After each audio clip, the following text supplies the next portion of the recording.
Good evening and welcome commissioners, participants, and interested parties to the February 15th, 2024 meeting of the Cohasset Conservation Commission. The meeting is now open. I'm Tom Bell, Chair of the Cohasset Conservation Commission, and will be running tonight's meeting as we implement the Massachusetts and Cohasset's Wetlands Protection Act and Cohasset Stormwater Management Regulations.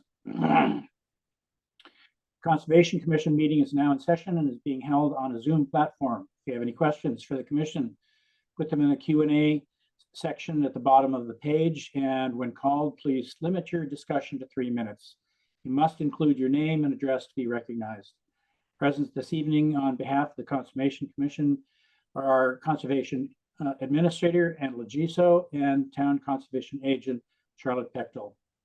I'll now take a roll call vote at the Conservation Commissioners. Please respond by repeating your name and saying present.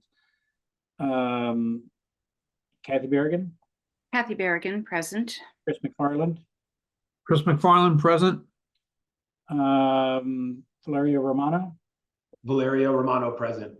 Tom Bell, present. Do we have Paul Lazorczak?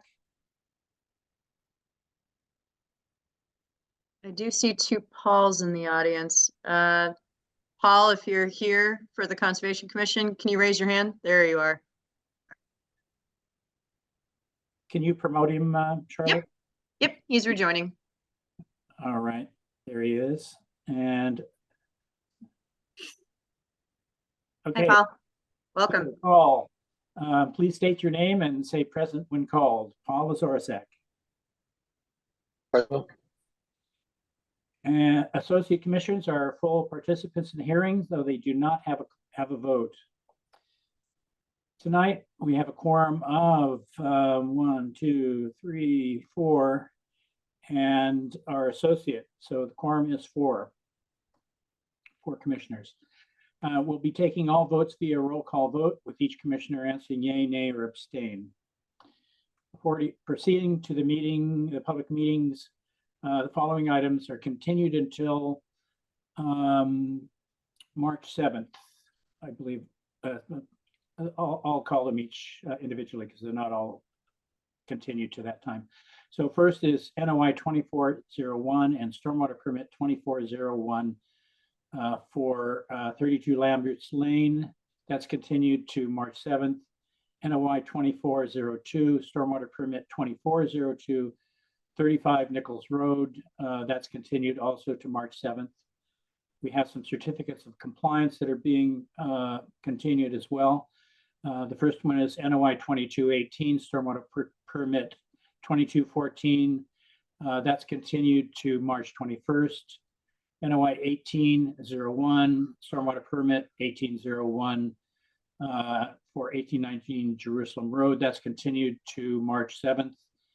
And Stormwater Permit 2209, Spindrift Lane, that's continued to April 18th.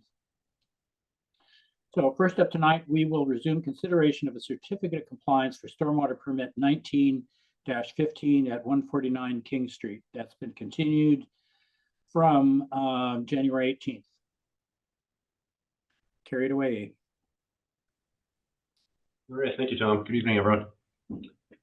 So joining me is the property owner, Paul Davis, and this is a continued hearing for a COC at 149 King Street, which is 3A, the mostly vacant lot opposite Dunkin' Donuts.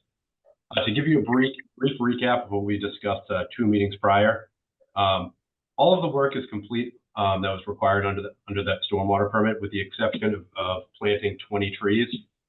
And the property is currently under agreement to be purchased, and the buyer of the property will be redeveloping the site in the very near future. They're going to have an application coming in for a new stormwater permit. So rather than plant 20 trees that will ultimately have to be, replanted, relocated, we proposed issuing a COC and withholding in escrow $500 per tree, so a total of $10,000. At the last meeting, the commission expressed that they were open to that concept, but they wanted to see some information, to see the agreement in writing and have town council review it. So we've continued it now, and we received today that agreement. And we also, in the meantime, since the last meeting, we submitted 2 quotes from landscapers, and they came in right at 10,000 or a little bit less to plant those 20 trees. So the main thing we want to discuss is that, that dollar amount in that draft agreement, it was written up as 100,000, which, realistically, they can't put 100,000 in escrow. They'll just have to plant the trees, and they'll be moved in the near future. What we'd rather see happen is, I've seen a lot of times banks will hold money in escrow to ensure that a septic system is installed following a closing. And typically they do 1.5 times. So we'd be certainly open to something more in that ballpark. But with that, I'll pass it back to you and see what your thoughts are on it. Thank you. Charlie, do you want me to chime in? Or, yeah, Paul sorry. Davis, or back to the commission? Sorry, was that to me first or to the commission?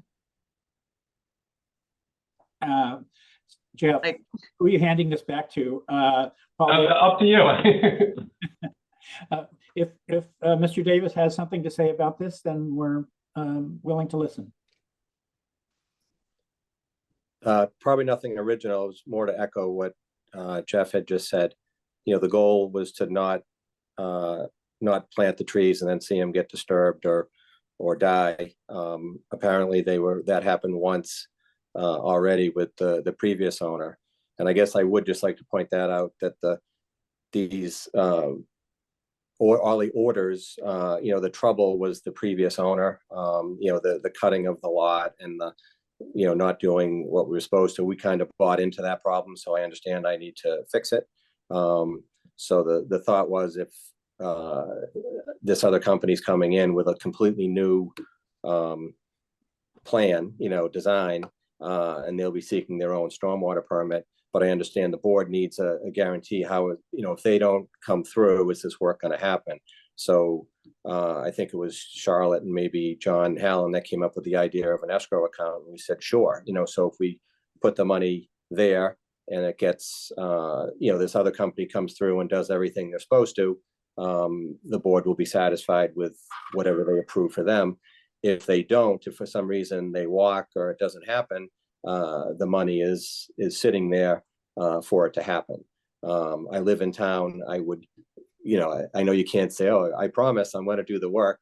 That doesn't mean anything, so we're trying to protect it with the money number, but the 100,000 is to tie up is just too high of a number. So I was trying to, if there's any other paths other than $100,000, that's what I'd like to explore. So have you had a chance to review the structure of the escrow agreement that has been edited and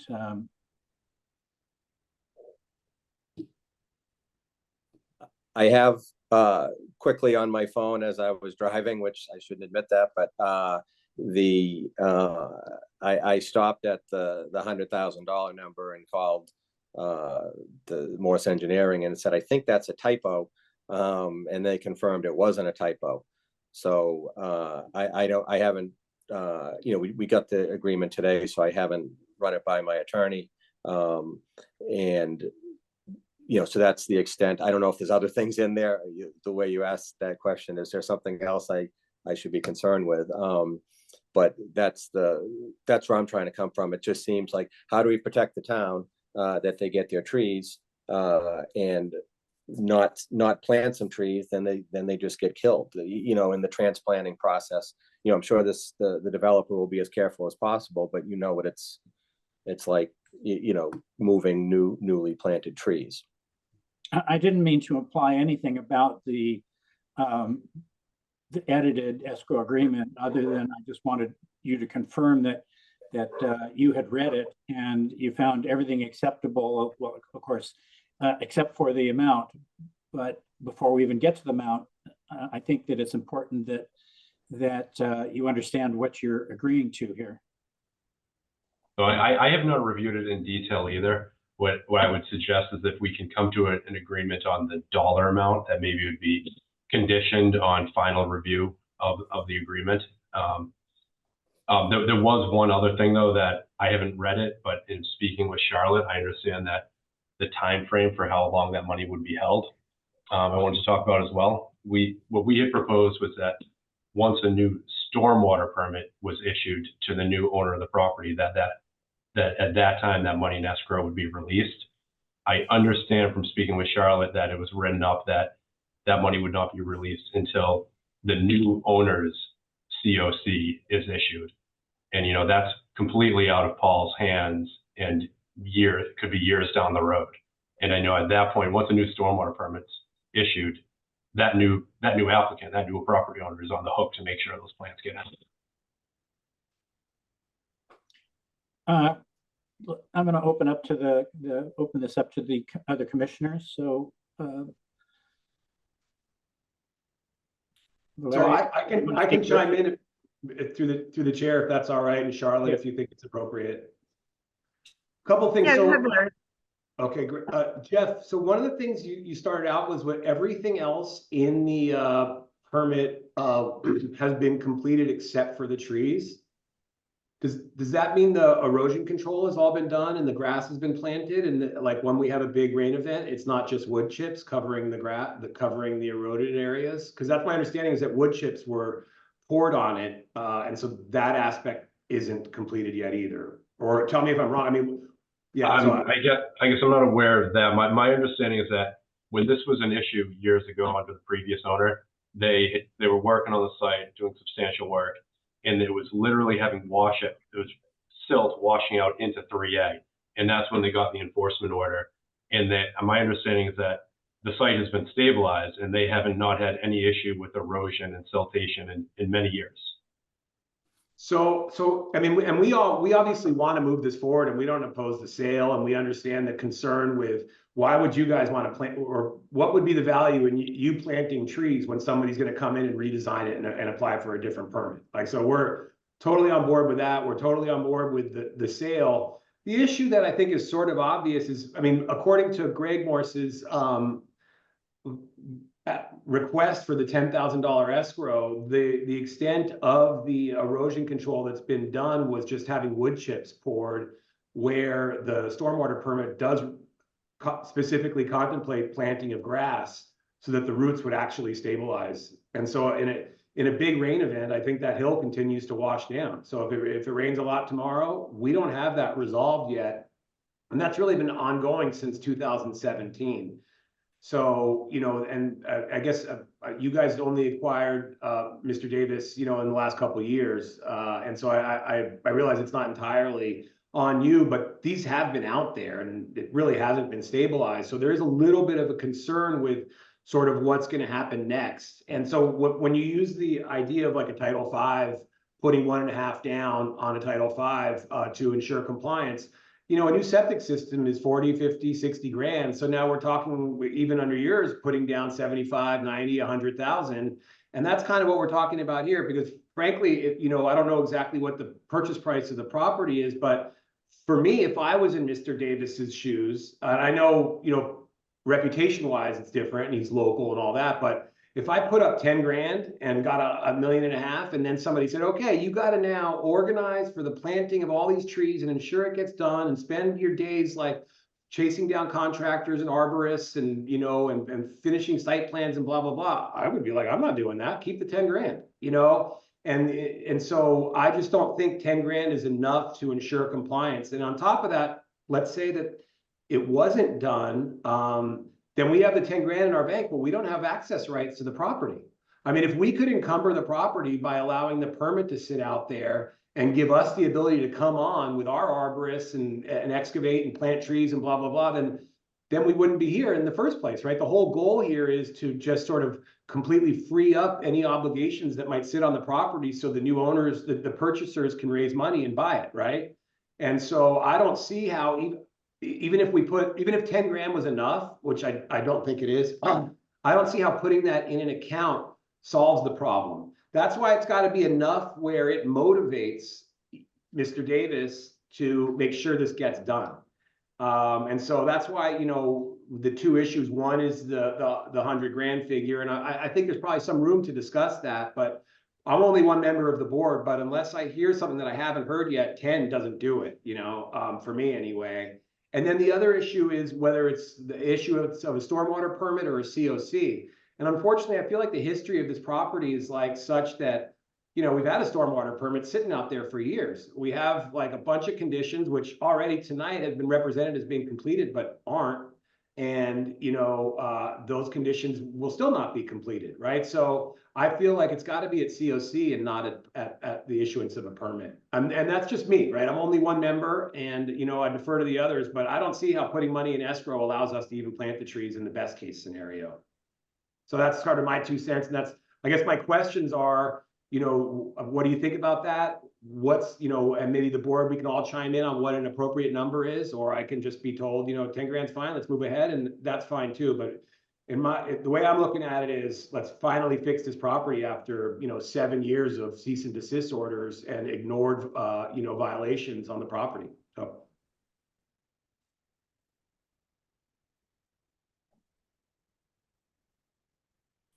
Any other comments from commissioners? Chris, you're muted.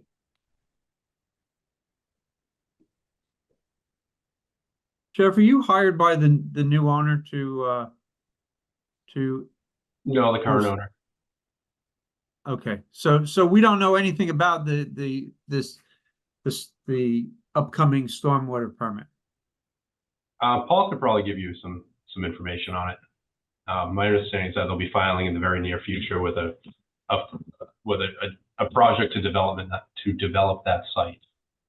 Beyond that, I don't have the details. Yeah, I know the purchaser has talked with the town, I think specifically John Hallen, and, doing their due diligence as to, the property and what's going on with the town, and that's where this came up.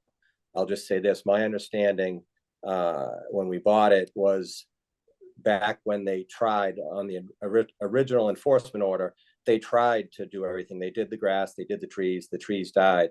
I know there's wood chips there now that were to stabilize testing for this for the perk testing for the septic system in this upcoming project. So I didn't personally see that. That's what was represented to me, that they tried, the previous owner tried. I'm sure maybe he was trying to get it done to sell it to us or to somebody. But when the trees died, that was the open item on the enforcement order. So that's my understanding, and that's what we're trying to do. So I can't speak for the development company, but I know they're actively designing. Morse Engineering isn't doing it, but it's a large engineering firm that's done other projects in Cohasset, and they're working on the plans to present to the different boards concurrently. So they're and that's why they met with John, is to say what are the steps, what do you need to see. It's not clear to me whether there's erosion controls in place now or whether there are not. Can somebody inform me about that? No, there's no mulch stock or siltation fence in place. I mean, the site's been stabilized and not worked on for years now, with the exception of some test bits recently that I'm just hearing about.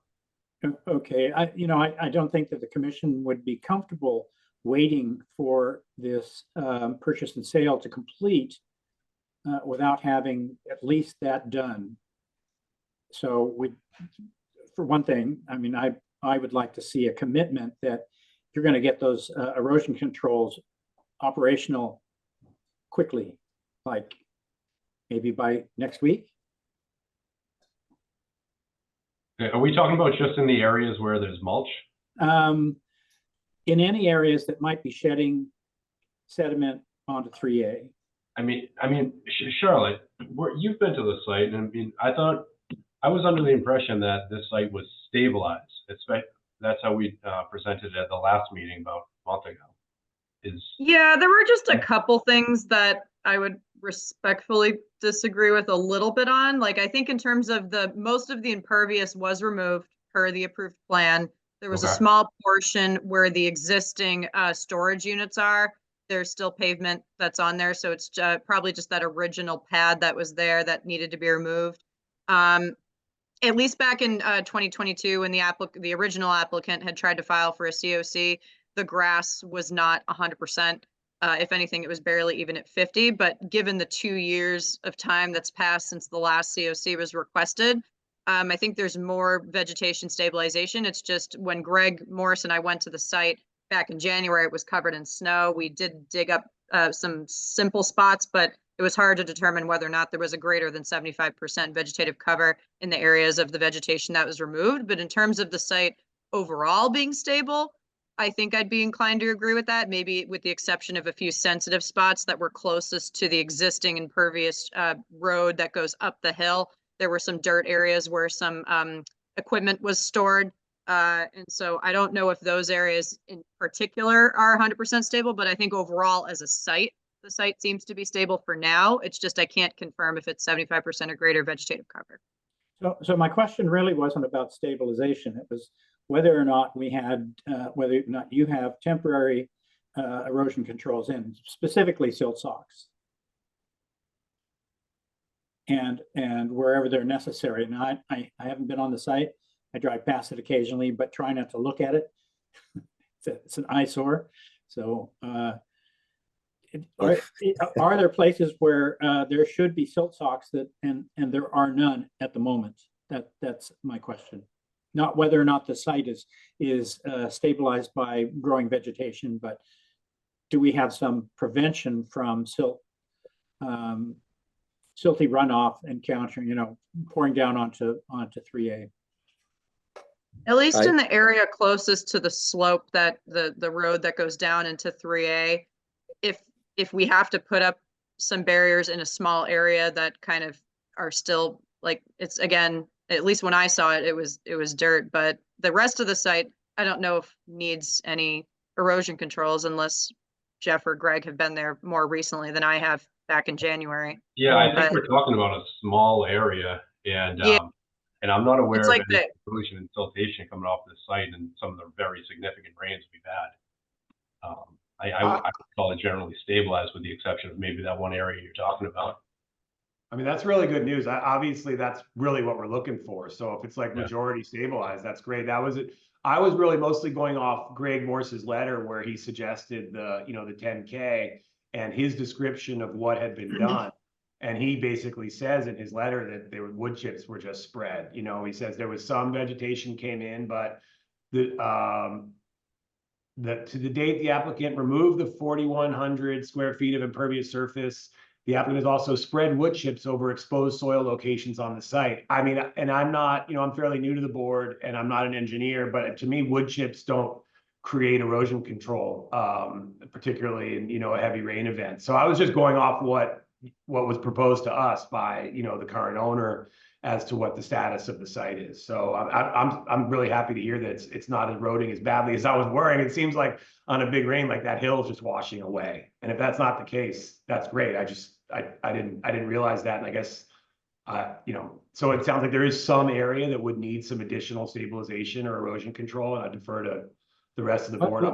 Let's keep it to erosion control because I think it sounds to me like the project's going to move ahead reasonably quickly once this purchase and sale is completed.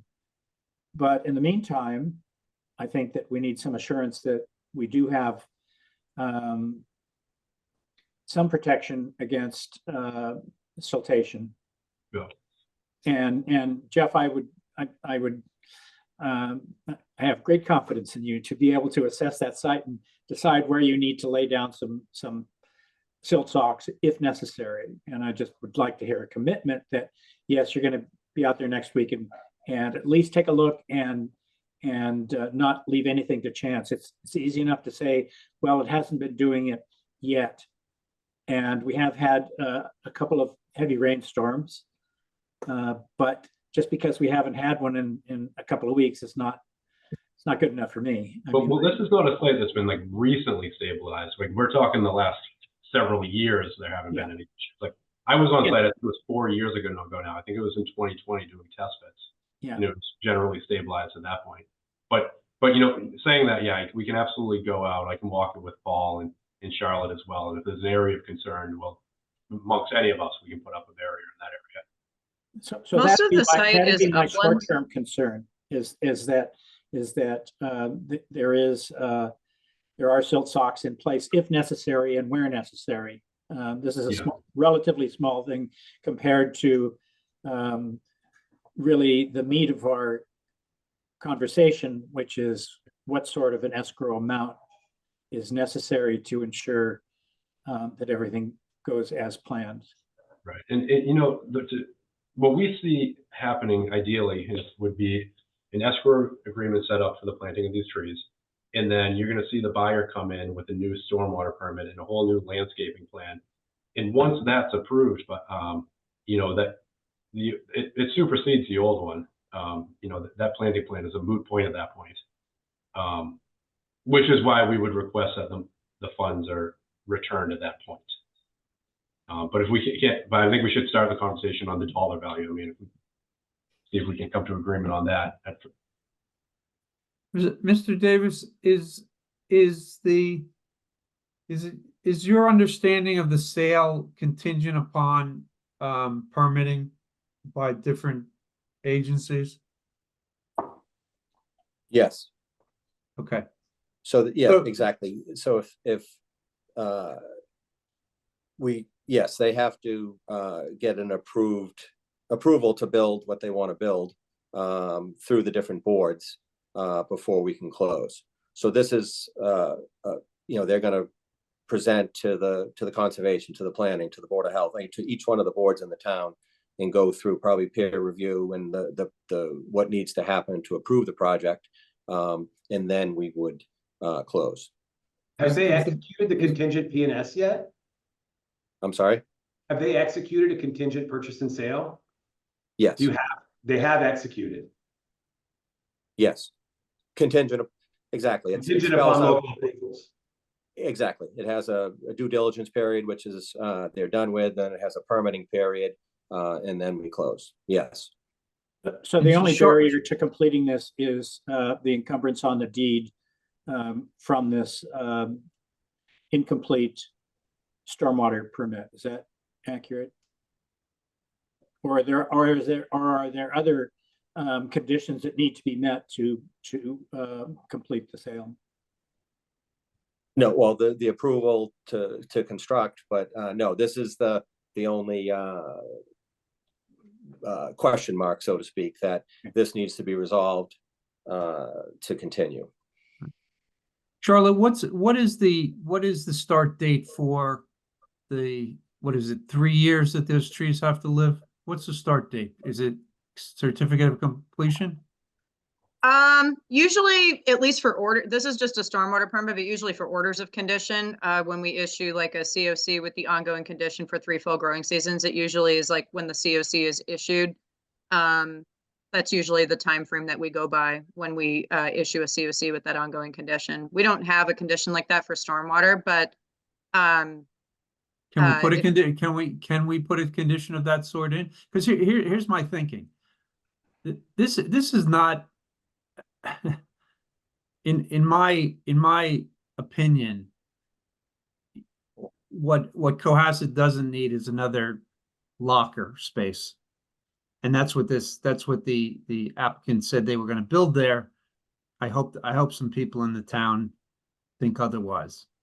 But in any case, you know, it's going to take time. It's going to take time to get permits. It's going to take time to get approvals. If anyone in this town has any say, it might slow it down quite a bit. So, you know, we could give this COC. They could come with a stormwater permit that could release the funds, and the project could sit there for years. Could take time to get through. It could get you know, people could fight against it. you know, all kinds of things could happen. So I just wonder if, you know, my first thought was, well, what if we do put a condition on the COC which says it has to be done within, you know, X number of years, then the planting of those trees just gets transferred to the new owner. I mean, that's because they could never, they would have to get a new stormwater permit, which would supersede the old stormwater permit, and trees would be part of that. But unfortunately, there's nothing to say this is ever going to happen. So it seems like you just want to close this out and be done with it, because any kind of condition is, as Valario was saying, it's questionable whether it's actually going to ever happen. So, you know, So currently the Mr. risk is entirely in to you, Mr. Davis, it seems, and your purchaser is not shouldering any of those risks. No, Yeah. they're in agreement. I mean, it's a large company that I am fully confident that will do it right. But I guess to respond, it's how either I go plant the trees now and satisfy the enforcement order, and then the trees are there, or I put some money up, which it sounds like you don't. It sounds like you don't feel that's giving you security, which that was John Hallen's idea. You know, it's like, how do we do this? Like, nobody wants to see a bunch of trees get installed and then dug up again. So that's where I guess if you guys don't feel that's a way to do it, we'll plant the trees. It seems to be the path of least resistance, and then the town's protected, and then whatever this other company does down the road is between them and you. I was trying to be collaborative and find a way that you could be protected and make sure that make sure the trees get done. If this other company goes away, my understanding is that money is sitting there. Of course, I'm just gonna, we're in that business. We'll go plant the trees ourselves. So you guys think the number is too low. I think it's too high, but because I'll be doing the work myself. So I guess I'm wide open to any other options, but it seems like there's resistance. So I guess I'll put it back to the board. Can I ask Charlotte something? Let's say that, and I don't think it's sufficient for you, if you're going to sell the property, to go plant the trees right now. We're in agreement with that. And I think the mechanism of money, we're all in agreement with as well. I think the issue is that 10 grand is not incentive for this actually to get done. And as Chris and I have pointed out, there's no assurance it's going to get done. And if you just sort of look at the history of the property, one might think it's actually not going to get done based on what's happened so far. So let me ask Charlotte something. Charlotte, let's say that Mr. Davis went up and planted the trees as per the site plan that was approved with the stormwater permit. How long would they have to live before we issued a COC, or would we do it now and it'd be contingent on them living or something? Like, exactly how? Yeah. So if this was an order of conditions, we would probably issue an ongoing condition for 3 full growing seasons. But because we don't really have that mechanism in the stormwater regs, like really to issue a COC under the stormwater bylaw and regulations are stormwater management systems installed and functioning, and final site grading and final site stabilization, aka permanent vegetation. So we don't have like a time frame for the plantings that need to survive, unlike we do with an order of conditions.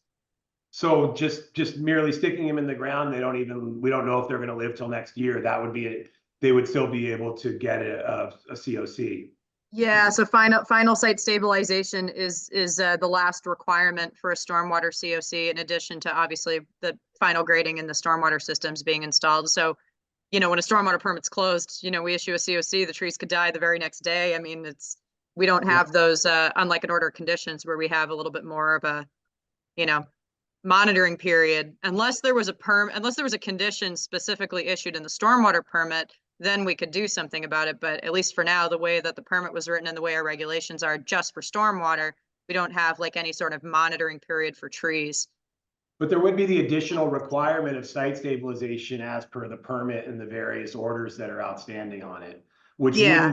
wouldn't be resolved merely by the planting of 8 trees. So what I'm Correct. getting, we want to do, I think we're okay with the money. I just don't think we're going to negotiate against ourselves. We want enough money where you're going to be motivated to make sure it gets done. At least that's I'm only one commissioner, but that's the way I'm approaching it. So if 10 grand doesn't work for me, if there's another number that you want to propose, we're with that. Otherwise, I don't know. I mean, I'm just not sure what else to do. I don't think it makes a lot of sense for you to say, just to walk away either and say, okay, we'll just go plant the trees, because the job is actually more than planting the trees before you would get a COC on 1915, right? So we're open to it. I think this is a great mechanism. We spent a bunch of time on drafting that agreement. And in fact, in that agreement, there's specific language that says the new developer can come with a brand new proposal, and should it be approved by the commission, that's good, right? We're not requiring 1915 to be completed. So with that, I mean, I don't know about another number, but I get it if 100's too high, but 10's just far too low for me, and that's sort of where I'm at. But I don't want you to take it the wrong way, like somehow we're trying to obstruct the sale or don't think this is a good mechanism. I think based on the last meeting, we all agree that it is. It's just these details, which I think Jeff pointed out well, the number, and then when the money would be released, whether it's at COC or the new permit. So anyway, I guess I would like to, if we want to, hear from you guys as to a different number, and to move it forward that way. But I'm just one vote, so. I guess what I'm uncomfortable with here is the notion that Mr. Davis is somewhat being penalized here, and the ultimate responsibility is for the new owner to take action. And if he doesn't, then the seller in this case is going to be penalized instead of the buyer. And that just seems kind of out of place here. It just doesn't seem to work in my head.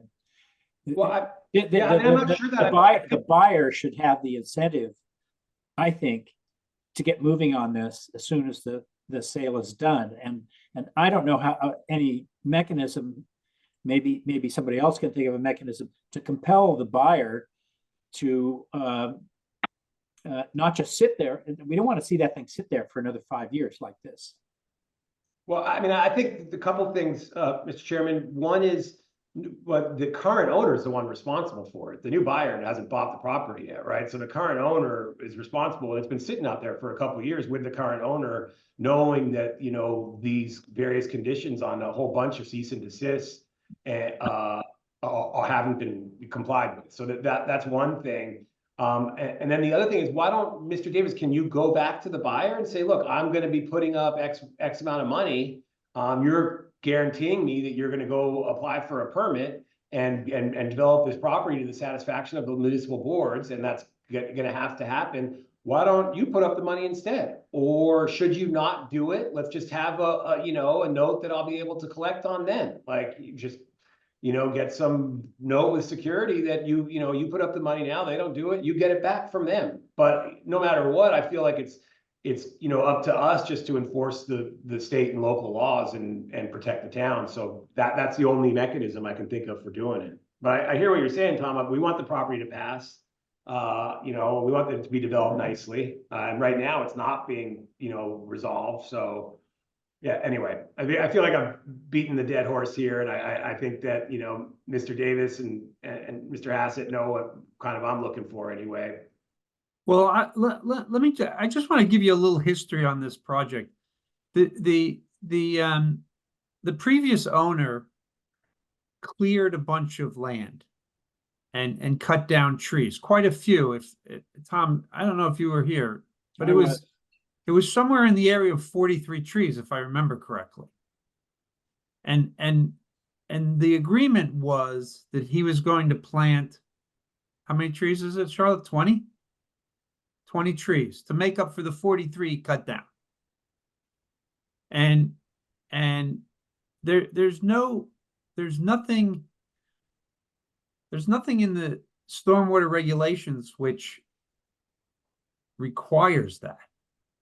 It was more of an agreement that the previous owner had with the commission that he would mitigate what he did and shouldn't have done, you know, prior to getting a permit. So now, you know, now we're at a point where, you know, I don't know if any of those trees, the ones were planted, Charlotte, have any of them lived?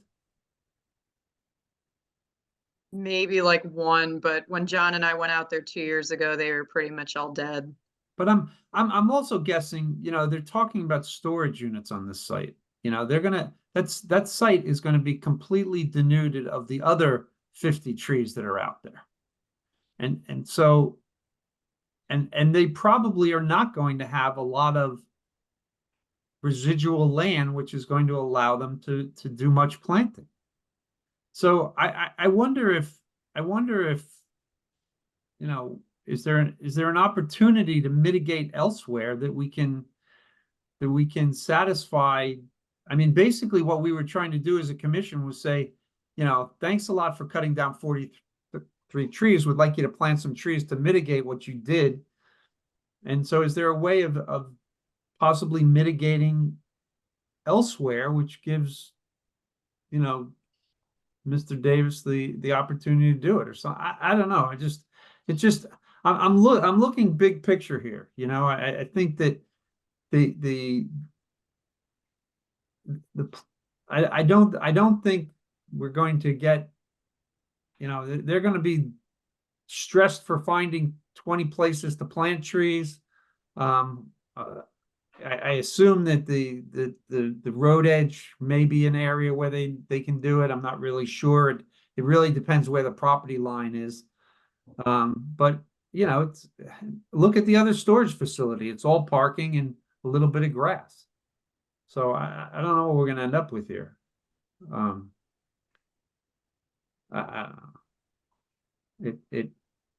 this is an unusual situation for us. This Yes. is something that none of us is unprecedented, I would say, at least in this town. And we do have a potential solution here. It's not a perfect one by any means. It seems like the buyer is the one that really needs to be incentivized, yet where the seller is seeking relief. So there's this kind of broken chain that we're dealing with, and I'm not sure how we might deal with that. Well, the seller is incentivized by the P&S agreement to move along rapidly, you know, with the permitting. Sure, And then once it's permitted, they're going to want to move forward with their project. Yeah, that's a hypothetical, isn't it? I mean, It is, yeah. we see big projects canceled because economic conditions have changed, interest rates going up, maybe cost of materials. I mean, look at what happened to the big wind project, the 2 wind projects offshore here.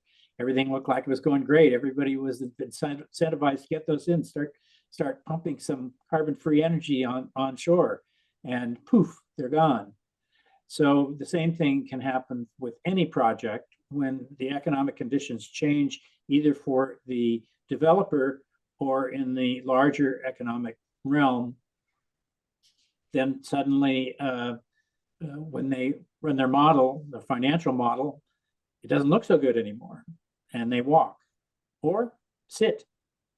I mean, Mr. Davis, I assume that you bought that property because you had some notion that you were going to build something on it. I know you guys are builders, so I'm surprised that you guys didn't do something with it yourselves. And but so you obviously made a decision that your return on investment would not be sufficient for whatever you might have had in mind. So the same thing can happen to the seller. Right. No, I understand that. Let me suggest this. I'm trying to balance everyone's comments. If if the fear is the developer, the people coming in, stop doing the project, if the money is a reasonable amount, is sitting in escrow and they stop, I mean, we're not going to pass papers unless they're doing the project. Unless they're building it and they've got all their approvals and they would have been in front of you, you'll see exactly what they're going to do and where they're going to put the trees. But I'm not looking like for a lease to run away. Again, I live in town. I drive by the place every day. That's why just to back up a little bit, I've seen no erosion coming off that site for years since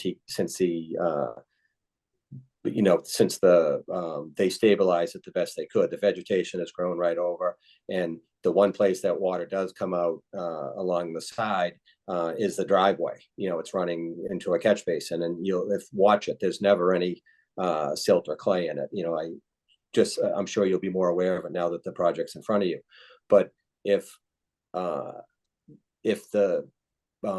dollar amount were a reasonable amount, and we said until their work is completed, meaning it's happened at that point, then once they get their COC, then we can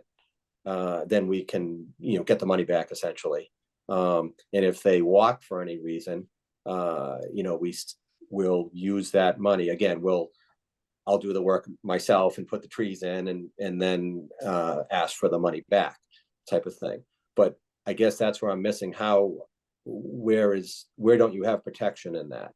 And I guess I understand you think the dollar amount's too low. I know we have two quotes from landscapers that quoted that. So what dollar amount is acceptable? 100,000 just seems extreme to leave and tie up. That's a lot of money to tie up for a period of time, wondering when it's going to be completed. So I think the developers incentivized, they want to do the project and move forward. They want to close, like Jeff said in the P&S, they need to hit certain deadlines, or that's not good for them. So if something like that, and I thought that's what this agreement was going to be, and like I said, I didn't read it over finally, and my attorney certainly hasn't reviewed it. You lost me at the 100,000, so to speak. When I saw that, I thought it was a typo, and I won't repeat myself. Charlotte, whose number was that? That was my number. Oh, okay. So let me ask something though. If you guys aren't passing papers until all the local approvals are there, why don't we just wait and not issue the COC and close out 1915 until the same night that they're issued a new stormwater permit, and one automatically would supersede the other anyway, and just not even deal with any of this? They're going to come before all the boards, and you guys aren't going to finally close until they get the local approvals, and we're okay with that. I mean, like the escrow agreement that we submitted to you specifically contemplates a completely new proposal. Like, we're not insisting on 1915. I mean, I know that seems sort of obvious and it would have been thought of already, but isn't there just an option just not to do any of this and just wait till they come to us with a new proposal that satisfies the commission? And then we close out 1915 on the same night that we, issue that stormwater permit? Isn't the deed encumbered by the stormwater permit?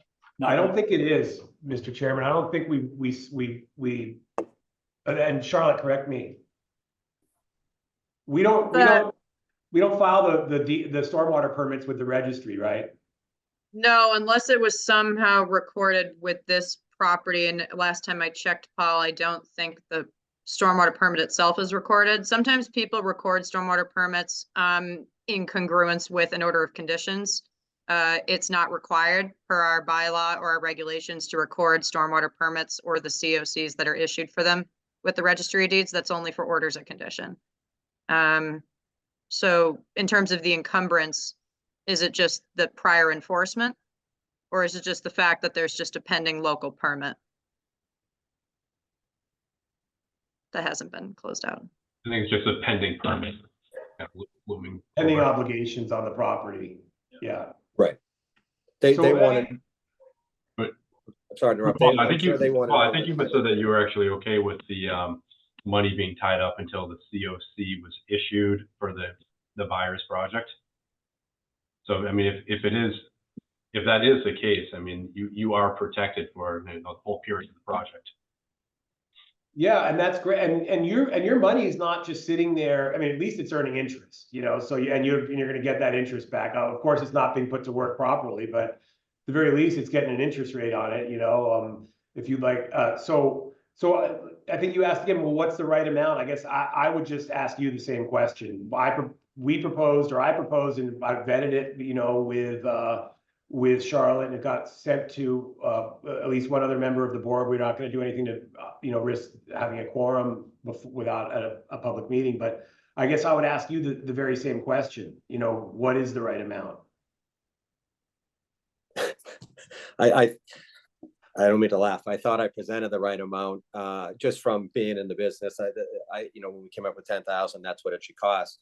Then I know Greg got some quotes, and I know obviously we do septic systems, so that's usually the norm is 1.5 times the septic system. But you know, so I guess I would propose $15,000. You know, following that 1.5 times what we think it's going to cost. Like I said, I know. If I had to go plant 20 trees myself as a company, it would be less than that. So when I hear 10,000, I think it's a high number. So I don't want to. I guess I would suggest $15,000 for the board's consideration. So, but the issue is that if we got the 15 grand in escrow and you didn't perform and they didn't perform and they own the property and you were out of the picture, we couldn't take that 15 grand and go onto the property and plant trees. We wouldn't have access rights to the property. We couldn't even do what's contemplated by the agreement. That's why it's got to be a higher number, because we couldn't take the money and do it. Like, you don't own the property anymore. They own the property. How do we go on? Yeah.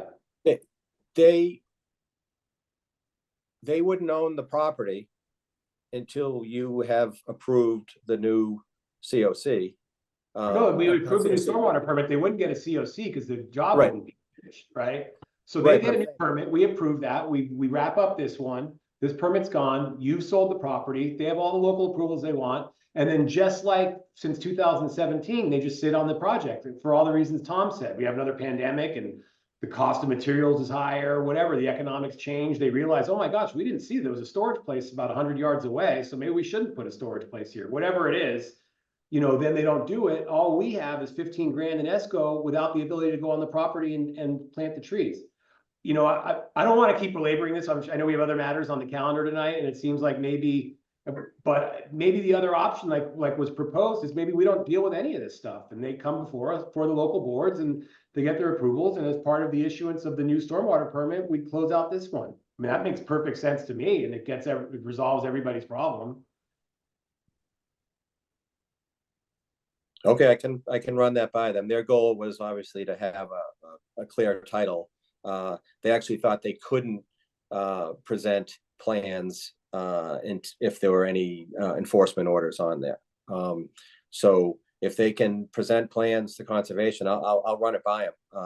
It's all I can't speak for them, obviously. There Is that isn't an true, Charlotte, enforcement or order that- on this, right, Charlotte? I mean, Sorry? there's no enforcement order involved here, is there? There was at one point, and that's the There were several. stormwater permit was issued in response to that. Right. enforcement. The last enforcement order was sent in 2021 because the work wasn't done. So I don't know. I'd have to check the minutes if that was officially ever lifted, because that was after the stormwater permit was issued in 2019. There were 2 enforcement orders. One was issued in 2020. The other one was in 2021. So the enforcement orders, those ones, they're not recorded with the registry. One was a long time ago, and I don't know why, but the most recent ones were not recorded and are not supposed to be. And so I don't know if those were ever closed out. But then in 2022, that's when we got the other COC request, which we didn't entertain because the work at the time wasn't finished. But So do the enforcement orders predate Mr. Davis's ownership of the property?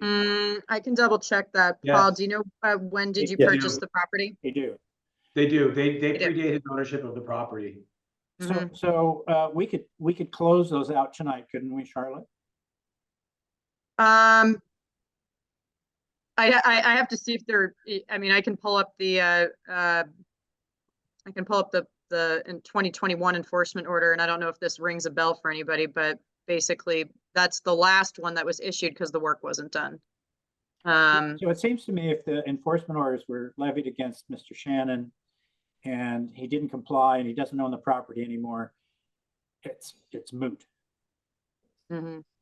And so, Mr. Davis, if your buyer is concerned about enforcement orders, I think that we could probably close those out to maybe make him feel a little bit better about this. And if there's simply just a COC that needs to be completed, then if he purchases the property and opens and applies for a new stormwater permit, that's the end of the matter. So But really, it, but, so but, maybe there's no necessity for any sort of escrow or anything like that. If that's but the way it Tom, works. Tom, he's going to have a stormwater permit application to us long before zoning and planning and everyone else approves the project. So, but at that point, we could have a superseding stormwater permit.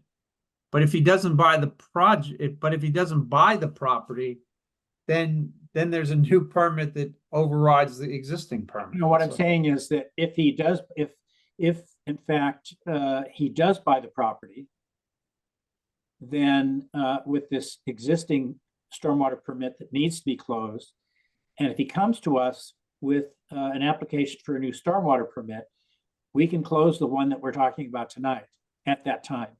Yes, And but then all Tom, the re- then all of the Tom. responsibility is the buyers. but Tom, he's not gonna buy the permit, he's not gonna buy the property unless he gets all his permits.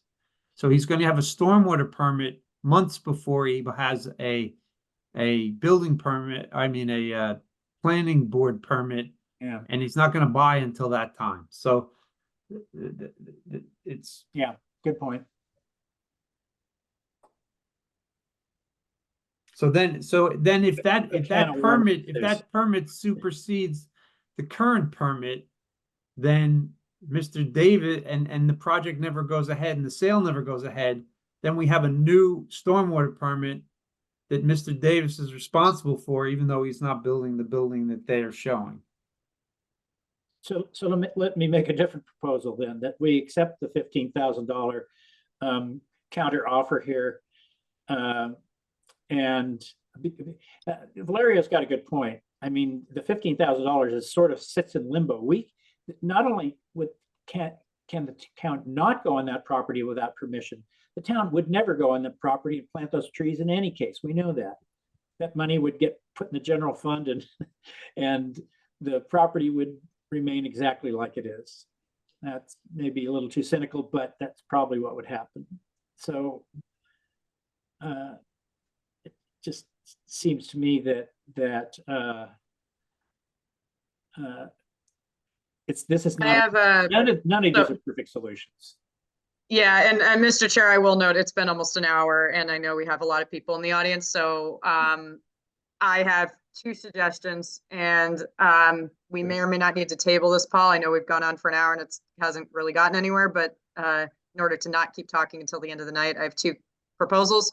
One of them would be to add a condition to the escrow agreement or to modify the escrow agreement to shorten the time period, because in the distribution section of the escrow agreement, we had until a COC is issued if a COC is not issued by like 2029, the funds are distributed to the town and you can't get them back. So if there's a much tighter timeline of when the stormwater permit for the new permit needs to be completed, I don't know if that's worth talking to the new buyer of an estimate of when he thinks that the project will be done. But if you put a really tight timeline on the escrow agreement, then, obviously, you want your money back and the person wants to get the work done for the new project. So that would give us the quicker timeline to get the work done, plant the trees, and you get your money back and they get a COC for the future project.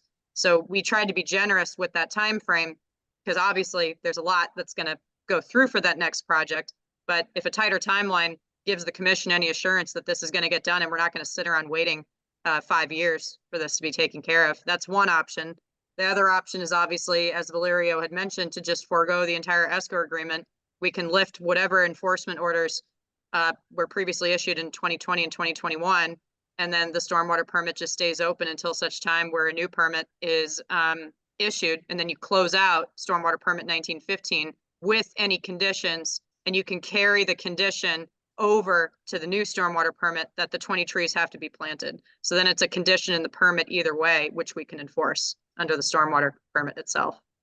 So that those are the two options. So circling back to what Chris McFarland was saying, if it doesn't go through planning, make it through planning, or what, it doesn't get all of its permits, Mr. Davis still owns the property. So, Right. and we're still holding the stormwater permit. So I don't think Plant the trees and it's- get a COC. yeah, so I don't think it's unreasonable to think that we could simply just hold this open. If you can convince your buyer that there's, we'll tell your buyer, in fact, that there are no enforcement orders here and no encumbrance to your deed. You can, I'm sure you can demonstrate that to him, or he can demonstrate it to himself, that there are no encumbrances, and just move forward. He can get his stormwater, apply for a stormwater permit. And it makes it a cleaner, easier transaction, it seems to me. Tom, where did Valerio go? We don't have a Um, quorum right now. He suddenly poofed on us. So, Hold on. We cannot have this meeting open without a quorum. Hold on. Right. I don't know what happened to him. I don't know if his phone just There he died. Okay, there he is. All right. Okay, good. Okay. All right. Did you catch Valerio, that, I don't know what Valerio? happened, but you can't leave the call because we only have a quorum of 4 commissioners. So could you, I mean, down the road, when a new stormwater permit is issued, could you put a condition in that stormwater permit that if that project, even if that project is not built, that stormwater permit can't be closed out unless 20 trees are planted? Yeah, you could put that as a condition in the stormwater permit, as long as, I mean, we don't have leverage with that right now because the stormwater bylaw doesn't require that. But if Paul were to, you know, if there's something that could happen where that would be a guaranteed condition if a stormwater permit is issued, because there's unfortunately the circumstance that, I mean, I would hope the project complies with the stormwater bylaw, but we obviously don't even have the project right now, so we can't be sure of that. But all parties would have to be willing to agree to, in order for a new stormwater permit to be issued, that condition has to be in there. And also an option is if you issue a COC with the ongoing condition that the trees have to be planted in congruence with stormwater permit 1915 or with a future permit or something. I mean, that's not really kosher. We don't create conditions that aren't already in the permit itself, but it's somewhat related to the condition that's already in the permit to plant the trees. So if you were to give Paul a COC and we put as a condition that the new permit has to have 20 trees, I don't know if that's kosher. I think the escrow agreement is a much better solution to that.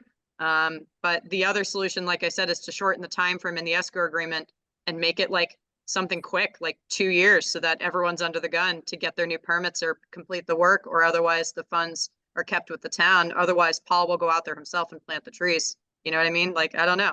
I'm trying to think of a solution here. It's been an hour. Well, it has been an hour, and so Mr. Davis, you've put an offer on the table. I'm still concerned that you haven't really reviewed the entire escrow agreement since it's been changed. I suggest that we delay until the next meeting. Maybe somebody will come up with a clean solution to this, something that's not quite as complicated, let's say. And it'll give you a chance to talk to your buyer, and between you and your buyer, perhaps you can come up with something that is more reassuring to us. Would you agree to that? I do. I agree to, I'll see what they're comfortable with, and I'm comfortable with a tighter time frame. I'm amenable because I guess I'm optimistic everything that we're saying is gonna happen. But I understand you need protection. So I'm fine with continuing it to the next hearing and give everyone a chance to talk and to review the agreement as it's currently written. Great. All right, Okay. and that the next date is March 7th, Paul, just to confirm. So we will put this on for March 7th. Okay, thank you. Sorry for the back and forth. No, I appreciate the time. Okay. All right. Thank Thanks, you. guys. Thank So you. I'd like to recognize Commissioner Ashton. He's going to say his name and say present. Will Ashton, present. Great. So now we have a quorum of 5. And let's move right along. That was probably more time than we should have spent on this, but so next is a public hearing for NOI 2403, stormwater permit 2403, 94 Black Horse Lane. The subject is driveway and drainage.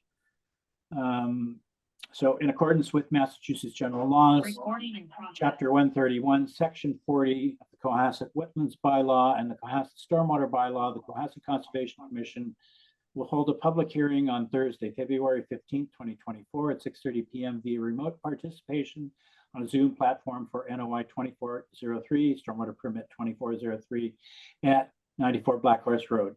The public hearing is open. So, looks like we have Ms. Hudson tonight. I I'm see him. sorry, good evening.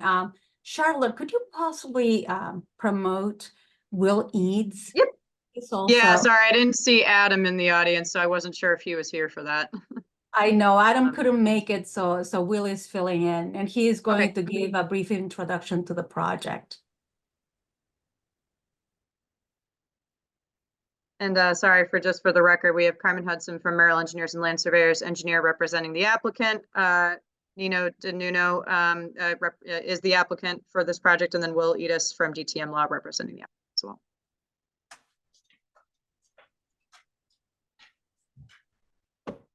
Will, sorry, we can't hear you. I don't know if you're not muted, but I don't know if you're far away from your microphone or something, or your speaker. No. Can anyone else hear him? Nope. No. Yep.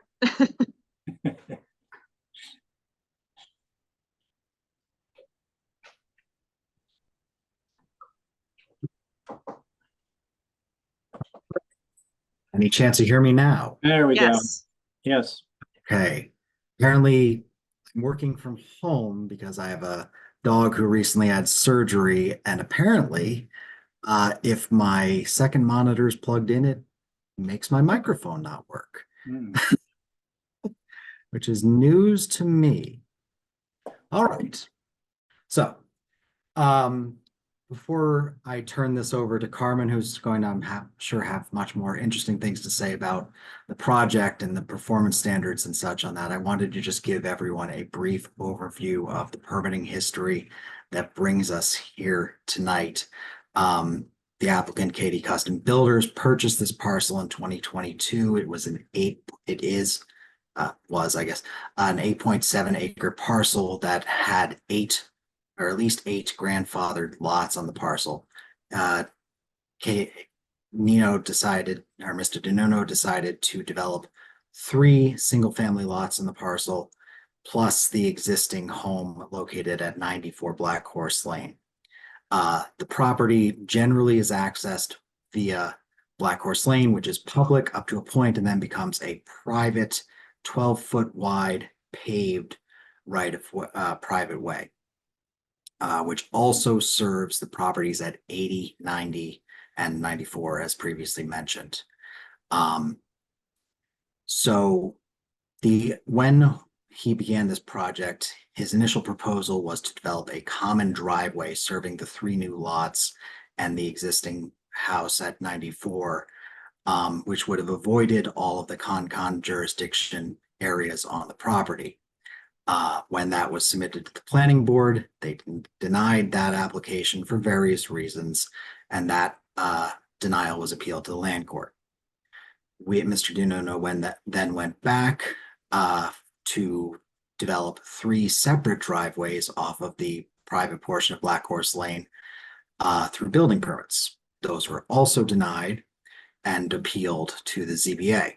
In an effort to resolve this inability to develop the parcel, a compromise was reached with the planning board to submit a definitive subdivision plan to redevelop the private portion of this portion of Black Horse Lane and create a subdivision road. During that process, it became necessary to, or the planning board requested and insisted might be the better term, that the private portion of Black Horse Lane be widened to 18 feet in width, and that various stormwater best practices be constructed on the private way, and that a gravel turnaround be installed at the end of the public portion of Black Horse Lane as well. This obviously resulted in the project being much larger in scale than originally intended and brought us into the Concom jurisdiction areas that are for bringing us here today.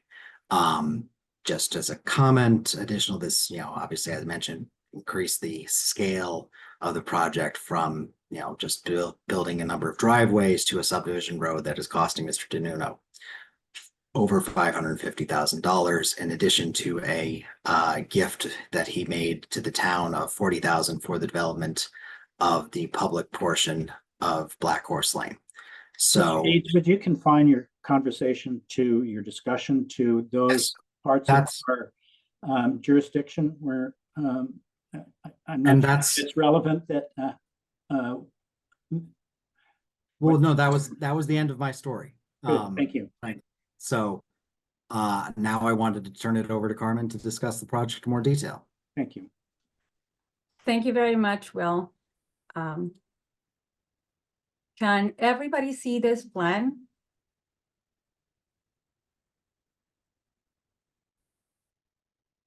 Yes. So let me just make it a little bit smaller. Okay, oops. So this is the existing public way. As you know, it narrows to 12 feet in width. This is the private way, and right now it's a glorified driveway. It's a 12-foot paved road. The access for 70 Black Horse Lane is immediately off of the public way here. Access for 80, 90, and 94 are off of the existing private way, the 12-foot wide private way. As Will had mentioned, there were 2 other proposals before, and one that some of you are familiar with are the 3 different driveways to the 3 new lots that came in front of you as a requirement by the building inspector, and a stormwater permit was issued for that project. However, since the building permits weren't issued, that stormwater permit is not going to come to fruition. So what we have in front of you is the result of the approved definitive subdivision. And what the approved work consists of is to widen the existing 12-foot pavement, the 12-foot paved right-of-way, to 18 feet. It will also, so the pavement continues here and it goes into this circular driveway for 94. This is the private way. We're proposing to extend the private way by another 400 feet, more or less. The entirety, so that is the existing paved roadway, is going to be widened by 6 feet to 18 feet in width, and the proposed roadway will also be 18 feet in width, made of pavement with a circular cul-de-sac at the end. So the work that we are seeking for permission to perform within wetlands jurisdiction is this portion right here. So let me just zoom into it. So it consists of widening the existing 12-foot paved right-of-way to 18 feet. However, at 70 Black Horse Lane, there is a salt marsh. And also there is riverfront that is associated with the Gulf River. So this is the high water line of the riverfront, and I'm sorry, of the river. The 100-foot inner riparian is right here. Nothing is proposed there. This is the 100-foot outer riparian in blue. The 50-foot buffer zone to the salt marsh is here in red, and the 100-foot buffer zone to the salt marsh is here in green. As you can see, there is a small 54 square foot area of pavement that is needed in order to widen that section to 18 feet that is proposed within the 50-foot buffer zone. And there is 677 square foot area of new pavement that is proposed here between the 50 and 100-foot buffer zones, also to widen it from 12 feet to 18 feet. This is crushed stone. It's 10 by 20, so 200 square feet of crushed stone as a turnaround. This was requested by the planning board at the building inspector to facilitate vehicles turning here at 70 Black Horse Lane. This work has nothing to do with this project. However, since they had requested that we add it to our plan, we added to it. And the location of it here within the buffer zone and the riverfront is just because it's supposed to be located so that it helps the vehicles turning around here at 70 Black Horse Lane.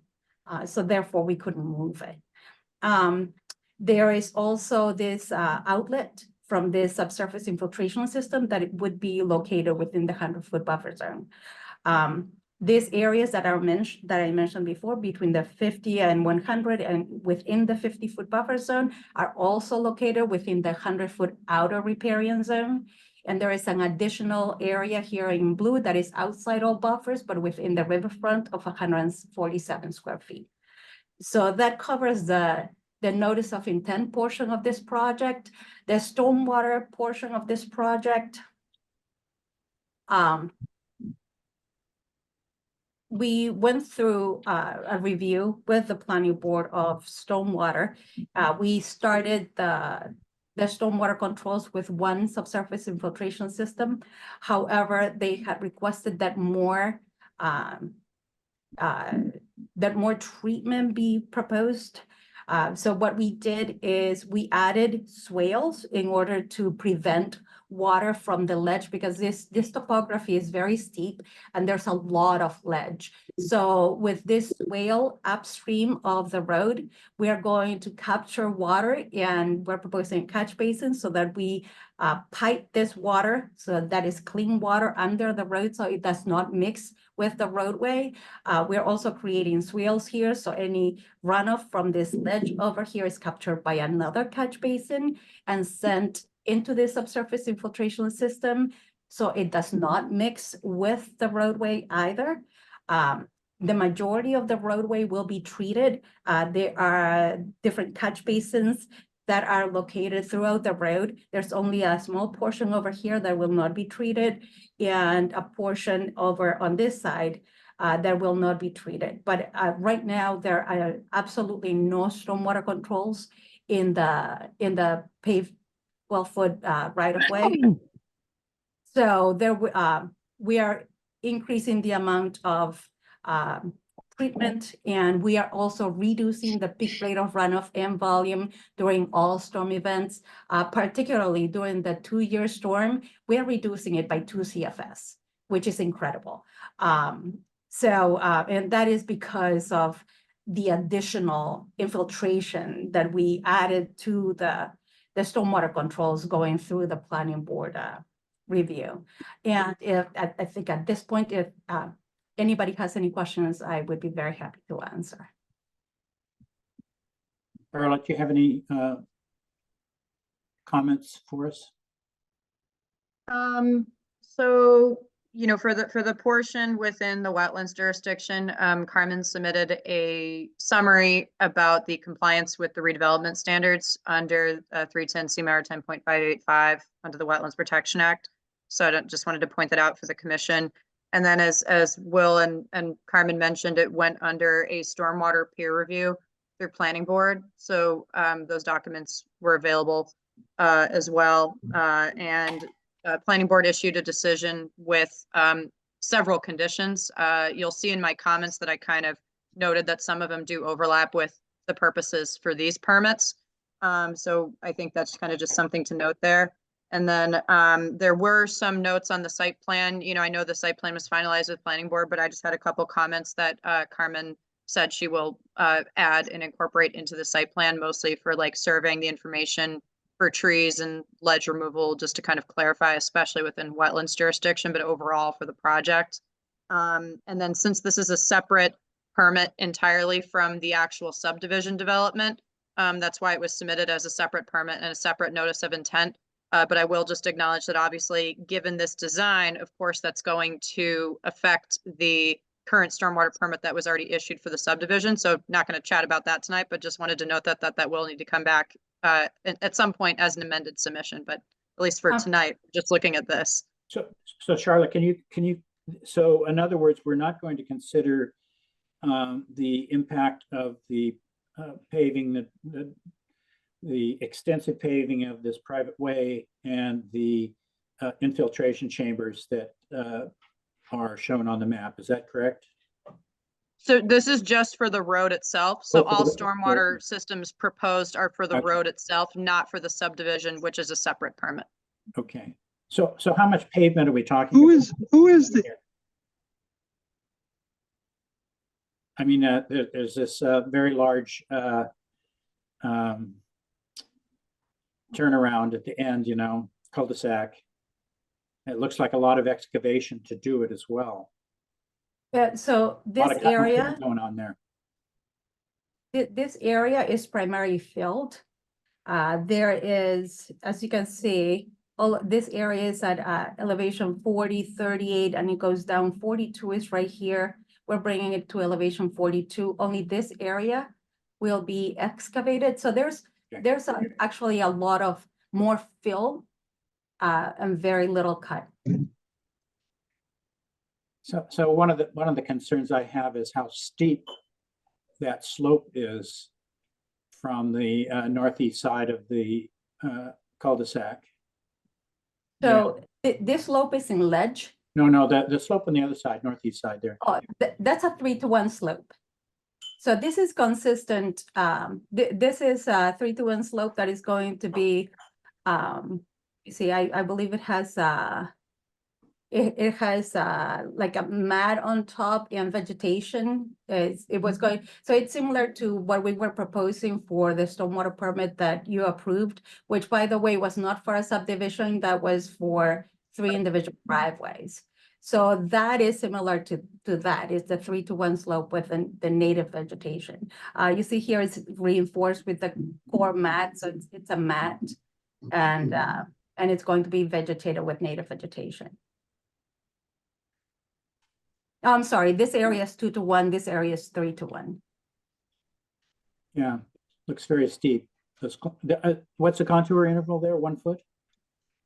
So these ones are 1 foot, yes. Okay.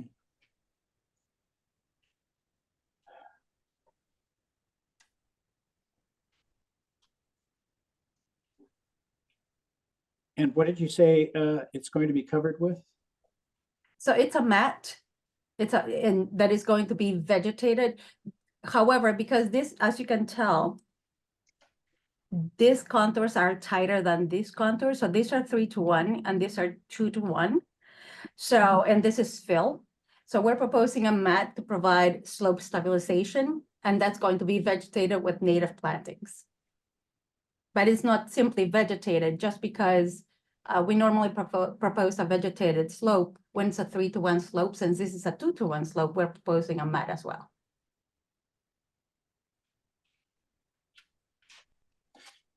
And it looks like from the original contours that is going to drain to the northeast. So the north is that way, Oh, north is that way. Yeah, you So want to show me the north arrow here? So, well, we'll call it plan northeast then, shall we? Oh, I see. Yeah, okay. So east or south rather. Yes, It's gonna flow south. yes. Yeah. So it's going to continue, as you can see, it's going to continue going into the direction of the wetlands that are associated with the Gulf. Yeah, is it feasible to grade that circle so that it drains to the center and perhaps have a drain there and run to your one of your infiltration chambers? Well, right now, we're going beyond, so this one infiltration system, Mhm. at pre and post. With the addition of this, we are thoroughly reducing pre and post. Right now we're covering ledge with a slope with native vegetation. So if anything, we are reducing the amount of runoff that is coming in this direction. So I guess I don't really understand the need to, and it's going down that way. We wouldn't be able to capture this and send it this way. No, I didn't think you would. I'm looking at the paved area, not necessarily the slope. Yeah. Yeah, so this whole paved area and the island are actually captured Oh, okay.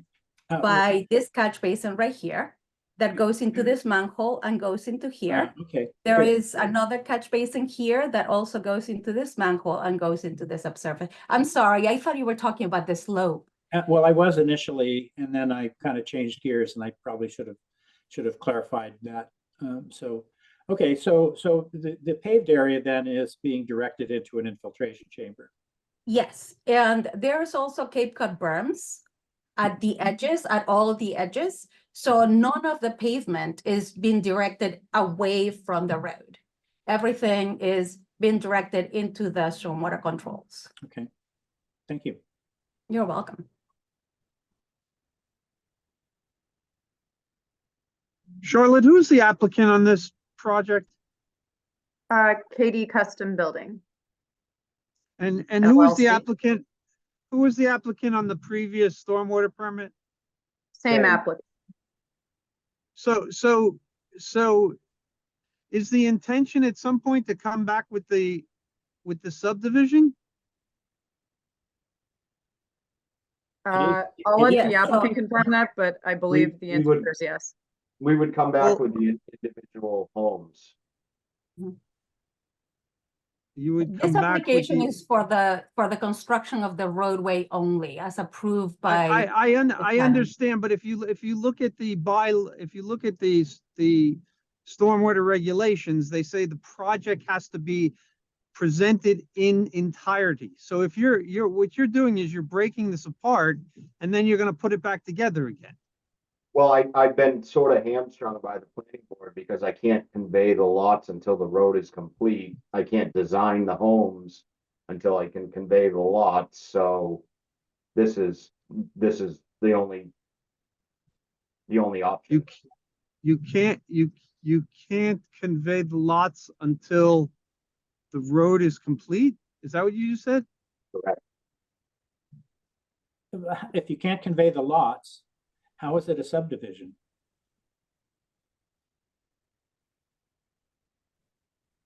Just a road. Well, this was introduced as being I believe by Ms. Hudson, that this was introduced as a subdivision. The whole property is a subdivision. It's a subdivision road, yes. Yes. So the purpose of this road is to provide frontage to three new lots. So four new lots, I guess, one where the existing house is located, and 3 lots where 3 new houses will be located. So just to be clear, all these lots and the road are all part of the same subdivision, right? Yes, but when we get Okay. a definitive subdivision approved, it's only for the road, not for each individual lot. So wait a minute. It's either a subdivision or it isn't. It is a subdivision, yes. And To create new lots. and it's an approved subdivision for 3 lots and the access road. Is that correct? Yes. Okay, so I think Mr. McFarland pointed out that when you have a subdivision, you have to present the whole thing as a piece. Is that, Charlotte, is that accurate Yeah. by our bylaws? Give me 1 second, I can double check, but I'm not familiar with the planning board, but when you get a subdivision, I don't think it has to have the homes on it, does it? Is it just the road with the lots? Well, that's the whole point of the subdivision, to create new vacant lots or new Buildable lots. lots. Exactly, but not to Not the homes. develop each individual lot. Okay, unless you're triggering a large home review where you would need that for planning board, but the subdivision is just the development of the lots plus the road. Correct. Okay. I can double check the bylaw of what we said.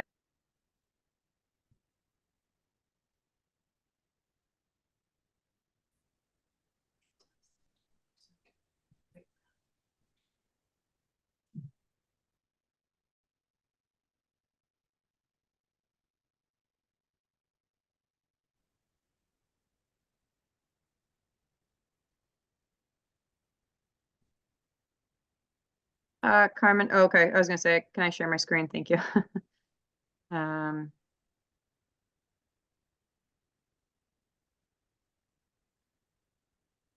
So this is a regulated activity in terms of the action of a subdivision. So like up here, this is the regulated activities under the stormwater bylaw for a full stormwater permit. So just to clarify, this category is already considered because it's altering more than 5,000 square feet of land. And it's not a new parcel. It's not an LUH PPL. But then the other subsection here, that's administrative, so you can ignore that. The subsection here related to subdivision says activities that are completed in phases such as subdivision developments and phased commercial developments, which could be reasonably expected to alter more than the thresholds in the 2 sections above, shall require a stormwater permit or administrative approval prior to beginning construction, even if planned alteration is conducted over several phases. So basically what the bylaw says here is basically just saying that a subdivision project as an entirety, whether it's the road, the lots, and the homes themselves, we understand they're going to be completed in phases. So those phases need stormwater permits. Whether you combine it or the thresholds are considered separately, but it's basically stating that all phases of the subdivision, whether they're submitted separately or combined, unless someone misinterpret, or I'm sorry, if I'm misinterpreting this and someone else interprets this a different way, this is just what the bylaw has for subdivision stuff. Okay, thanks. Yeah, I was not referring specifically to subdivision. I was, and I don't have the section in front of me, but it has to Okay. do with, it's a section where it has to do with presenting in plans in entirety, which is what I understand Mr. Brodsky did on the last time we looked at this, is he submitted the entire project, even though the homes weren't designed and it was specific that they would have to come back. It was still my understanding that the project as an entirety had to be presented, not piecemeal, but I could be wrong. I remember we had. Yeah, I think about did. these placeholder home footprints, and is it really going to be there? Is it going to be this size? And so Well, It does say reason an that we did application. Mhm. Oh, sorry. The reason that we did that is because the building permits that we applied for, the building inspector said that a stormwater permit was needed for him to consider the application complete. Therefore, we came to you with all of the applications, the building, showing all of the lots that we had submitted building permits for, which included homes, because that's what the building permit was for. So it included the homes and the driveways. But yes, they were placeholders at the time. So that was for the development of 3 existing lots that were protected under the single lot exemption, right? So we weren't creating lots, but we were proposing grading new houses, 3 new driveways. However, as far as the subdivision, the way I read that, Charlotte, that section is let's say you have a subdivision that does not trigger any thresholds. Well, because you know that it is a subdivision, or if it's a commercial project that will be done in phases, then, well, obviously you're going to hit the threshold somewhere. If it's at the end of the project, then you have to consider everything. But in this case, every step is going to require stormwater permit. Correct, yeah, and sorry, to reiterate Chris's point that he asked, Chris, there is a section in submittal requirements that says for subdivision applications, a plan showing building envelope within each house lot, proposed grading, drainage, and stormwater disposal for each lot. Doesn't specifically say road access, but it does say, like, again, for a subdivision application, for the submission of, a subdivision project, we would need to see the building plan showing every lot with all the grading, drainage, and stormwater systems for each lot. But this is just the road portion of the project. It's not, I think it's a separate permit in that we're just looking at the construction of the road, and it's acknowledged that this is obviously going to be related to the future construction of the 4 homes on the separate lots. And that's why there's a separate permit for that, which will obviously need to be revised per our regulations and per our conditions that we issued with that permit. But at least for this is just about the road. That's not talking about building any homes. It's just the construction of the road. I think I found the part that Chris was talking about in the regs on, it's page 87 of my document, but page 14 of 87. page 14 of appendix A, it says subdivisions, blah, blah, blah. Such individual lots in the subdivision shall not be considered as separate development projects, but the entire subdivision shall be considered a single land development project for hydrologic parameters. And that's on page 87.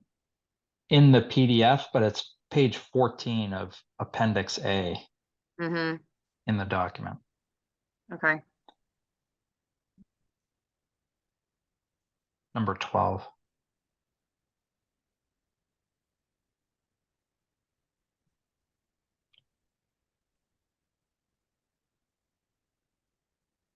Yeah, it just doesn't specifically mention, yeah, I mean, it says land development as a whole. But again, this was related to, this was the second pairing submission from the planning board's subdivision review, where the road has to be constructed before you can even consider building homes. So that's why it was submitted right after planning board issued a decision on the construction, I'm sorry, on the creation of buildable lots with the road. So I don't know, Will, if you have anything else to add based on what Will just read, but that was the original intent when this stormwater permit and NOI was submitted. It was a response to planning board's decision that this needed conservation approval.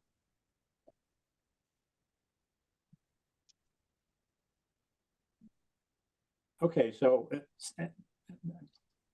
that seems to, I think we've resolved this, that yes, we're going to consider a stormwater permit for the road only.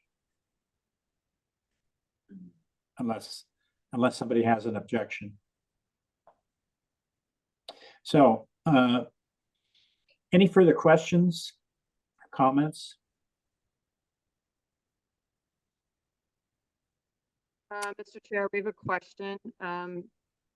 Miss Legat, can you please type in your address in the Q&A feature, and we will read the question. We have to list names and addresses for the record. I'll just give her a minute, but we do have a comment in there.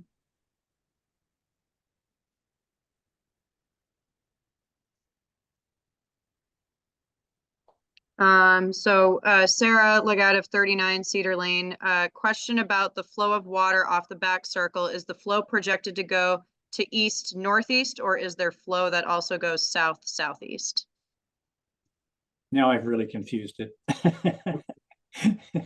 It'd be better to pull up the plan again. Yeah, pull up the plan again. It's a, yes. Actually, if I could pull it up, Charlotte. Yep.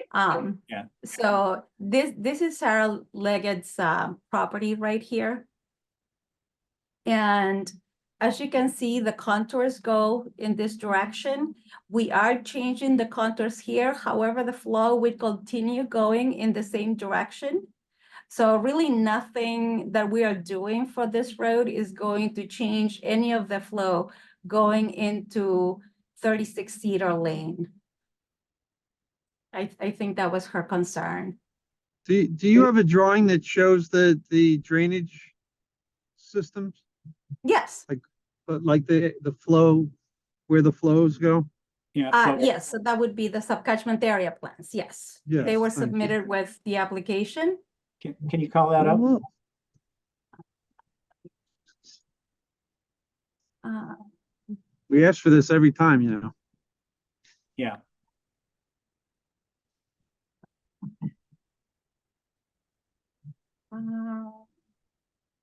If I could just, oh, I'm sorry, I thought it was in the application. If I could just have 1 second and I'll look for that. Well, while you're doing that, let me ask for another clarification. The area of the road, does it take into account the entire area of the property?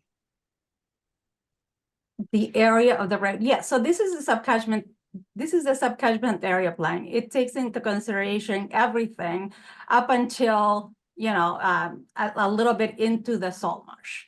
So the work is taking place here in Upland only. And this is our normally we just extend beyond. And this is the subcatchment area plans that you were requested that were submitted with the application. So you want to zoom in on that, please? Of course. Particularly the portion that Ms. Leggett was asking about.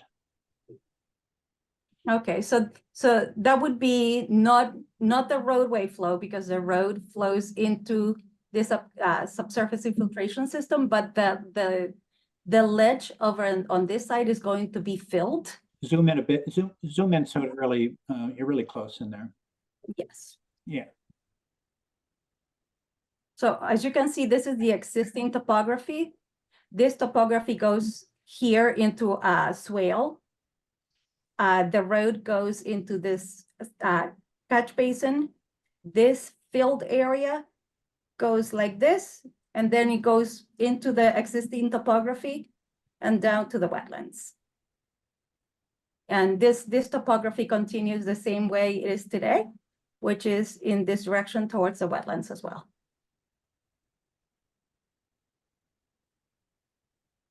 Thank you.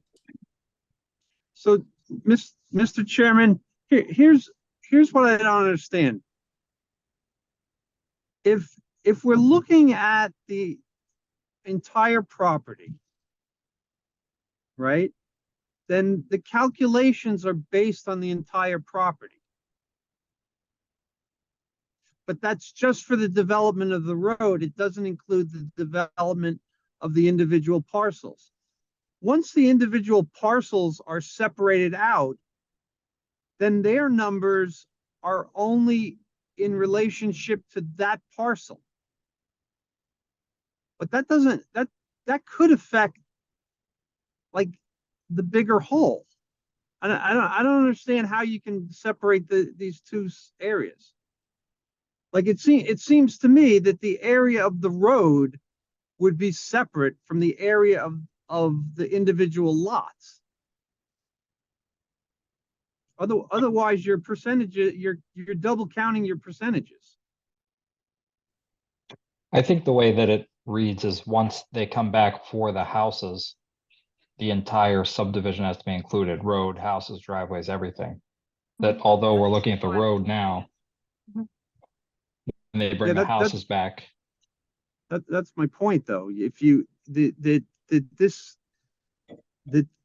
calculations based on the pre and post construction are going to totally change once the houses and are developed and they're put in there, because you're looking at the entire property.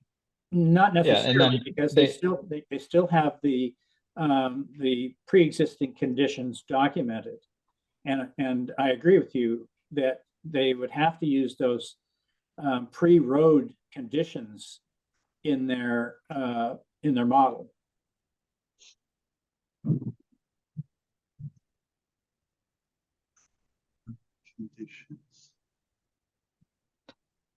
The same But they're starting go- point that they're using for this, they would use for when they bring the houses. I think is what you're saying. What I'm saying is, yes, for any individual lot, they're going to have to model this as if the road did not exist to see how their runoff and infiltration numbers work. Okay. Yeah, at least the section that Will read in the regulations, not the bylaw, it says hydrologic parameters shall reflect the ultimate land development and shall be used in all engineering calculations. I would Uh, certainly be happy to use the pre-development conditions. Yeah, because you're so- making it better anyway, right? Exactly. If I were to use, so you approve, what you're approving is what we're showing on our plans. And our plans do not show any development on those lots. And Yeah. I am reducing the amount of peak rate of runoff and volume dramatically. So right now, if you were to hold me, if I were to develop each one of these lots and you were to hold me to the pre-road conditions, that would help me a lot. Yeah. If you were to hold me to the post-road conditions, it's more difficult because I'm proposing to reduce all of this runoff. But I would be happy to, I think obviously, if I think where it might come into play is if your grading affects subcatchment areas and you have spots where the runoff increases. That's why we want to look at the whole thing. Yeah, of course. And at the end of the It's true that- day, So go ahead, I'm sorry. no, I was just going to say, at the end of the day, if you have an undeveloped lot and you want to develop it, all the same requirements apply, where you have to match pre and post conditions in every direction. So I think the greatest impact, I'm not sure it helps you actually, because you're going to have to account for whatever the runoff was from the hill, and even though it's been diverted by the road, you're still going to have to account for it as if the road weren't there. So I don't think it helps you at all, actually. then What might be beneficial in your calculation is the if you had to account for that slope, your velocities are going to be rather high at the beginning, and your depths may be different, but I'm not sure it helps you at all. Well, either way, I think we're saying that your pre has to be pre-road, right? Right. Yeah. As per our bylaws, yeah, exactly. You have to start with the undeveloped conditions, and Okay. even if you do have this segment of your entire stormwater system designed and even implemented, you still have to, for each of those individual lots, consider what their impact would be on the original topography and soil conditions. Okay. But if you think it's going to help you, great.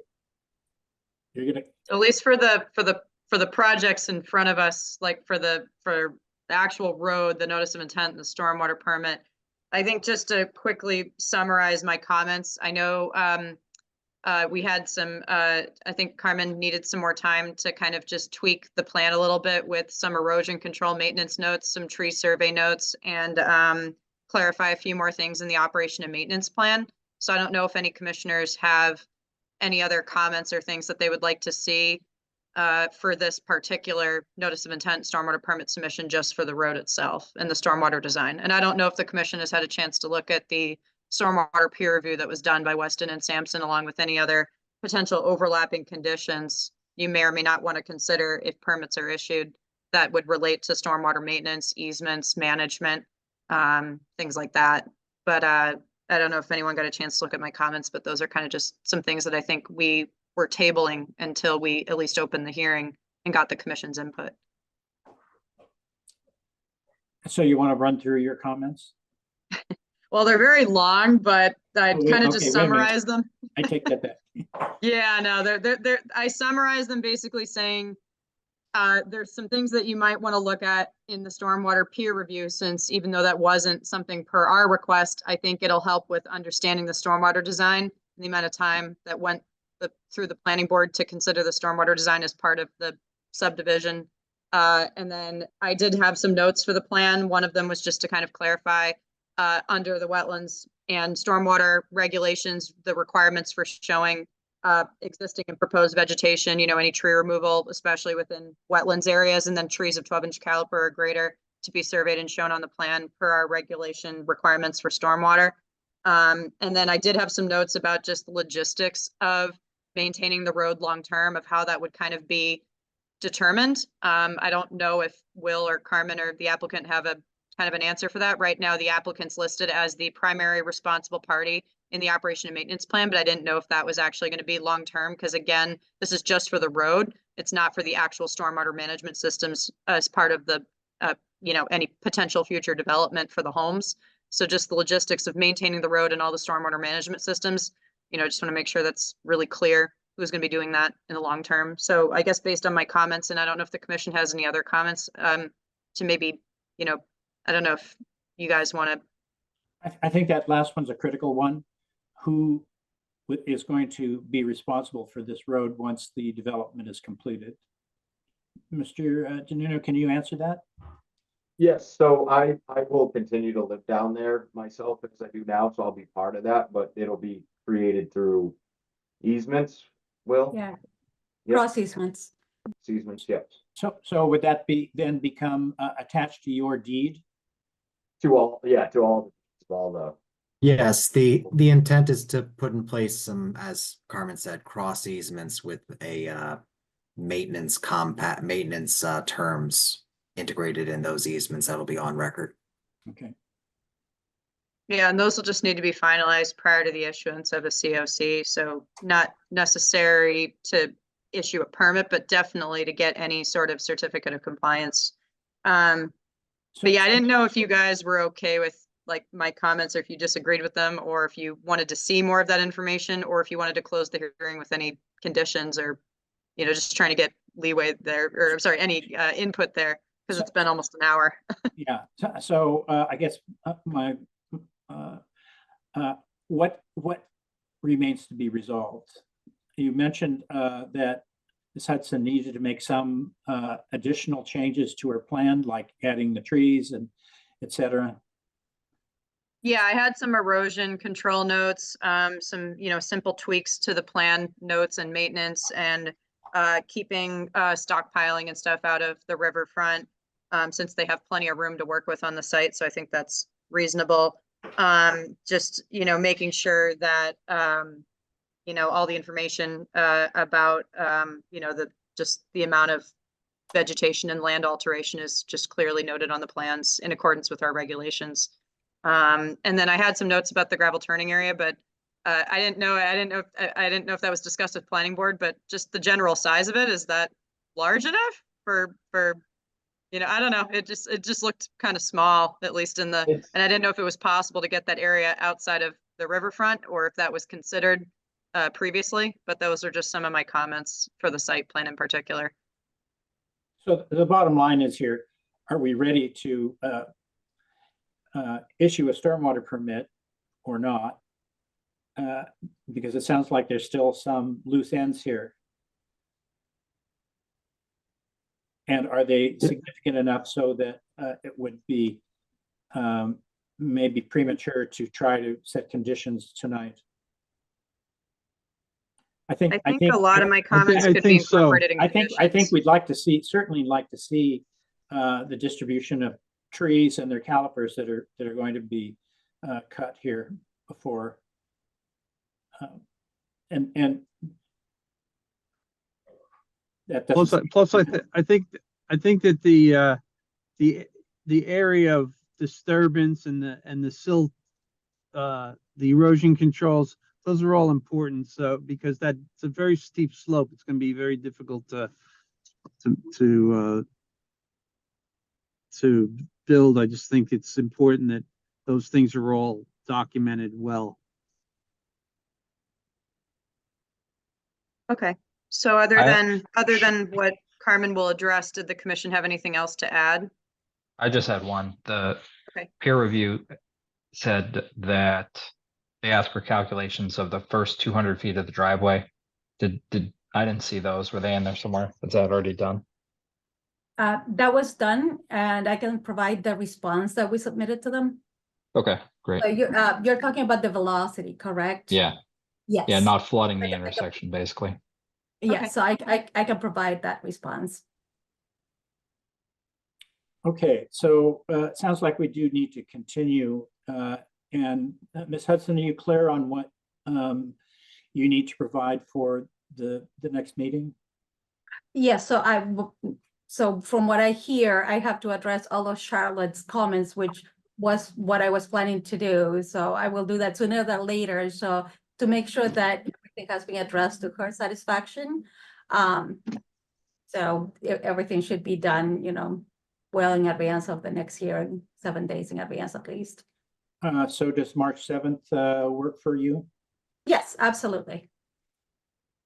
And then I just had one quick question for the commission. In terms of the portion for the notice of intent, since only a small portion of the work is in wetlands jurisdiction, is there anything else to add, or does the commission have any other additional comments or questions on the amount of work proposed within the 50-foot buffer for a variance request within riverfront, et cetera? No? Seeing some head shaking. No, I don't. Okay. But if any commissioners do, now's the time to speak up. Okay. All right, so we'll just finalize the documents and you'll come back on the 7th? Okay, Absolutely. Great. awesome. Thank you, guys. Thank you so much. Have a good night. You're welcome. Thanks, have a good night. Okay. So next up, resumption of the public hearing for NOI 2323, stormwater permit 2316, 205 Atlantic Avenue. And Will, I'm sorry, are you on for this one as well? Yes, I am. Okay, all right. Didn't want to kick you off unless, I'm- sure. You can consider me, when I'm here, you can probably guess that I'm here for Adam. Okay, thank you, thank you. So I'm promoting, I believe I see the applicant in the audience. I'm not sure if they want to join as a panelist, but I'm promoting Deb Keller from Merrill Engineers and Land Surveyors representing the applicant, and then Sean Papish from Sean Papish Landscape Architecture representing the applicant. There they are. And Evening. the applicant is going to stay in the audience.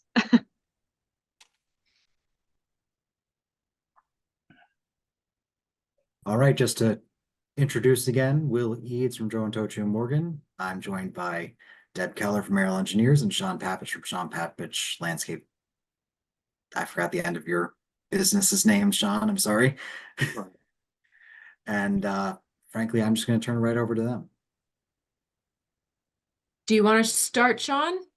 I can share my Why don't you screen. go- I've got, I could do that. Why don't you dive in now, and then okay, you can either share the screen for me or what have you, or I can do it the other way around. sure. Charlotte, is it okay if I share? Okay, let's see. Yeah. I will, I'll skip through Sean's plans for right now. Basically, the one change on the civil set or site development set was to just follow up with some of the changes that Sean made. I think our major discussions from the last meeting were focused on the restoration in the 0 to 50. There was one note that we wanted to clarify on the erosion control plan, which was this note here, and I'll zoom in just so you know, see that it was changed. I did change this one to refer to the landscape, but I missed this note. So I did add to refer to the landscaping plan, and I removed the loam and seed, of course. So That was really the only change that was made on the site plans, other than following up again with the changes from the landscaping plans. And I can pass it back over to you, Sean. That's fine. See if I can make it work on my end. Okay.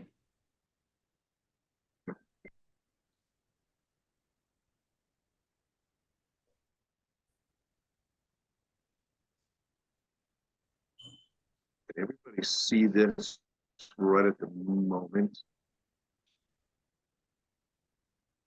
I might do.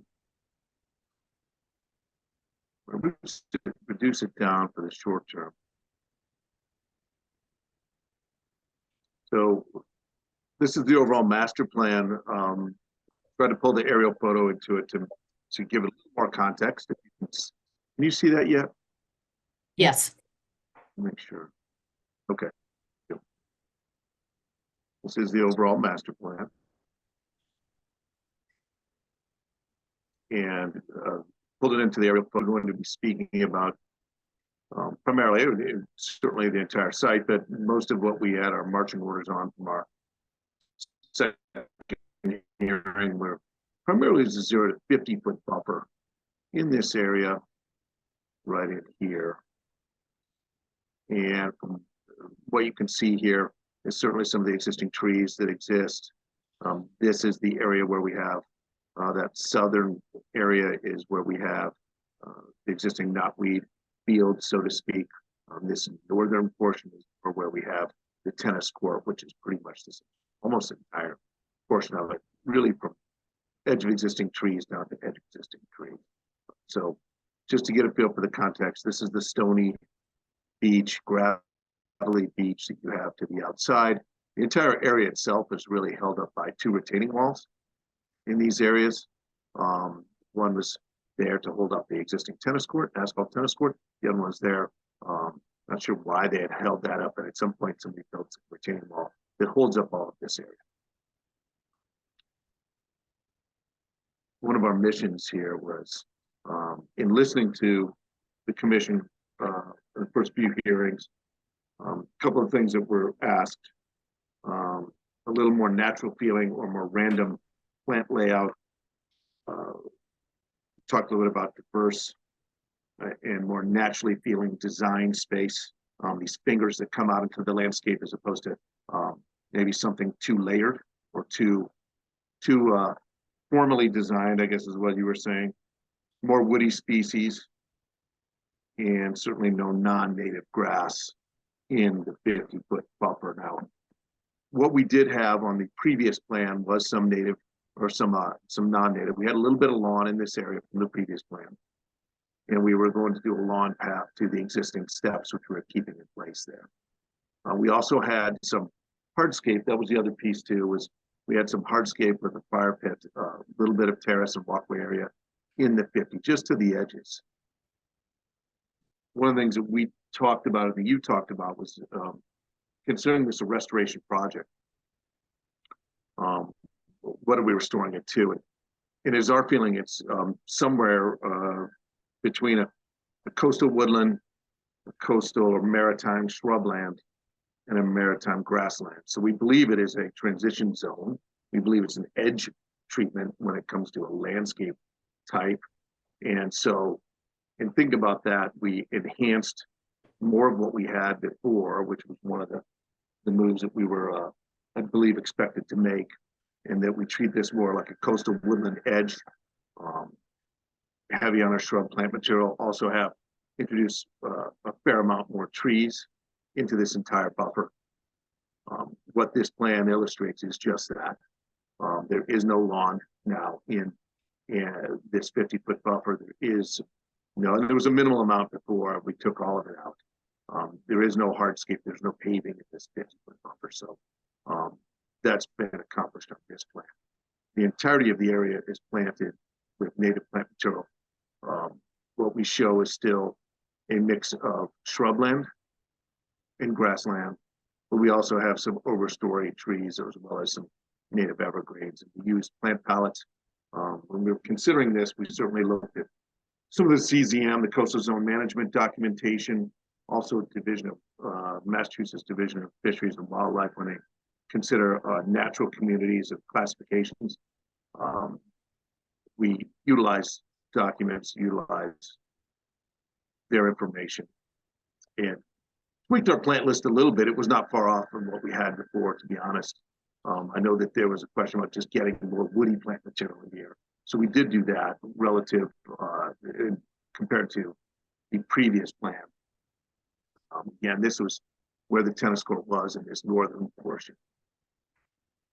And then what you see is more introduction of a greater amount of overstory trees, as well as our cedars, as well as large strips of shrubs. Again, off of our native plant list that we have to the right. We also have the entire base of this to be our New England coastal salt tolerant grass mix. And looking at a lot of the Wilkinson ecological information that they had pulled together when they were working on the first project here, the previously approved project here, they used really the same plant list that we have that they were getting started on. They never finalized that submission when it was decided that it was going to remain a lawn tennis court and that the knotweed to the south was not going to be removed. So they never really finished out their final plant list, but this is where they were moving. They also used a salt tolerant grass mix as a layer underneath that will extend for all of the distance of really the entire base of this entire buffer. What we do have is an area that we would still propose to mow so that we could access into the steps. So that would be more like a typical weekly or bi-weekly mow in that area, just a lane to get you to those steps that exist today. This plant material is all existing trees in those areas. Here. Jump to L2. And that is more your southern portion. This is where the bottom of the, call it the southernmost area of the tennis court is right now. Getting into some area where we have some woods remaining. And then we took this area and beefed up the planting tremendously when it comes to our overstory. We still utilize some of those species that would be considered a coastal edge. And we're actually found out here, some bayberry. We're still using some of those same species along the edges, as well as some viburnum. Still sticking with a lot of some amount of cedars, some hollies, American hollies, as well as an overstory with white oaks. We also used some sassafras in both areas that were site. Again, looking back at our plant material and our plant material list that we show in this area to the top over here is again a lot of the same plant material we talked about in the past. The huckleberry, sweet ferns, inkberries, as well as on the other list a tremendous amount of local blueberry. Again, the seed mix would provide the base for all of this and will be the ground cover. Again, it's a coastal salt tolerant mix. The other mixes that we have that are in the 50 to 100 in these detention areas here, we've identified those in the past. We talked about those, and they are also native plant material seed mixes mixed among these other beds we've seen before, but essentially all native plant material. We didn't talk about those a great deal because we were focusing more on the 0 to 50. In this case, they're still a pretty important part of the plan, and they exist to the west, southwest here, to that portion. One of the things that you had asked about it to describe some of the quantity. I think there was a question about it. There are 20 circles on the plan. There are a little more than 20 circles, I would say. And there's a lot more now on the overall plan. So if you look at the entirety of this plan, the amount of trees shown on the plan are 40, just on the 0 to 50, I should say, just in the 0 to 50. 44 trees, 365 shrubs, 147 separate container plants that would be considered forbs done in drifts, and then the native grass and seed mix, which would be somewhere around 7,500 to 8,500 square feet. So it is the entirety of the 0 to 50. We did note that in areas where if we can retain some of the existing herbaceous layer, we will. In these areas under the existing trees, certainly if it is unhealthy, vertical in and plant low bush blueberry, sweet ferns, and some of the bearberry in that area. It's a little hard to assess that right at the moment, but we've certainly noted on the plan. I want to think if there's anything else that we should discuss relative to the specific. I think that is mostly it. With some of the changes, there are certainly in the 50 to 100 area, we still have 25 trees, 139 shrubs, 275 what you might call forbs or native perennials, and still somewhere around 2,100, 2,200 square feet of native seed mix in both areas that we have to the south and southwest. I think that might be a decent place to start with some of the change, some of the additions that we made. Substantial amount of additional. Thank you. I'm not sure, Deb, if you want to touch on anything else again or not. I think it's probably a good spot to make sure we're all hopefully comfortable with these improvements, and then I think we could move on to maybe discussing how the commission feels with the use of the herbicide. I didn't update the land management plan until I kind of knew which direction, because I didn't want to change it and then find out we were going to approve it and then have to change it again. So I am more than happy to address it with whichever way the commission feels comfortable. Yeah, Sean, let's cover the planting plan first, I think, and Sure. deal with the remediation separately. Removal of invasives separately. Chris, sorry. Yeah, no, I was just gonna say, Sean, thank you. I think this is very much in line with, you know, kind of my hopes for reclaiming this area and kind of giving it back to a more natural environment. And I think it's a great improvement. Thank you. Thank you. Thank you. I agree. Much better. Also agree. So do we have any questions about this, Will? Yeah, my only question was, one of the things that came up last time was the annual mowing of the whatever the native grass is. Is that still in the plan, or has that been removed? Right. We were proposing on the plan to still being able to mow the grass areas. It is the native grass, not lawn. The native grass areas annually, and that's to. And I know we get into some sticky situations there, Tom. We talked about it in the past. What is maintenance and what's appropriate, and does that open up a can of worms to just down? I like to think it wouldn't be. We've had a lot of real decent success in being able to get into some of these landscapes and manage them by pulling out obvious invasives that come in right when we see them, when we're there, right, when we can be in the site. So we've shown it to be mown annually, I guess, is my answer on that one.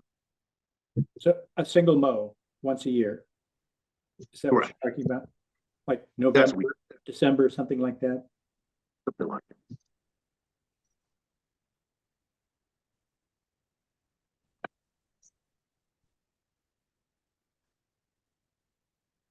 Further comments from the commission?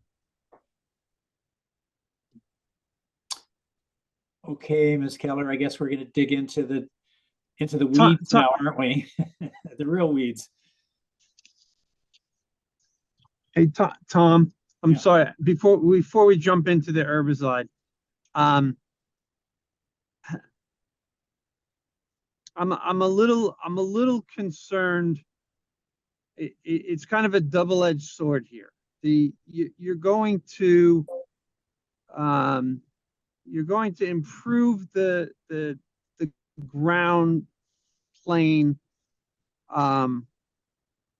because it's going to be easier to keep invasive down and such if you're allowed to mow it once a year.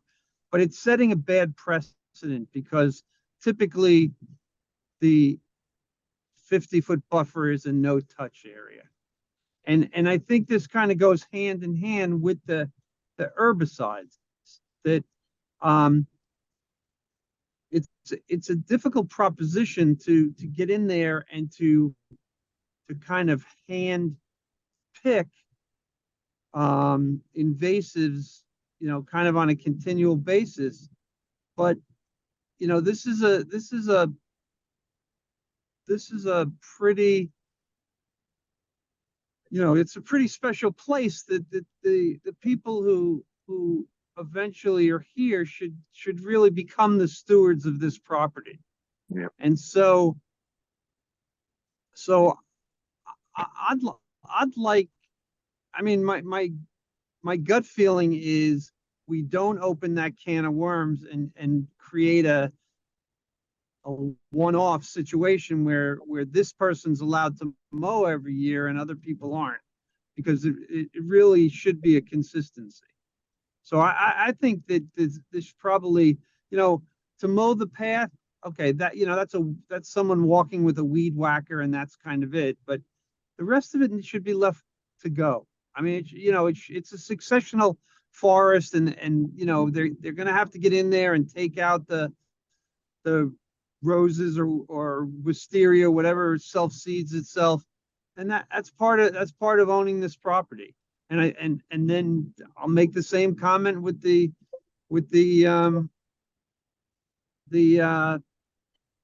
Japanese knotweed, the same thing. I mean, it should be kind of a one-time deal to get it out of there the best you can, and then it's up to the owners to take on this responsibility and to not use herbicides, and not mow this area. That's my opinion. Chris, do you think there's a mechanism that could be done? Because I understand what you're saying, and I completely get it. Do you think there's a mechanism someplace that is I'm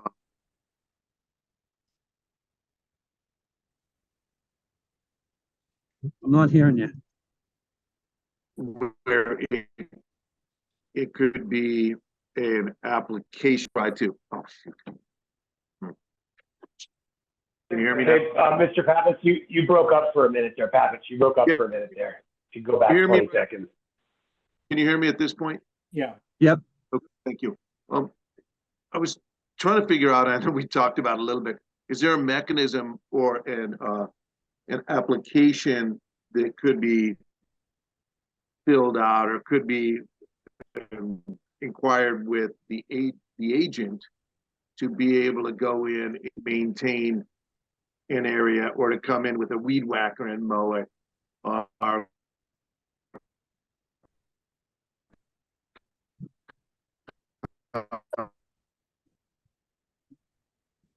that's not riding or anything like that?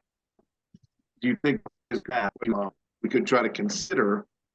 Because I do appreciate the fact that I do completely appreciate that. We've talked about that. I'm trying to figure out, is there a good way to do that? Keep out the invasives. You broke up Yeah. pretty bad there, so Sean, I think your voice was more stable when you weren't sharing your screen. Somebody said it's me before. Let me stop my share. Yeah. Okay. I guess I was just Sometimes it trying to helps ask with video off. if there's a way we could find completely. Oh, that's good. That's probably better for you guys, I can tell you that. So how about this? Can you hear me? Yes. Yeah. Nope. Getting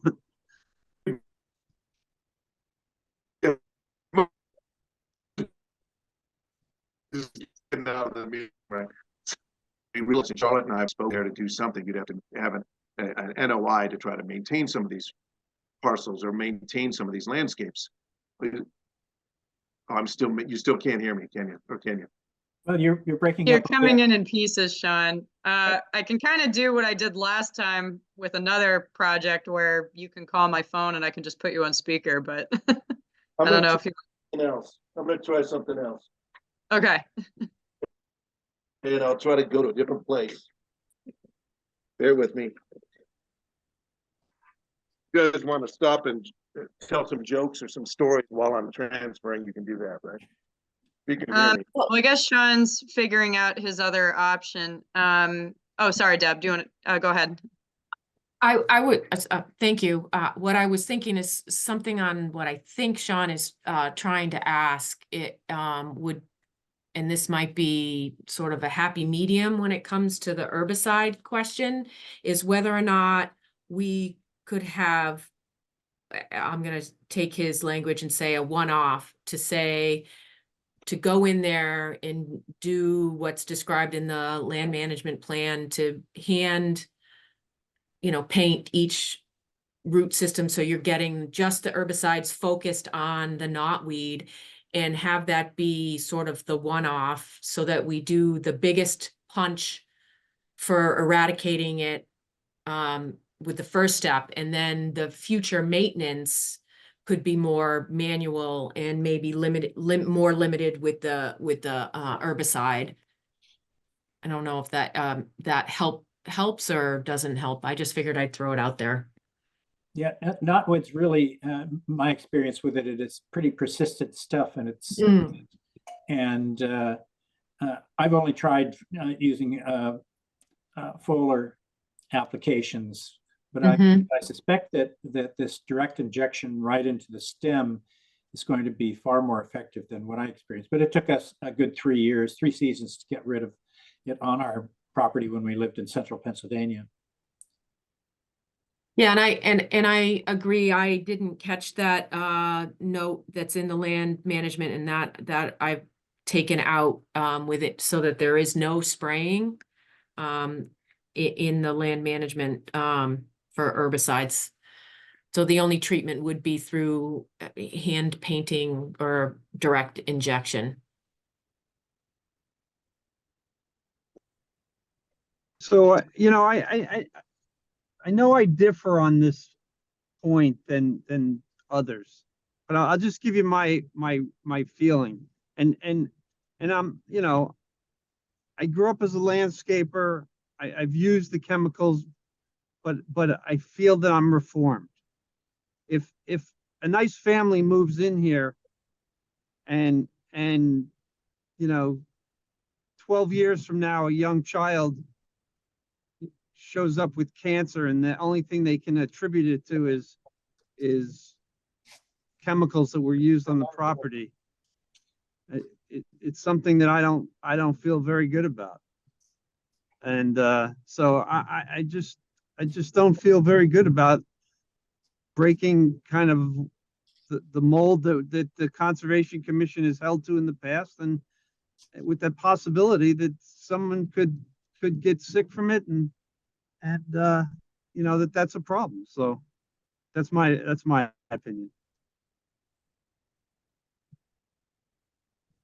I'm 100% with Chris on this, and also not just if somebody moves in there, but there are a lot of people that go down to that beach that's just on the other side of this that could affect as well. And I don't think it's something that we should loosen our variances for, just like Chris said.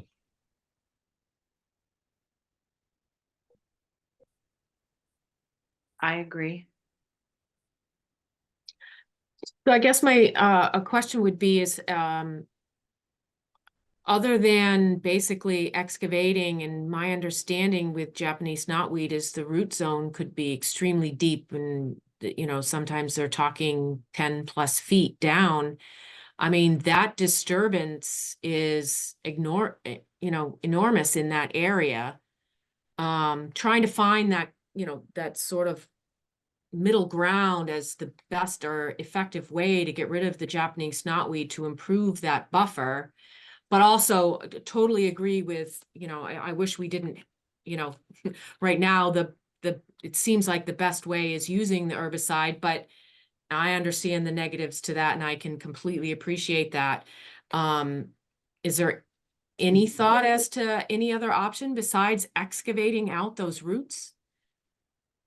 Because that, I don't know if I looked, I don't see any other recommendation out there other than excavation or doing the direct inject into the roots. Obviously spraying, I completely agree, is not appropriate in this situation. I'm just trying to think. I haven't found anything to date that helps us in this situation. So it's either we mow and, try not to have it grow back. Yeah, if I can offer some potential suggestions, I mean, as we discussed last time, I said that I would finalize a list of suggested conditions, and I do have those. They can obviously be calibrated to whatever the commission decides, but based on the conversations tonight with some commissioners appear comfortable with it, others do not. Maybe there's some sort of condition that we could implement to only use direct injection only to Japanese knotweed for a very specific period of time and not allow it in the future for ongoing maintenance. Because then once you get rid of the really nasty areas, you shouldn't need to use herbicides on the site long term. So there shouldn't hopefully be any long-term impacts. I know Chris McIntyre, he's not here tonight, but he did look at the half-life of glyphosate. He said in the soil, at least from his research, it didn't seem like it was that long. So Tom, correct me if I'm wrong, but I think if it was used in very, very small applications for a short period of time, hopefully we would mitigate any concerns, at least from an environmental perspective, of the impact to the 50-foot buffer and the resource area. But that's just what I'm thinking of, because again, with knotweed, based on my research too, there's really no way to get rid of it unless you bring in a heavy excavator and remove a lot of material. And that I think is far more damaging. And But ultimately, yeah, sorry, a specific condition I think could restrict whatever we decide tonight. I think mean, is ultimately, that's just going to spread. It's just going to get worse. Mhm. I wonder if you may have the solution right in front of you, and that's to start irrigating it with salt water.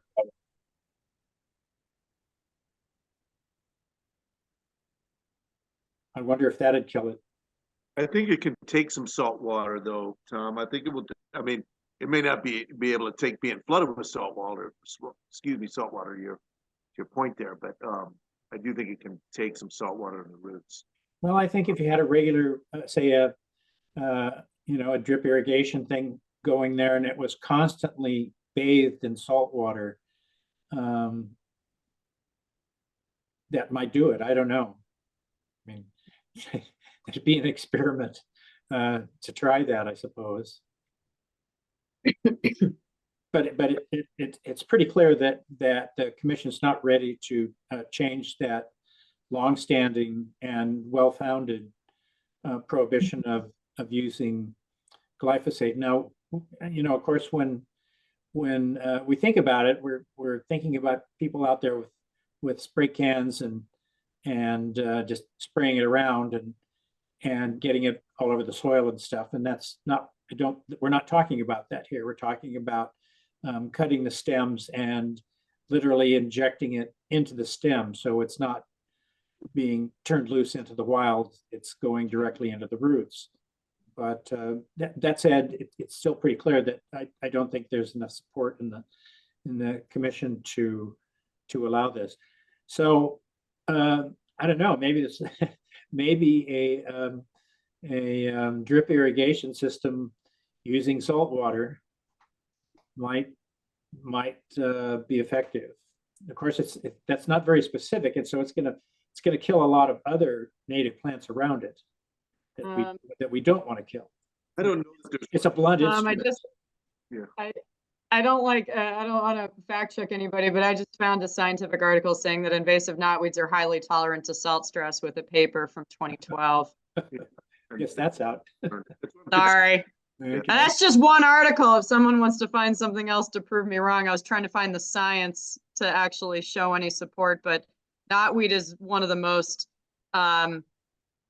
voracious plants that at least it seems to be that it doesn't tolerate, it can tolerate a lot of salt water, it can tolerate salt and vinegar. There are people asking questions about using salt and vinegar instead, but other than excavation, I don't know if there is another option to remove the knotweed. So the commission has the choice to just not allow herbicides and just leave it, and then just work around the knotweed patches for mitigation plantings. But I think you guys know in the long term where that's going to go. So I don't know, maybe hand pulling in certain areas and just leaving the nastiest mess in a corner and just keeping that controlled, I guess. I don't know. So I wonder how long it would take to starve the roots if you just continued to snip it off every time it sent a shoot out. I mean, it can't last forever if it can't photosynthesize. Tom, Like I had cutting? a landscape contractor mention that to me before, that they just keep cutting it back, cutting it back, cutting it back, and just keep on cutting it, dies back. So I've heard that, and right now, from what I'm hearing tonight, that might be one of the options, right? Between that excavation, that might be one of our best options, right? I mean, that might be the best plan, is what I'm hearing. At least it sounds like it may not. And maybe an area where once you cut it, you put 6 mil black plastic film over it and for a couple of seasons, so you're not having to go out there every 2 weeks to take off the small stuff, and so that's a mechanical solution that might be effective. So so would you, and this might be a question for Sean, so if you did something like that, like you went through a process of cutting it down to reduce it, and maybe you put the poly barrier down, that's like a couple year process. So you wouldn't be able to restore that area until you went through that process. Correct. I mean, we'd probably start it soon. If we were allowed to do that, we'd want to get started soon. Sooner than later. Yeah. Even kind of during construction, right? Is it possible to do that? Yeah. For construction, it seems like Might. what I'm hearing. So I think it might be a positive to try that. I mean, it seems to me like the right idea, something mechanical. But start soon, but that's a good point, Deb. It would take a little while before we could actually plant it. But you know, if the town could work with us on that, the group could work with us on that, I think we might find a success story here someplace out of all of this, which I think is a real positive.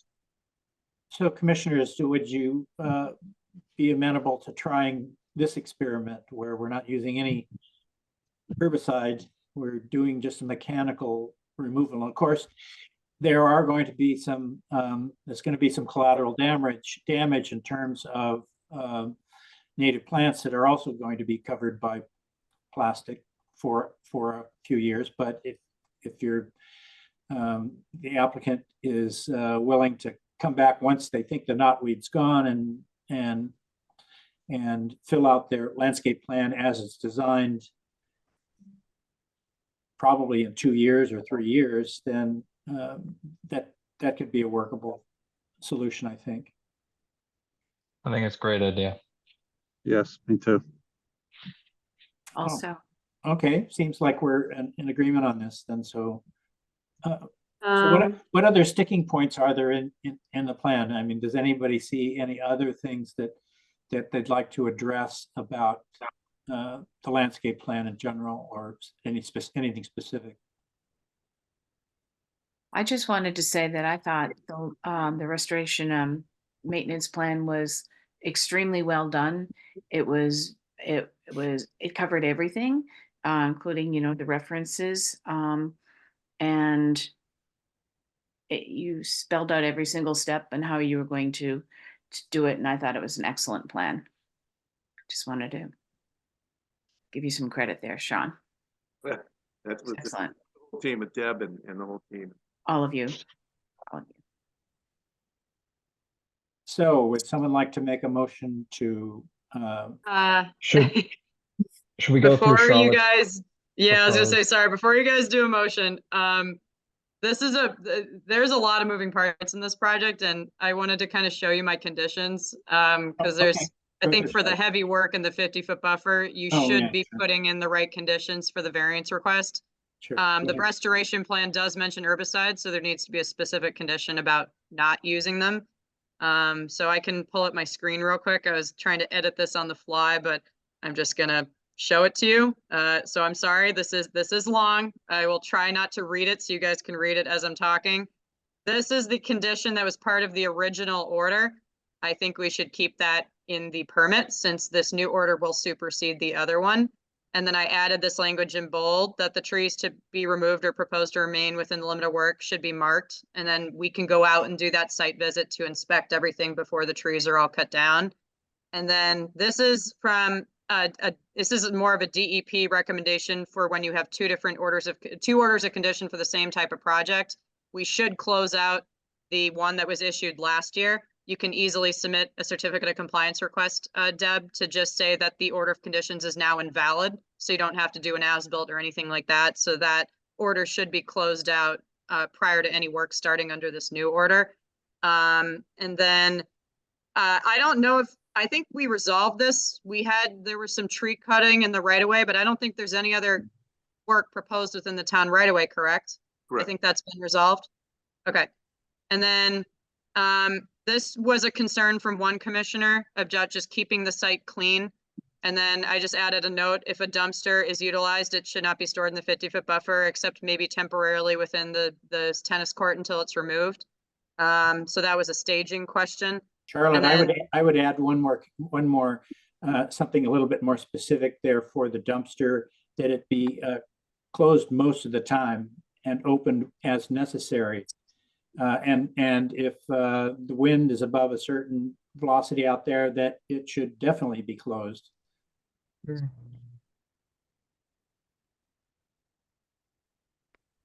Except for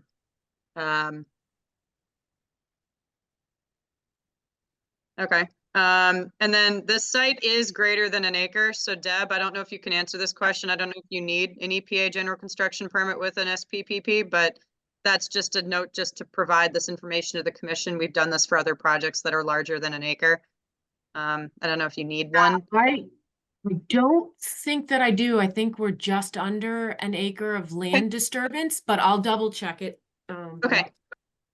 We could I just wrote if, so it may not apply. Sure. And then this might need to be modified, but the mitigation and landscaping work, we've done this in the past, shall be done by hand, but I understand you're gonna need some, so I don't know if we wanted to add that. Just keep this general or add any specific language about what type of equipment is allowed, because that can be a part of the variance request. You could just put it in with the conditions too, in the 50-foot buffer. I don't think we need to use any heavy excavation equipment if we're just gonna cut the invasive knotweed to the ground and put tarps on it, right? I don't think we need to, unless you need to get in like dumpsters to cart out the invasive material stuff. I don't think you can do that with just wheelbarrows unless that's possible, but I tried to keep it general. I just, in terms of the mitigation work, I tried to just keep it general. So I don't know if the commission agrees to that. Well, you're going to keep an eye on it, right? Yeah. Right, exactly. Yeah. And then this is the big one, the steps in the restoration plan shall be followed with the following conditions. So we're kind of acknowledging the restoration plan with a few changes. Again, the use of any mechanical equipment. I just made it general, just review with me on site. Invasive work. I don't know if this is feasible for the applicant, but this is kind of a mini restoration project. So I think it should be kind of supervised by a professional. Sean, you are definitely very qualified, but I didn't know if the commission agreed on working with any other type of professional who's used to seeing this work. Or if we're good with just obviously Sean, who's proposed this work to begin with, or if you want any other requirements for that. Invasive material shall be removed from the site entirely, should not be stored for a period, because we don't want all the cut materials kept on the site to prevent any spreading, so it needs to be properly disposed of. I didn't think we should burn on site unless anybody disagrees. And then I just wrote herbicides are not allowed under this order. Invasive species such as knotweed shall be cut to the ground and covered with black plastic covering to prevent spread, I guess. I don't know if you guys want to add anything else. No? And I'll just keep going. This is about monitoring reports. I don't know if you want, this was included in the actual restoration plan, so this was not me. I just added a condition to just reiterate that, just to make it clear. But that was proposed in the restoration plan that you have to take a certified arborist to look at the tree health to be incorporated in the monitoring reports. Removal of design trees shall be reviewed with the arborist. I added restoration professional and agent. And then the applicant, so I don't think we need this, but this was the herbicide use. So I don't think we need to worry about long-term use with herbicides. So I can take that out. And then this, sorry, mostly last but not least, this is going to be, we're just so that the applicant and their team are aware, we're trying to incorporate more mid-project inspections. So this is kind of the required inspections that I thought of. Most of these are kind of common sense, like a final site inspection, a pre-construction visit, before the stormwater installation is happening, before any paving, before any landscaping. Now I can take out herbicides because we're not doing that. And then any random site inspections required under the restoration management plan. So I just kind of wanted to make note of that there may be more inspections required for this project than normal. And then I didn't know if the Conservation Commission wanted this. We've done this for other 50-foot buffer projects where we're doing restoration and we want to leave the site alone. So if you want to require conservation markers, you can decide whether or not you want that in a condition. And then this one, Will, you're welcome to speak up on this one. I didn't know, but again, with the 50-foot buffer, it's a no disturb policy unless you get a variance. So I didn't know if, we wanted to just say in the future, it shouldn't be developed, but I know that one may cause some, I don't know, concerns, confusion, but sorry, that is a very long list. So Will, I'm not going to expect you to read it. I'm happy to read it if we're making a motion, but I didn't know if anybody else had any other conditions. I know this is a lot, but I think for a lot of heavy work in the 50-foot buffer, you should consider any of these or none of them or all of them. So I'll leave it to you guys. So we've already covered, I believe, the construction entrance and staging and all that. So we don't, okay. Okay. Charlotte, I think one of them covers it, but I will update the restoration report so that it removes the herbicide, just so that it coincides with the order. So I don't know if you want to add a condition to say that we're going to provide that so that we've got all our sort of ducks in a row there. And I just don't want, like we were talking about that other project where we had a confusion of a restoration plan that didn't get updated, and we don't run into that here. No, that's good. Thank you, Deb. I think that's good to, I don't know if you want me to put that as a separate note or whatever, but yeah, no, thank you. That's a great suggestion. And then this is pretty standard in restoration plans. Oh, sorry. Was there a specific variance for that we can just vote against so that it's very clear, or no? Was there not? I think if there's no objections to the commission, the applicant, you could make it very clear that the commission is issuing a variance solely for the work within the 50-foot buffer as shown, minus the use of herbicides. So like you could either put it in the same motion for work within the 50-foot buffer, or you could do 50-foot buffer and then the commission votes to deny the variance request to use herbicides. So you can do it either way, I think, as long as it's very clear in the motion. Okay. But I guess, is this too much? Not enough? No. Just right? Goldilocks? Well, don't know whether it's Goldilocks, but as you pointed out, this is in many ways, this is a new approach that we're taking to the 50-foot buffer.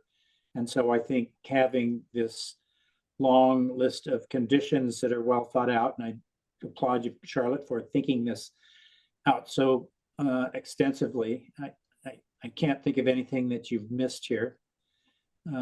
So again, I think it's important to have a pretty solid list of conditions here for this, and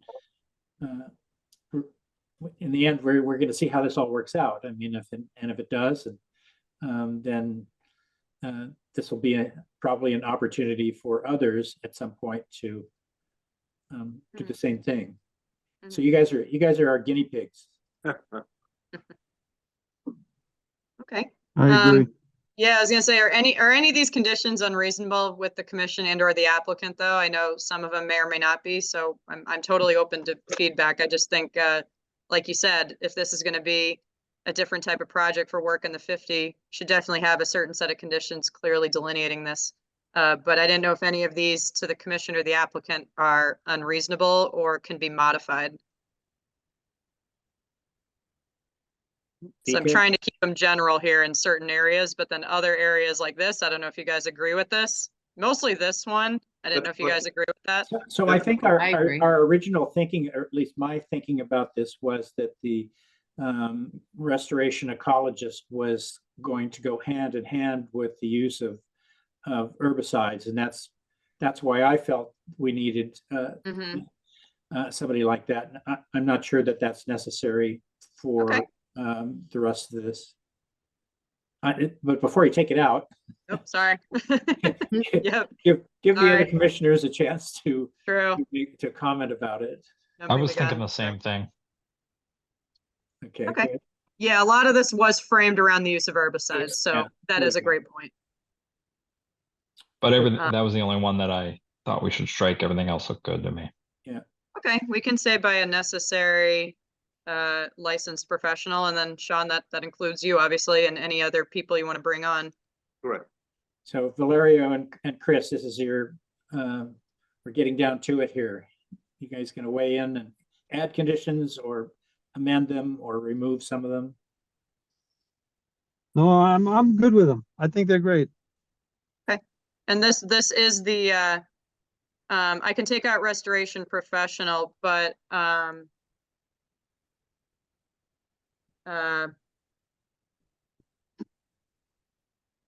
just call him supervising professional, maybe to make it consistent here.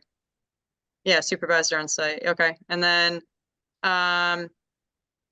this again is in the restoration plan. So just know that, Sean, you'll probably be working with a certified arborist. And then these are just the required inspections. And then do we like the conservation markers? Yeah. Yes. Yeah. Okay. Definitely. And then again, this is the last one. I understand if this does not make sense, but I don't know if you want to put this as a condition, which would be potentially considered for an ongoing condition with the COC, if the applicant agrees to that. Because I think that's the whole point of this project, to have to build the home, but then have a nice native 50-foot buffer, so you wouldn't want to develop that in the future. Yeah. And it's kind of mimicking like the Wetlands Protection Act for riverfront for new development in the inner riparian zone. So I didn't just make this up. I was kind of considering a rough frame from existing regulations. Just as a comment on that, does that account for the path? Yeah, We can write and only with we could add a note about the path. Yeah, that's a good idea. For planting purposes and path maintenance only as shown on the plans with no further development. Does that make sense? So that the area in the 50-foot buffer would really just be maintained for planting and for path maintenance. Does that make sense? Yes. Well, Devin, Sean, then- you're more familiar with the plans than I am off the top of my head without them in front of me. Is there anything else we need to account for in that 50? I'm just struggling No. philosophically and mentally with if we see a buckthorn in there that can't be removed, if you can see obvious invasive okay. be touched, and I'm trying to figure out if there's still a way for us to be able to consult with you, write up a quick report on what we need to take it out, identify it in the field, have you look at it and say, oh yeah, well, that's fine. And I realize not a mechanism for that. I do understand that. I'm just trying to find. Yeah, I'm trying to keep this general here, Sean. So yeah, for like planting purposes, landscaping maintenance, so like, again, the Okay, landscaping and restoration maintenance. okay. Perhaps Um, just a reference to, not necessarily in this sort of parenthetical list, just a reference to, invasive removal may be allowed with approval and supervision of the conservation agent, something like that. Just throwing that as a thought. No, that's a good idea, future, something that's unanticipated, that some new invasive comes in or whatever. Yeah, there should be a provision for that, so we can weigh in on it. That's good. One of my concerns is, we all start out with the best of intentions here, but as soon as you get the landscape company in there and left to their own devices, they sometimes get a little too creative. And so I just wonder, Sean, whether you're going to be talking to these landscapers and making sure that they understand all of these conditions. Yeah, they would have to, right, Tom? So, but I think at least hopefully during construction, some Yeah. of these checkpoints that you guys have now started to list, bingo, a lot of those right there, I think are gonna help tremendously in terms of pre-landscaping site inspection. And some of that work should help in terms of being able to have those meetings with the landscape contractor at that point. To your point, though, I mean, when I'm gone, not from this earth, but when I'm gone, from the project, right? When it's done and it's completed, our best bet is this living document as well as the markers that you're talking about. Because at some point we unfortunately have to say goodbye to the property, and that's usually right after construction is over, right? The plantings are done. So we want to make sure that the happy homeowner here and subsequent homeowners understand what's been done here, and that they feel that they're responsible enough. So when they engage a landscape maintenance contract, that their landscaper follows these conditions, that they don't start getting creative on us. Right. Yeah, so trying to So I keep have a this different- general, I'm saying may be considered and not will be. So it's not gonna be a permanent allowance, but just, in terms of maintaining the restoration area so that it's not becoming overgrown with invasives, it can say may, if that sounds acceptable. And so, sorry, Chris, I think you had a comment. Or someone had a comment. I think I may have cut somebody off, but. Yeah, Charlotte, what does it mean for shall be maintained for planting? Does that mean that ongoing, they can continue just to plant in the 50-foot buffer? Replanting or planting I mean, what replacement? is that? I mean, I just feel like if this is supposed to be direction for future landscapers and maintenance Yeah. companies, I'm not really sure if it's expressed. I don't even think I understand it exactly. So, and I've been listening, Okay. I'm not saying it needs to be changed. If everyone else does it, it seems clear, but I just don't, shall be Technically, maintained.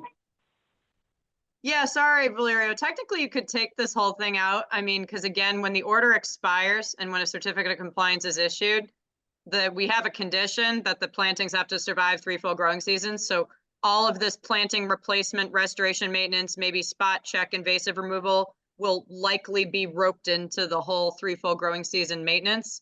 But after 3 I full wasn't growing suggesting seasons, to I delete didn't. it all. I You would wanna just delete say it all? maybe these word, just the word planting replacement is, maybe that's just maybe adding the word replacement might fix that, but I just didn't really understand exactly what we were getting at there. That's all. I I wasn't think I was suggesting. just delete trying to any of it. preserve oh, sorry, go ahead. No, that's it. Yeah, this was there's a specific reference. This is not riverfront, but there's a specific reference for riverfront for new development about preserving the inner riparian zone, and the condition shall survive an issuance of a COC. So it's trying to kind of mimic the intent of that. If we're going to allow all this work in the 50-foot buffer and you restore it, other than some path mowing, should the intent be that it's pretty much left alone other than maintenance? You know what I mean? Like for future development? Because again, that's something I just mimicked from the Wetlands Protection Act. I didn't just make this up. Like it's just, I'm applying it to the buffer zone, not riverfront, which is not on this property. If that makes any sense. But the condition shall survive an issuance of a COC of no further development in the inner riparian zone for riverfront. That's kind of where I modeled this for the 50-foot buffer specifically. But if you guys don't like that, you can take it out. Again, there's a condition in our template about maintaining the plantings for 3 full growing seasons. So I think that's kind of generally implied. You're going to be replacing the plantings. You're going to be pruning some stuff. You're going to be pulling out some invasives to maintain all the plantings. And that will be likely issued with a COC for 3 full growing seasons at the very least. So it at least gives them a little bit of a buffer. And then if they wanted to do anything else, they would have to come back for a new notice of intent. So, but I just don't know if, you know what I mean? Like, so it's up to you guys. You can take this whole condition out. I was just trying to No, think I of think, something. I think it should stay, and I actually Yeah. like that I last agree. sentence, the condition will survive, shall survive the issuance of the COC. That sort of. Okay, so locks maybe it. just keep it more general. No, I think that's good, just the way it is. I guess Okay. just my question is, let's say in 6 years, one of the plants that's planted now within the 50-foot buffer dies. The homeowner in 6 years gets to say, okay, well, this plant on the landscaping plan was XYZ, I'm gonna go down there and replant it. And that's fine, right? And that's what we mean by planting replacement? Mhm. Okay, cool. Yeah, oh, sorry, yes, sorry. Yeah, I think, again, it's the intent is to leave the 50-foot buffer once it's planted, other than some path mowing maintenance and some planting replacement and spot checks for invasives as needed. You keep it as is.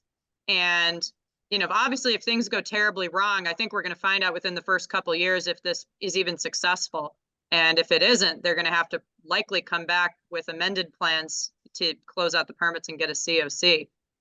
So usually you find out success within the first 2 or 3 years if the area is properly restored, or if it doesn't take, or but obviously in 10 years, you're going to find out if the invasives come back. That's why I think maybe having some sort of general condition on maintenance, not just for access, but for just maintaining the area, but not doing anything else, makes sense. But again, I'll defer to you guys. I know this one was confusing, but like I said, I was getting it from other regulatory standards. But I guess, does anybody else object to this one? Tom said leave it. Valerio, I think you had some more questions, or does that answer your question? No, I'm good. Okay. Sorry, Will, I know that took a while. I know you wanted to make a motion 15 minutes ago. Okay, Will, Me will? yeah, Yeah. you will do it. Oh, yeah, sorry, Will Ashton. Yes, 2 Wills Yeah. on the call. Sorry. Let me see if I can get the right number here. I can make a motion now if everybody's good with those conditions. Yep. No objections? Last minute? No? Okay. Nope. I think we're ready. So first, I'll make a motion to issue an order of conditions for NOI 2323 at 205 Atlantic Ave with all the conditions that we just reviewed, if I can say it that way. I can give Angela this sheet, so I think in this case, Okay. if no one objects to that, Yep. for the minutes, I'll just give her this entire thing. You have a second? Second, With that, we'll have a roll call vote. Will Ashton, Will Ashton, aye. Kathy Berrigan, Kathy Berrigan, aye. Chris McFarland, Chris McFarland, aye. Valerio Romano, Valerio Romano, aye. Tom Bell, aye. This passes 5-0-0. I'll make a And motion. needed. Yep. Oh, go ahead. No, Oh, go sorry, ahead. I said variance. Yeah. Yep, variance for the Make a 50-foot variance motion. buffer. And Yep. a stormwater permit, right? Yep, yeah, and you also need to issue a variance for work within the Let's 50 do and the for greater variance than, for the 50-foot first. Okay. and it's greater than 1,000 square feet of land subject to coastal storm flowage too, sorry. So I'll make a motion to issue a variance for work within the 50-foot buffer and more than 1,000 square feet within land subject to coastal storm flowage. I second Second, that. Okay, we'll have a roll call vote. Will Ashton, Will Ashton, aye. Kathy Berrigan, Kathy Berrigan, aye. Chris McFarland, Chris McFarland, aye. Valerio Romano, Larry Romano, I. Tom Bell, I. That motion passes 500. And I'll make a motion to issue stormwater permit 23-16 for 205 Atlantic Ave. We have a second? Okay, roll call vote. Will Ashton, Will Ashton, aye. Kathy Berrigan, Kathy Berrigan, aye. Chris McFarland, Chris McFarland, aye. Valerio Romano, Larry Romano, I. Tom Bell, I. That motion passes 500. All right. Ooh. Thank you, guys. Thank you. Appreciate it. Thanks. Thank you very much. Thank you. Good night. Welcome. Thank you. Good night. Have a nice Great, night. guys. Thank you. So.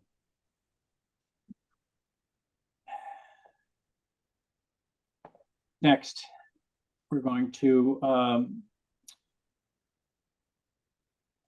resume discussion of the show cause hearing for 26 Lambert's Lane.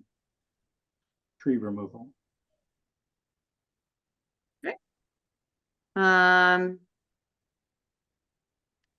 know. So I have John Orman, who's the property owner, and Alton Stone is in the audience. I don't know if he needs to be promoted, but I'm trying. I don't see anybody else. Oh, he declined. Okay. John, Alton's in the audience if you need him, but I don't see anybody else unless you want me to promote anybody else. I would try to re-promote Alton. He might have hit the wrong button. Okay, let me try again. All right, Alton, we're trying to promote you. Come on board.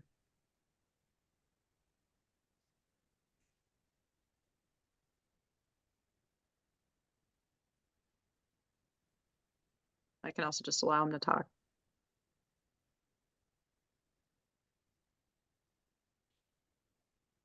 Alton, can you hear us? You're muted, Alton.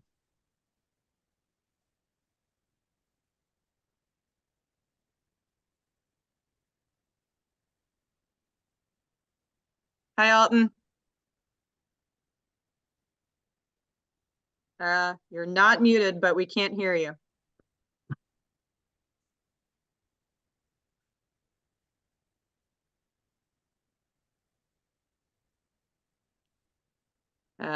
Not sure if Did he has join the sound. call? He is on the call. He's not a panelist because he kept declining, but he's allowed to speak and he's unmuted.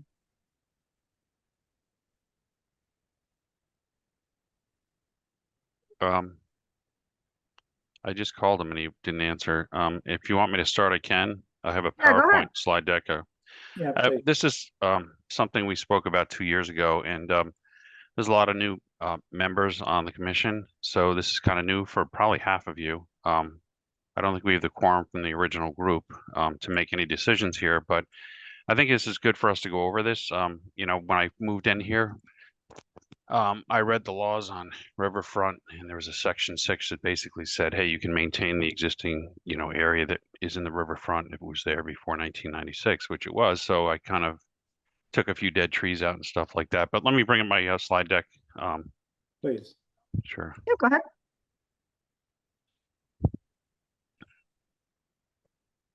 So let me minimize this here. Can you see my screen? Yes. Yes. Okay, there you go. Oh, see. Okay, so just for density to get through this, it's late at night here. A lot of information has been going back and forth, a lot of different permitting. So the agenda here is basically just review the conditions before September 20th. I think September 20 when I moved in, I think this is what you want to see, what was there. Take a look at the dead and diseased trees that are removed in the fall when I moved in. I have some actual pictures of the trees. The stumps are still there. You're welcome to come out and look at the stumps, the dead stumps that have rot in them. And then I can review some trees that fell in a storm. We had a big windstorm in 2021. I don't know if you remember when the power was out for 5 days in Cohasset, but I lost like 3 or 4 trees back then as well. And I cut those and took those out as well. But, you know, I don't want to dwell too much on this. About 10, maybe 12 trees came out of an existing area, and I cleaned it up a little bit. But what I really want to focus on is, you know, I have a new NOI out there, and I want to kind of just mitigate if there is any issues there with the board. and replant trees and just cut to the chase and just say, hey, what's the issue? What would you like? And how can we solve it here? We're proposing, and you've seen the NOI and you've seen the stormwater report, we're proposing to put back 65 riverfront trees in the area of the riverfront, and 12 dead and diseased trees came out, and what I would call maintained. I wouldn't say I cut them. I think there's like, hey, I went in there and I clear cut. That wasn't really the intent. The intent was just to take the dead trees out of there. So if you look at the chrono of Lambert's Lane, if you read the code section 6, there's something called existing landscaping, and this property's been around since 1700. The road itself, Lambert's Lane, has been here since 1620 or something like that. It's a very old lane. This was an old farm back in 1700. There's rock walls, farm walls, and stuff like that. So the backyard was like a farm. It was a wheat field, and there was horses and stuff back there through years. When I was back there raking, when I moved in, I found a couple of horseshoes and stuff back there, and threw some seed back in and regrew some areas that had dried out.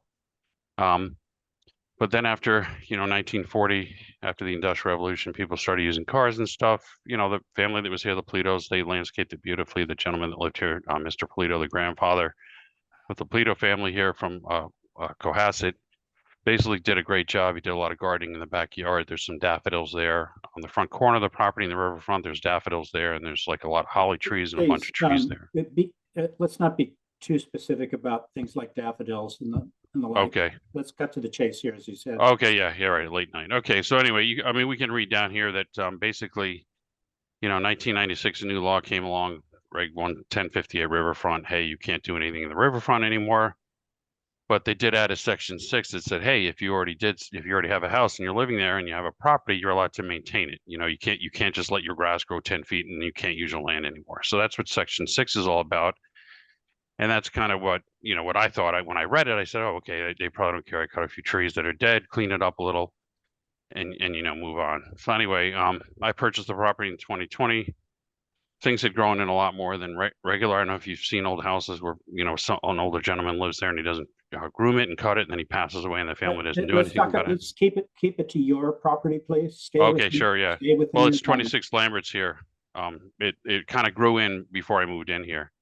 So anyway, so section 6, if you read it and you really read it word for word, you're allowed to clear. It's not like a lot of, I think that what you work on is the wetlands areas in this town, and the riverfront is kind of rare, but section 6 is pretty clear and says that there are things that are grandfathered. And one of the things, like people say, a clear cut. And if you look at the law clearly here, it says that you can clear existing landscaping in its existing condition. And I didn't really clear, I just pulled out a few trees. And I left everything else that was there without filing a notice of intent. So I personally feel that I didn't do anything wrong here, but I'm new to this area. I don't know what the rules are around here. All the other towns I've ever lived in, I never had to do that. I've never heard of it. And everybody that I've spoken with, they had never heard of that either. But be that as it may, we're here. A couple of trees came out, and I'm willing to put more trees back in.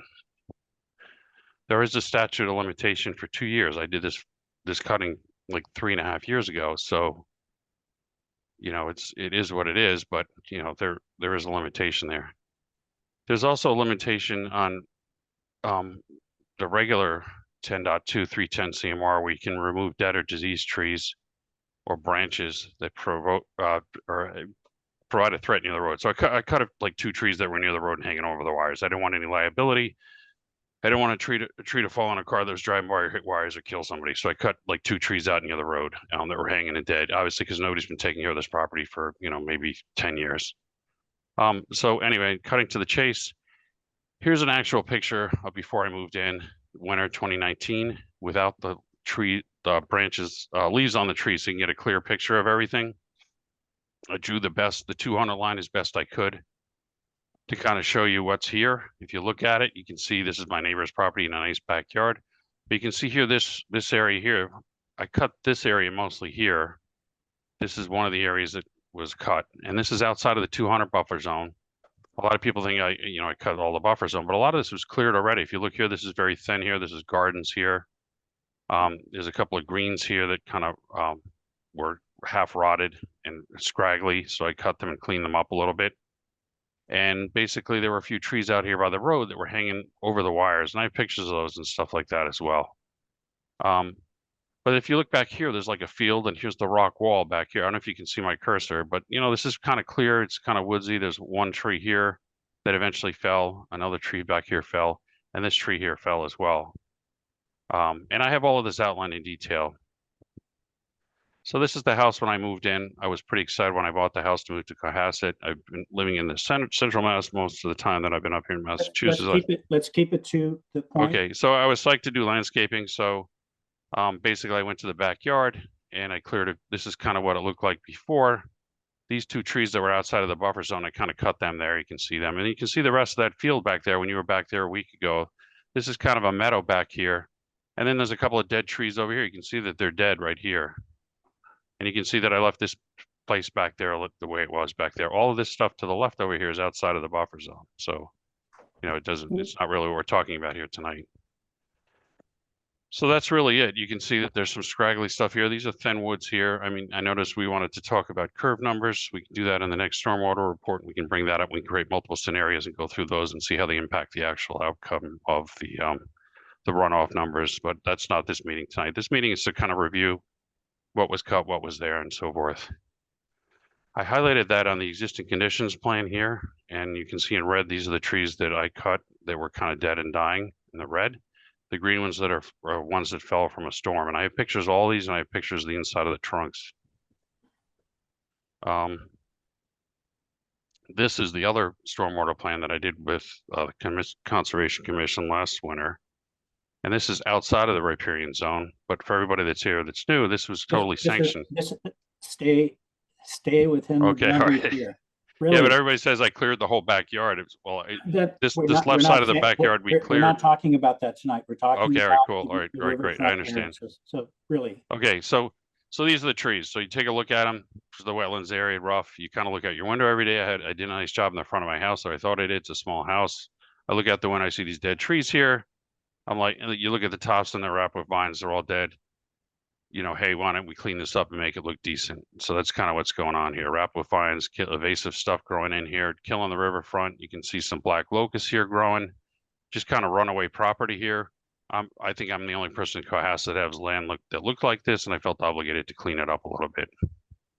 You see the tree trunks here. They're all dead and kind of diseased. Pull them out. You can see broken branches and stuff. The dead stumps, I left them there. You can come back and look at them. The ones that I cut, you can see the center of them there. There's one back over here as well. You can see my neighbor's house. So you can see the proximity. See the vines here, and you can see more dead trees here and stuff. These are them from looking up from the road. This one here was dead. You can see the actual branches are kind of half dead, and they're all wrapped with vines. These are the trees that were leaning on the wire. I took two trees out over here. I didn't want liability. I didn't want anything to fall on the road and wrap the wires down because the winds are so heavy in Cohasset. This is the tree that got blown over in the storm, and one snapped, and a couple of trees snapped and broke. And, you know, I cleaned those up too. And you can see I left everything the way it was. Here's the rock wall that was there kind of, you know, since 1700. Where this was once like a horse farm or a wheat field, and you know was used for 200 or 300 years before, you know, now. So it was an established place. It wasn't like a rough wooded riverfront area. It was a place that was being used by a family. Here's some dead and diseased trees. I showed you a picture of those on the side before, and then you can see that a lot of the mountain there is covered with forsythia, and that's still there, and that gives a lot of cover. And from the satellite view, they look like trees, but they're still there.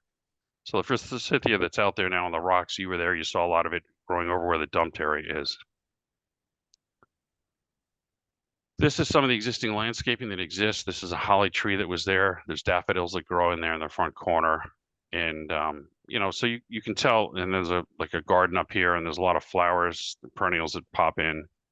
And there was a cherry tree over here as well. So this was kind of an existing area in the front corner here in the riverfront between the 100 and 200. And I left that stuff there. It just shows that, hey, there was some landscaping there before, you know, based on the code, I should be allowed to clean it up a little bit. This is the whole 200 riverfront area for people. And this is kind of the area that's kind of disturbed we've been talking about. This is the dumping area we reviewed about a week and a half ago. Basically, I don't want to get into that in too much detail today, but you can see the forsythia all over these rocks here. When you look at it from the satellite view, this all covers in, it looks like a tree. So again, the purpose here is to go through this quickly, but not really just focus on what we took out, but focus on what we're going to restore back into the area and put back in. We're putting back in over 115 trees in the whole site. This is uphill to the site up here. We took a lot of trees out, but we're putting a lot of trees back in. That we're talking about the riverfront. Okay, yeah, so the I riverfront don't want to again. remind you again, please. Keep your presentation to the subject. The riverfront, that you're okay. here for. All right, so this is the proposed area. You can see a few trees came out over here before from what I presented recently. A few trees came out over here, a few trees back here. If you count the trees we're putting back, 1, 2, 3, 4, 5, 6, 7, 8, 9, 10, 11, 12. Okay, we took maybe 3 out of here, putting back 12. Nicer trees that'll grow better, that'll be healthier, and they won't be black locust trees. They're not going to be invasive trees, and they're native to the riverfront. So it's an upgrade to what was done before, what was there before. Same here, we put a few trees back in over here, and we put like maybe 25 trees in back over here. So a lot more trees are coming back in. It's going to look much nicer. It's going to look much more dense. It's going to be upscale. The trees are going to look like a true riverfront, and the water and runoff and stuff like that won't run off as fast, and the pollution and the contamination won't be there as well, because we're going to put in a lot of bioswales and so forth to filter the water before it enters the river. So overall, it's a total upgrade for the riverfront. Yeah, 10, 15 trees came out of there, rotten dead trees.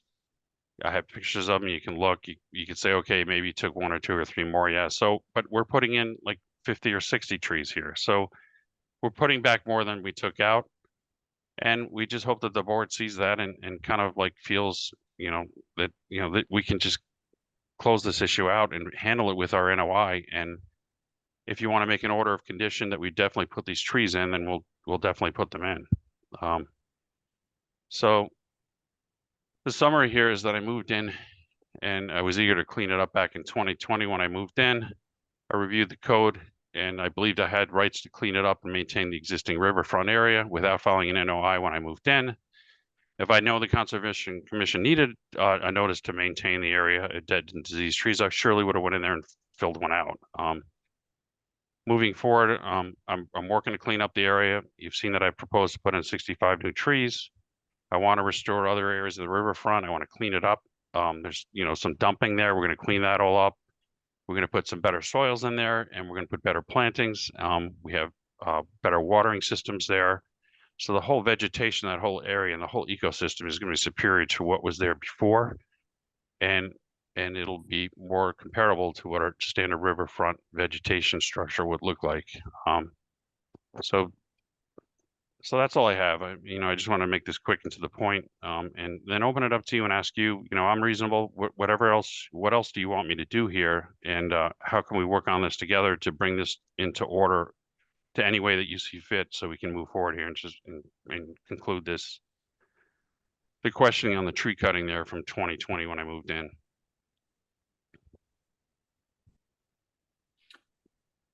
Charlotte, do you have anything to add here? So in terms of the 310 SAMR 10.586, in terms of the grandfathered activities under the Wetlands Protection Act, it was in town council's opinion that the level of tree cutting that occurred on the property when it was purchased in 2020 versus it was only allowed for existing conditions to August 7th, 1996. They don't think it's part of that exemption, nor is it a part of the minor activities in 310 SAMR 10.02, where it's only for imminent and substantial threat to driver and road safety. However, the statute of limitations for 2 years, I think, is applicable here. So, but it would be for each tree cutting violation. So 2020 would get the 2-year time frame. Any tree cutting activity in 2021 would get the 2-year time frame, and so on and so forth. That's just what it looks like according to the statute of limitation regulations, but it was in town council's opinion that the prior activity was not a grandfathered activity based on the description in the Wetlands Protection Act. Charlotte. So my understanding of paragraph 6 of 310 CMR 1058 is that it applies to political subdivisions, and that everything following after that is only for towns, wastewater districts, all that kind of stuff. So I don't even know why. I thought town council would have picked up on that, but Yeah, and then the statute of limitations is from the violation or from when they're it's for issued the each enforcement order? violation. It's for each each violation from the date of the violation. Date of violation, okay. Mhm. I also want to add, since we're digging into section 6, there was a case law for this, Bourne versus Austin. Basically where the court upheld the person who lived in a personal residence to maintain an existing riverfront. So there is case law to support the actions that I did. Bourne is a town, which is a political subdivision. Yeah, versus Austin. That's the name of the case. I don't want to get into too many details about it, but there's case law to support this. But again, I don't want to argue this. I just want to come to a resolution here and cut to the chase. 12 to 15 trees came out. It's not like I went in there with a lawnmower and mowed the whole thing over and took it out. And basically you could see that they were dead and rotten trees, and we're putting in a bunch of new trees. I want you, what do you guys want? What else would you want here? Well, first of all, it doesn't matter whether they were dead or not. In fact, if you'd come before us and sought a variance to work there and to cut these trees, we would have turned you down probably for the dead trees. In fact, and even removing the dead material. That's generally how we deal with this. If they posed a safety hazard, like a dead tree might fall on your house, your car, a swing set, something like that, that would be different. But this was a pretty, by the looks of the satellite imagery, this is a pretty dense forest that existed. We've looked all the way back to 1996 on aerial photos, and it's been forested. Now it is barren. Virtually everything has been cut. So we don't have a count of trees. Normally we expect replacement on a 2-to-1 or a 3-to-1 basis, depends on how big the trees are. And we'd like to see some restoration. It sounds like your heart's in it, honestly. I mean, it sounds like you do want to have a healthy riverfront. And I would hope that we can reach an agreement where you present a landscape plan that is coherent. But in the meantime,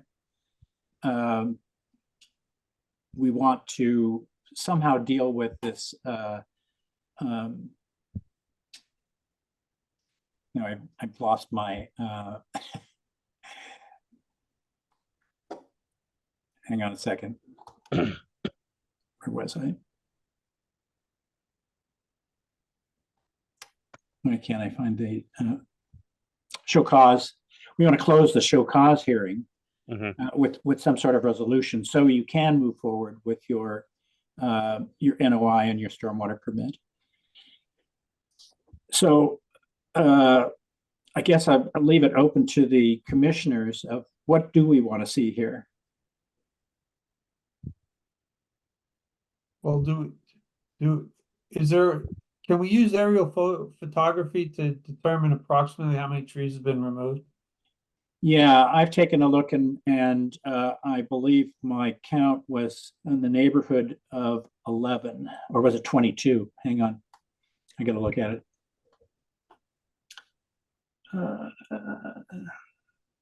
Actually 26 trees I have. Sure those aren't forsythia? Forsythia? No, I don't think so.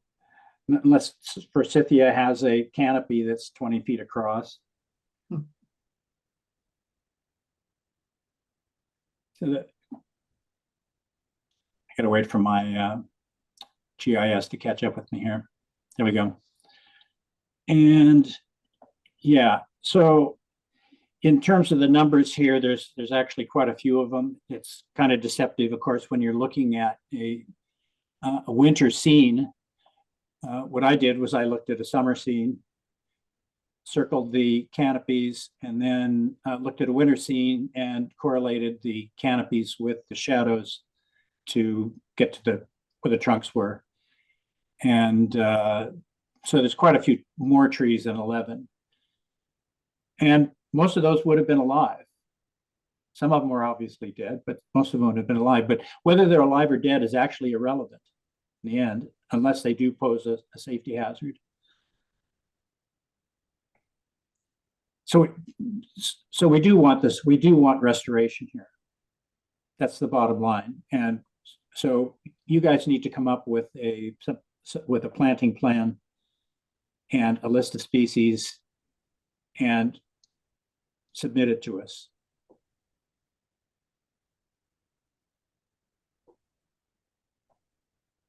Okay, well, yeah, so it's on the existing NOI. And we can match the areas where you think we took trees out. I think some of those are outside of the 200 there because there's some density there from 2 trees that kind of overlapped the inner riparian, the outer riparian zone. So, but again, let's just, get to the point here, and we're gonna, yeah. So we'll put trees back, but do you want us to handle it in this NOI, or do you want us to handle in a separate NOI? I mean, I think, this is our plan up here. We've kind of worked on this NOI a little bit with you already. And you can see that we're putting a lot of trees back to areas where trees are removed, especially right up the middle right here, kind of where they're all on. And these are trees that are going to grow better and stronger. This is all ledge in here, and a lot of the trees died because they're on such a thin layer of dirt and rock and stuff, and they kind of blew over. So if we do plant these, we're going to plant them deeper and better. So it's going to turn out to be a better solution overall than what was there. Well, I will make a comment that this planting that you're showing does not represent what a native landscape would be like. I think that the intent would be to somewhat mimic the native landscape that's in the riverfront area. Nature doesn't grow trees in straight lines, unless of course it's right on the bank of the water, but that's something a little different. Well, this is we're putting a bioswale in along the driveway here. No, I understand, Yeah. but that doesn't that doesn't restore the riverfront area. It just puts your trees where you want your trees to be, which is in a bunch of bioswales. Doesn't make it a better situation. In fact, I'm concerned that your bioswales, you're going to have to chip out, more rock than you legally can in order to have enough area of bioswale. And then the question is, are they going to be sitting there in water because you're chipping into rock? I mean, your whole knoll there is a big rock. Well, we'll outline that in our bioswale stormwater, because we did do test pits last week, and we have 2 foot of area there before we hit ledge. How many feet? 2 feet. Which isn't enough. Well, I mean, if you basically, if it's pitched so it can drain, but that's not part of the discussion. John, Yeah. we'll talk about that Yeah. during the NOI Yeah. and the stormwater permit hearing. This is just for the show cause hearing. Right. Yeah, so anyway, but- so nothing can grow in the pattern that you'd like, Chris, because it's too shallow here. That's why nothing grew here to begin with. Oh. And that's why we planted the trees. We Well, did it some was test pretty- it was pits over pretty here. densely wooded. Yeah, I was like, not here. This is kind of where the lawn was before, where my cursor is. And here, these were small trees that were dying because there was no soil. There was nothing taller than like 8 feet. Map, please. Excuse me? Sorry? Please bring up near map. Let's talk about what was there before it was cut. Oh, No, John. John, you want to surrender your screen for okay, sure. Charlotte can show hers. While you're bringing that up, does this have to be closed before we move forward on the NOI and stormwater permit? So this is Yes. treated separately from, we can choose to combine it through sort of soft or enforcement to require a restoration plan, and you can decide whether or not you want that to be part of the NOI. But technically, this was before the permits were even filed. I know we had talked about 2 years ago of the early intentions of the project, but technically this is separate from the submissions that Mr. Ormond has put before us in hearings. So this is a separate enforcement show cause issue apart from the permits, but we can choose to incorporate it as, you know, as he said, he's willing to work with us here on a restoration Yeah. plan. And that's, Charlotte, do you mind if I that's drive probably for the a best second? solution. Sorry? Do you mind if I drive for a second? Can you pass me control just for one? It's just the near map stuff. I just have it up and I'd like. Yeah, sort do you of want to talk through share it your for a second. screen, Valerio, if you have near map Yeah, pulled that's up? what I'm saying. Yeah, that's what I'm saying. If I could Go do ahead. that. Yeah, here we Yeah, go. anybody can, you guys, Okay. anybody can share your screen, go ahead. Okay, so can you guys see my screen? Yeah, Coming It's up. coming through. So over Yeah. on the left here is 2019, right? And then over on the right here is October of 2023.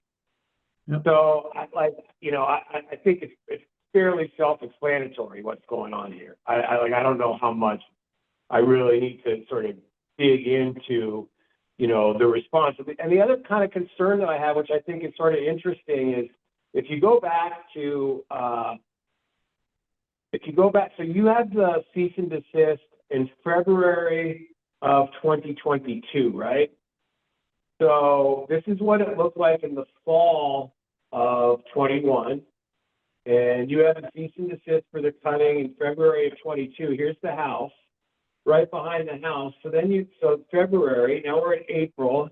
There's still some of those little trees, but this is like, fall, it's spring, nothing's grown back yet. Now we have August of 2022, still there. You had the cease and desist in place. And then, boom, you actually cut out this stuff back here. yeah, that's. That's not on Valerio, the outside the riverfront. riverfront. Yeah, that's not the riverfront. That's not I got a relevant to what we're stormwater talking report about. for that, yeah. You got, and so in the cease and desist, okay, all right. Charlotte, would you bring yours up? The Valerio's is pretty Yeah. small. It's hard to see. So. Oh, is it? I'm sorry. Here, I'll stop sharing. Sorry, you want me to pull up mine? Yeah, yours fills the screen.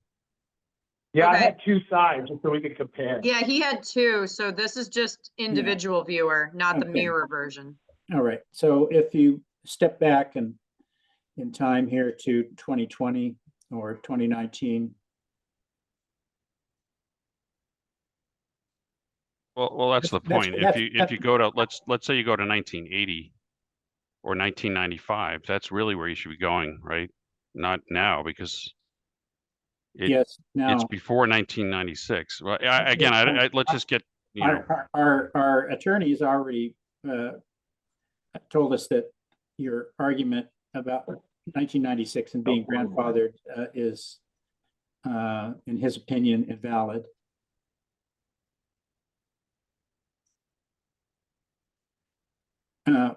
Charlotte, where are you going? You're going to 2019 here. Oh, sorry, I thought you were done looking No, at it. I got distracted for a moment. Okay. That's fine. So here is our this is the property before Mr. Ormond bought it, and everything pretty much to the right of the arrowhead there is riverfront, and you can see that it's fairly densely forested. There are some dead trees in there, but most of them aren't dead. And out of that, I got something in the order of 25 trees. Mhm. So if you step forward then to skip the ones that are, yeah, you can see it's still intact. So slow down a little bit, Charlotte. It's still pretty much intact in October. And if you jump to 21 in the summer, or when there's leaves on the trees, it all starts to disappear. keep going. Well, part of that is the storm that blew a couple of trees over, A couple? and you can't. That's nature. I have no control of that, and part of it But we is have no there were a proof couple of of it. dead trees in there. So Well, again, removing dead trees, we don't allow that either. okay, all right. So, so you can see there's been a progression here, year by year, summer by summer. Skip those no leaf trees. Mhm. They're okay. So I don't think you have a very strong argument that you haven't clear cut this.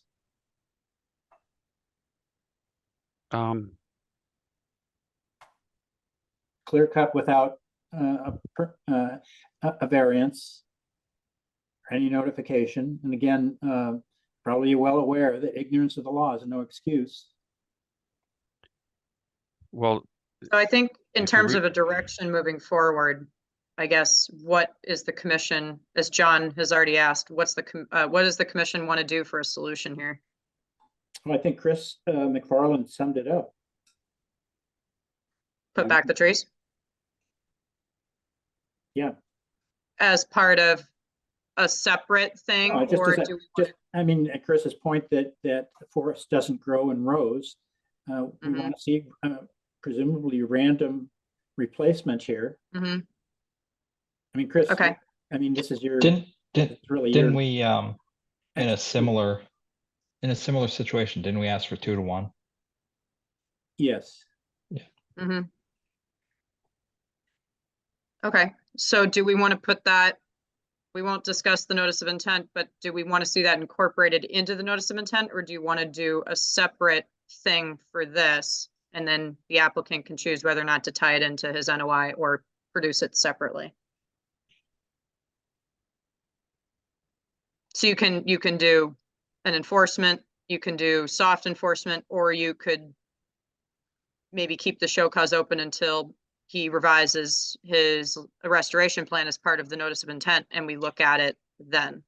So That's that's what up I to was you thinking. guys. Just I'd be leave it in open till we favor have of an that. acceptable NOI. Okay, I mean, Okay.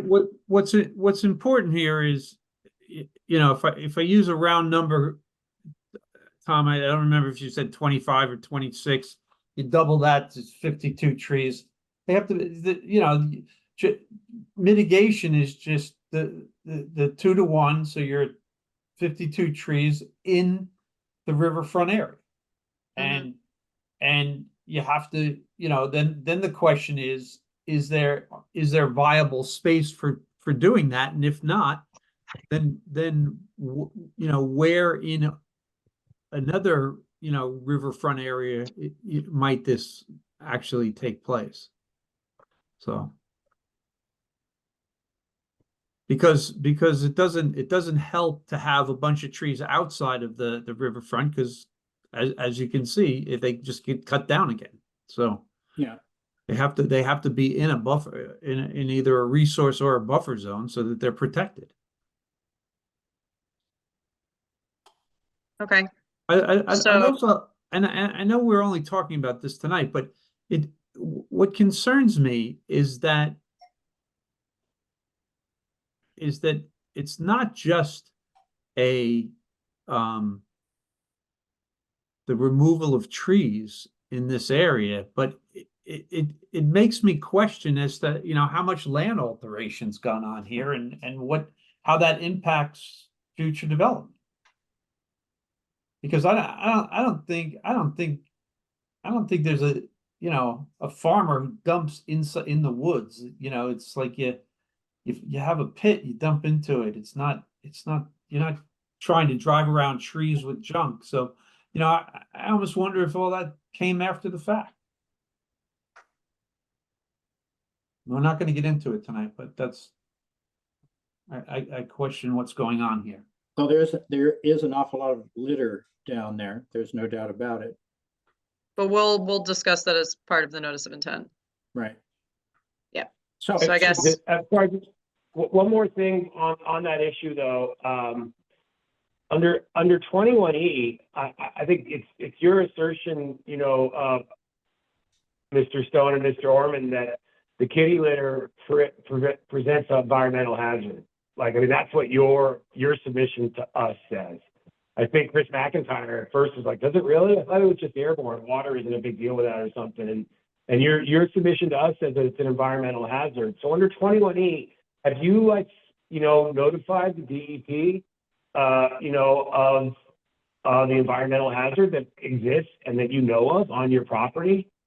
I mentioned this our very first hearing, but I just feel like, using the kitty litter and the environmental hazard that exists and potentially the water running down that hill and into your neighbor's property or even into the waterway as sort of leverage to get us to approve the rest of your project, kind of like, it just doesn't seem appropriate. And I think that, that environmental hazard needs to be addressed now, irrespective of anything else that we do, right? Well, So it's really the way the code's written. It has nothing to do with us. It has Yes, to it is. the way the code's written. It's just we're just following. That stuff has been there dumped. You can see it's been there for years, and the litter is all doesn't from matter. before 1996. We wouldn't be claiming that. We So, wouldn't yeah, be- I'm sorry to interrupt Yeah, here, but this yeah. is just about the show cause hearing for tree removal. We're not Yeah. talking No, I about know, the but- dismissal. Yeah. But and I think it's let's- the ongoing issue of 21E is something that is, whether it's show cause or not. I just want to bring that to your attention. You have an obligation under 21E to inform the DEP and clean that stuff up if it is what you say it is, an environmental hazard. So, and it just can't be ignored. It is the way the code's written.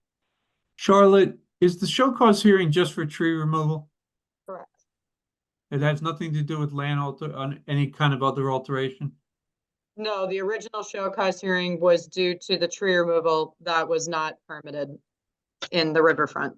Yeah, So- and this is what we're trying to resolve tonight, is how we're going to deal with this. And I think that there are other issues, of course, that we're going to address with the NOI and stormwater permit. So I have a specific question on this enforcement order, specifically related to the tree removal. I just want to make sure we don't run afoul of the statute of limitations, since Mr. Orman did bring that up. If we leave this open for the NOI, will we be beyond the 2 years where we can't enforce it?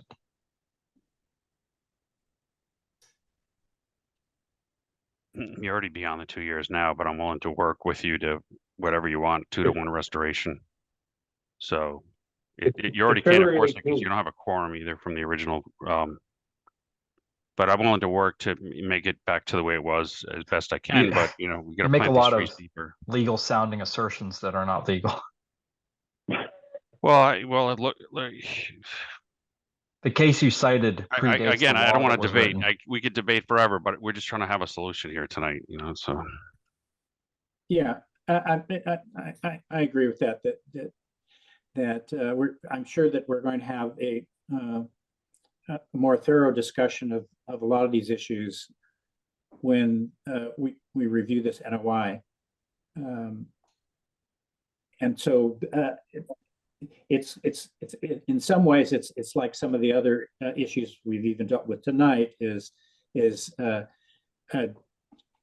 do we require plantings and a specific spot, and then only to find out that we might approve something else to happen with the NOI and the stormwater permit. So we don't want to duplicate this. But we did need to essentially close this out somehow, or decide to not close it out and leave it open. So it's really was the purpose here, is to. I think an order of conditions on the NOI of 2-to-1 planning is fair enough, because we're already proposing 2-to-1. If 65 trees is probably 3-to-1. So I think we're trying to work with you as best we can and put trees back, and the houses are going into areas that were ledge anyway. So. Well, that's an issue that we'll deal with Yeah, and the NOI. and the trees that came out, probably half of them were black locust that were overgrown. Yeah, that's irrelevant. Yeah, well, it kind of is, think because you're getting better trees coming back in. No, that's irrelevant. I think we all agree that the 2-to-1 planting submitted in NOI is just whether, and I just may not know this, do we close this out now or once the NOI is approved, once there's an order of conditions? You have some options. You can either close the show cause with soft conditions or with an enforcement order asking for whatever information that's agreed upon tonight. Or you can leave the show cause open and just treat it as two separate components of two halves to a whole, I guess, where you would consider, again, you're reviewing the show cause and the NOI technically separately, but we're using the NOI as part of a solution. So you can either close it tonight with soft or hard enforcement, or you can keep it open until John and Alton and his team have come back with an updated restoration plan that satisfies the commission. Well, they can't do a logical restoration plan without a final That's right. Order of conditions for what's going on here. I mean, unless we weren't going to approve. Yeah, no, you're right, Chris. It's one of those awkward things where, again, you technically have to treat them separately, but realistically, we would probably be looking at them together because, again, it's a show cause for violations before the permits were actually filed. And we never issued any sort of requirement for him to submit a notice of intent to restore the site. So we can treat the NOI as part of the solution for the show cause. It's just technically, you have to look at them as two separate components, if that makes sense. But again, if he's going to update the restoration planting plan as part of the NOI, we can choose to either close the show cause tonight or keep it open until we figure out what we're doing with the NOI. So that, I think those are your options as a commission. I would say close it just to keep this simple. I mean, I'm agreeing to put in 65 new trees here, even more, and whatever type of tree you want. So Well, I think we'll deal with I would be inclined to leave it open. And again, we'll treat it as two separate things, but will it, in effect, by having an approved NOI, which will include reforestation, we're going to solve both of these, deal with both of these with that proposed planting plan. And again, we don't really know what sort of configuration is going to come out of this. This is in a riverfront area. It's an undisturbed, relatively undisturbed, or it is undisturbed area. So we're going to have a conversation about that. What's allowed in the 100-foot buffer, or the 100-foot resource, and the 200-foot resource.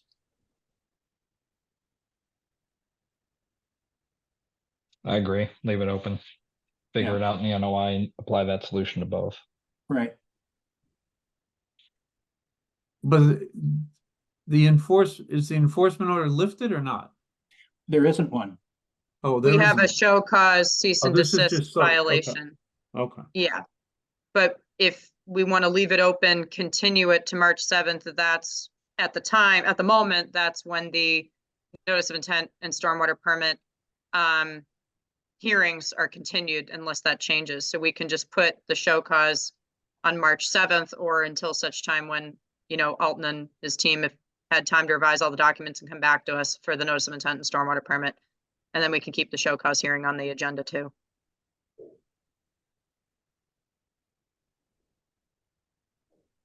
Are we in agreement? John, is that realistic? Do you expect to come back on March 7th with revised documents? Yeah. Oh, well, March 7th was for the stormwater report. I mean, how much time? That was for, you continued the notice of intent and the stormwater permit to both to March 7th. Yes, we're targeting to do that. Okay. But as part of this, we can get feedback to put the trees more uniformly across in a riverfront pattern and mimic what was there before in our landscaping design for the NOI, which I think is what you're looking for. Mr. Arment, a random distribution. Okay. It's not meant to look like a curated horticultural exhibit. You're trying to recreate the forest you cut down. Okay.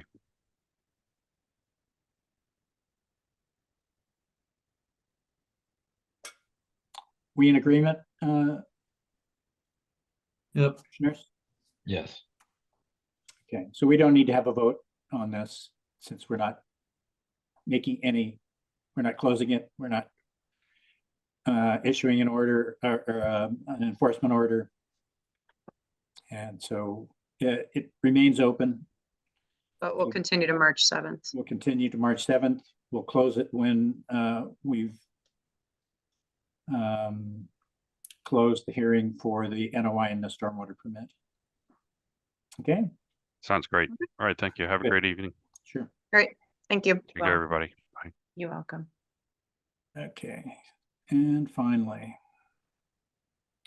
What's on the agenda? yeah, I'll be very quick with the one COC that's scheduled for tonight. So for 99 Border, our concerns were we wanted an acknowledgement letter from the property owner, just understanding that the town is not responsible for the liability, the maintenance, replacement, repair of the portion of the granite curb that was built within the town right away. So they did, I'll just quickly share what it looks like, but they did sign that. I talked to Brian Joyce. He did not have any concerns about that. So this is what the letter says, you know, upon receipt of a COC with the plans, it was determined that some of the work was built in the town right away. Again, under general condition 2, the order does not grant property rights, injury, invasion of public stuff, etc. And then we just added this language was worked out with me and Brian Joyce and town council that the town does not accept liability for the encroachments, and that notwithstanding that, the commission determined that the deviation from the approved plan does not adversely impact the 50-foot buffer. And then they shall consult the town on the encroachment.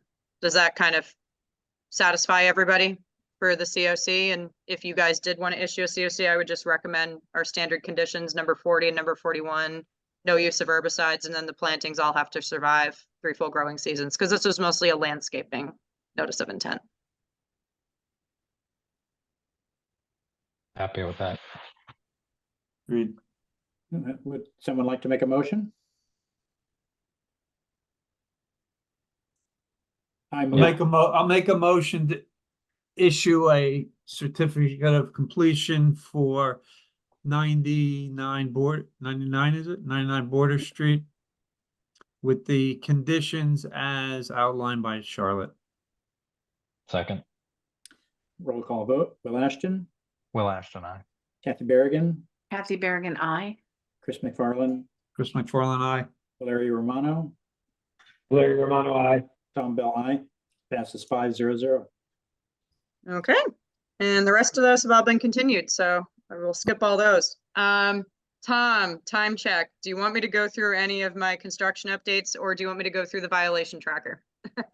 As you can see, March is going to be What do you busy. mean how the violation tracker works? No, just like an update, but I'm happy to show the new commissioners too. You know, I can't remember if they saw it the first time, but Do we have made a any- note to, Do we have any actual violations we're going to talk about? I need to follow up on 73 Atlantic Ave, which was that big one that was before my time. I have no idea where that's situated. So I'm happy to look into that. I just haven't had the time. And then we discussed these previously, but I will add these to the enforcement tracker that we have a lot of violations for trees. We issued a couple RDAs where we told people no, and they did what they wanted. So I will be sending letters for those and adding them to the tracker. I will try to put those on for April since March looks pretty booked. But you guys might have to, you know, it'll be really quick, but you guys would have to ratify some enforcement orders at the next meeting. It will take 2 seconds. I just have to add it to the agenda. Okay. But yeah, I mean, I can just put this on quarterly, but I can push it back to maybe looking at it in April. I know we last looked at it in December. It's just March is going to be busy. And then do you guys want me to go through any other updates? Anyone want to call tonight? Is anyone? Well, can you get through these construction updates? Are there any serious issues with these? Not with the ones that are listed, no. Like the 808 Jerusalem Road, you know, the affordable housing project. We administratively issued a stormwater permit. They will start construction as soon as they get their building permit, but I will be reviewing erosion controls. You know, I'm starting those inspections, time points, emphasizing those a lot harder than previously done. And then 216 to 220 Atlantic Ave, this was a violation for cutting down dead trees. They did submit a restoration plan, which we already approved, and they are starting the planting work at some point any day when the weather's nice, and they have to finish before end of April. And then 573 Jerusalem Road was like they were taking an existing deck and putting an above story addition. They started work on that. So those are the construction updates. That 573 looks a little messy to me. Okay, I'm gonna look at it. Yeah. Well, yeah, I mean, I just walked by it the other day and I don't know that they're in violation, but it's, you know, Okay. It's not a pretty sight. Okay. But yeah, they got a bunch no of they construction. had stuff in the front of the property, like all their stuff in the front of the Yeah. property. Okay. I mean, it is close to the wetlands, so we do need to keep Yeah. a close eye on it. Yeah. Oh, that reminds me. I don't know that I should bring it up. Well, I can table my other updates for another time. But unless you guys want me to go through them quickly. Well, I just wanted to point out that there is a hose at about, like, might be 582 Jerusalem, 572. Yeah. where there's a hose that runs from somebody's backyard to the street. It's like a fire hose. Have you Yep. seen that? Yep. What's going on It is there? the groundwater. So they're pumping out groundwater because their Pumping out backyard is. groundwater. Yep. Is there a well there? What do you Nope. mean? Their property's flooding. Oh, okay. Yeah, it's surface water. It Yeah, but might have been groundwater at one time, but it's now. yep. not Yeah, surface. now it's like surface water, but they, I don't know why this is allowed, and I did want to talk to Brian Joyce about this, but Brian Joyce allowed them to tie that into the catch basin.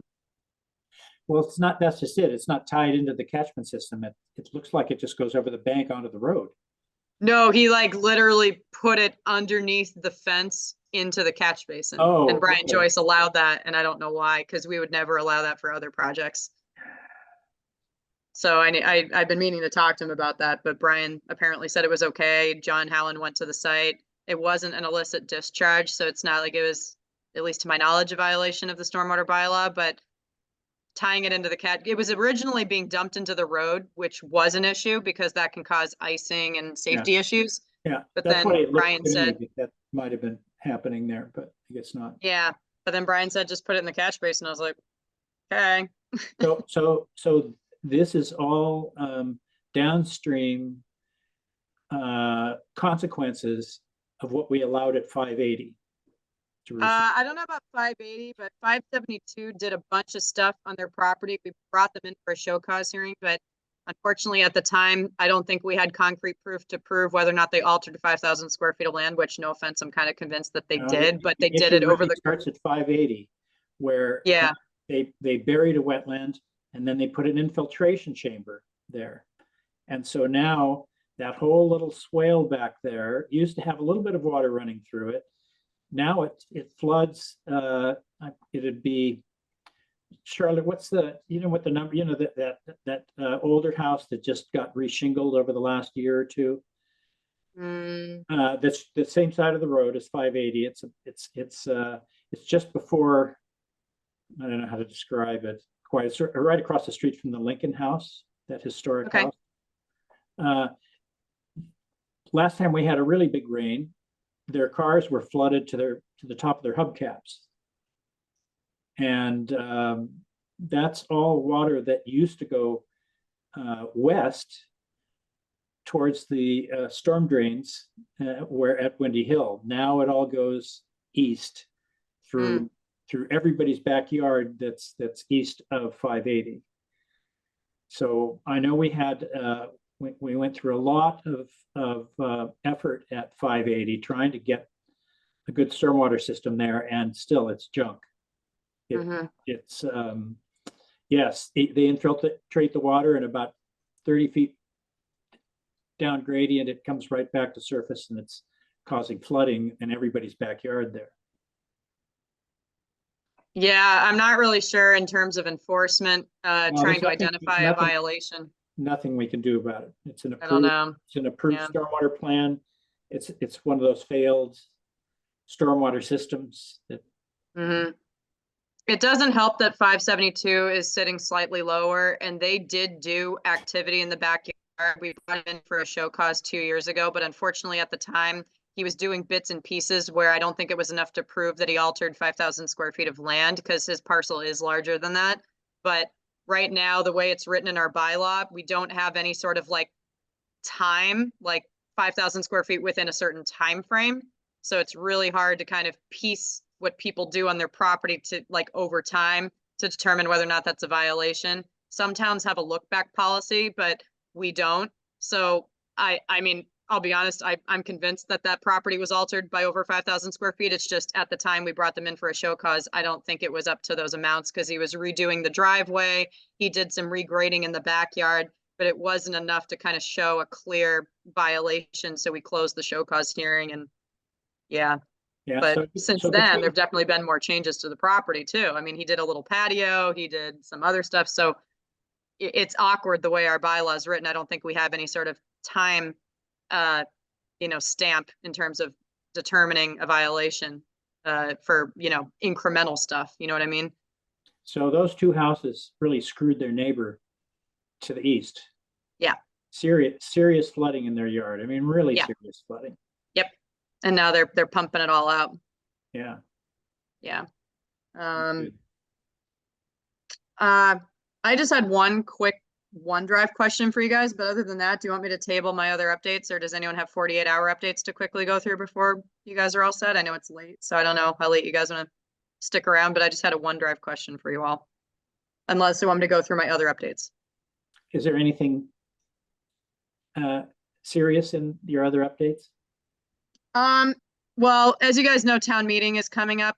I'll be honest, I don't think I have time to revise any bylaws for town meeting, and I'm sure you guys know from hearing, what's going on around town that they're going to prioritize certain things at town meeting, and yeah, so I don't have time. But what I do want to do is I will be revising the regulations. I talked to a few of you already, but I will be taking some active time off of work to go on behind the scenes and revise the regulations because I cannot do that when a million people are coming to my desk and calling me, and it's just not, I can't do it. So once I revise the regulations, I will be sending them to each of you. And if you guys want to allot maybe like a week each to like look through everything, give me your notes, then I pass them on to the next commissioner. I review everything, give it to council, and then we will come up with a meeting to look at the regulations and vote on them. I know based on our herbicide discussions tonight, I don't think we can come up with a revision for those. So maybe those will just have to be tabled. Unless you want to add a general sentence about the commission may consider ecological restoration only projects. But for now, I can just press forward with keeping it as is unless you guys have strong opinions to that. But that's just what I plan to do. I'm going to talk to John next week after the holiday. And I'm going to say, is there a week where I can work remotely, get this done, send it to you guys so you guys can all look at it. And Chris, as I said, I'd like to do it preferably before end of June so that you can have some time since you have a lot of experience with the regs. And then at the moment, if anybody has any red flag edits that just do not make sense to you guys, or you guys want to see updated, like high priority stuff, like you're welcome to send that to me anytime. But I have a draft regulation document that I need to verify is all correct. And I've been editing that. So that's really the only update I had for you guys. I just wanted to let you know, I don't think I have time to put bylaw edits for town meeting unless you guys see any red flags that need to be fixed now. Charlotte, you've already done a huge amount in revising. I also don't want to annoy people every time I come forward, No, it's good. I mean, it all needs to be looked at, and it's been since what, 1980 that we're dealing, or 20 years. Those regulations are 20 years old, Yeah. 21, 22 at this point. Yeah, so thank you. You're doing Yep. a great job. Yes, thank you. Yeah, I'll try my best to just ignore everybody for a week or 2 weeks, but that won't happen. But anyway, my only other question was OneDrive. Based on talking to a few of you, I think there's been some, I think my folder organization has gotten a little bit complicated. So I'll just quickly show you what I did. And I just want to make sure you guys are okay with this, or if you guys have any other suggestions. So let me go to OneDrive. So per a few of your suggestions, I simplified the folder structure and I just did a current meeting folder. So whatever the current meeting is, I'll put everything in here. And I can separate some of these out. Tom, I think you suggested one folder for each item on the agenda, regardless of whether or not it's a hearing or a COC. So I don't have to create all these subfolders for like COCs and show causes. So the simpler the better, I think, is the message has been received. So does this look good to you guys? You guys don't ever have to go in here. This is my folder where I'm organizing every single year, you know, since the OneDrive was created. So you guys really just have to go in here for any references, like for regulations and meeting tools and stuff. And then just in here to look at all your documents for whatever the next meeting is. And Paul, I'll give you access to this now that you have a Cohasset email. It's only Cohasset emails, but I'll give you full access to this folder so that for every meeting, you know, you guys will be reviewing documents in here. But obviously, if anybody ever wants hard copies or paper copies, just let me know in advance. But this is where all of our stuff is to look at meetings. This is So only internal use. Charlotte, we still have access to prior meetings, right? Yep, you do. No, you do. I just Okay.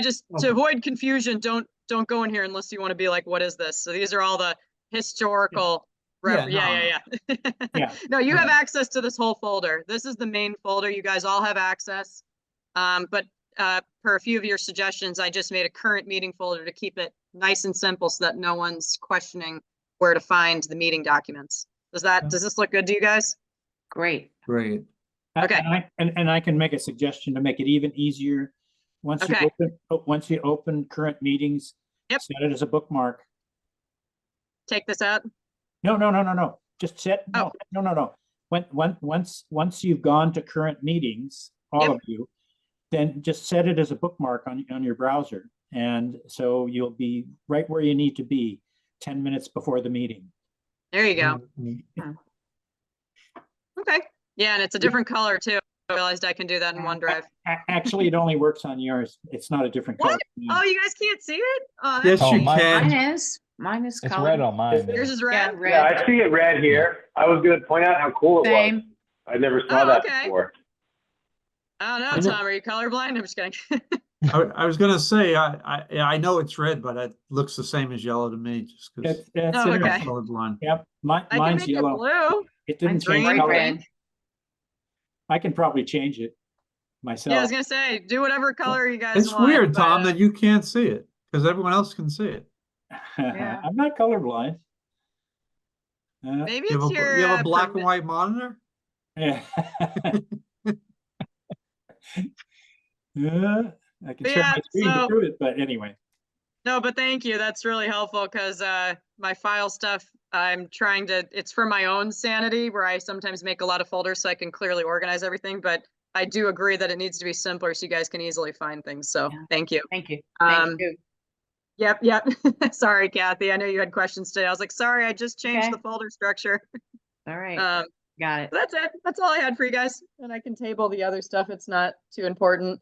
I can put the violations tracker stuff on another meeting when we have more time. Yes. So. All right. Cool. Thanks, guys. And welcome, Paul.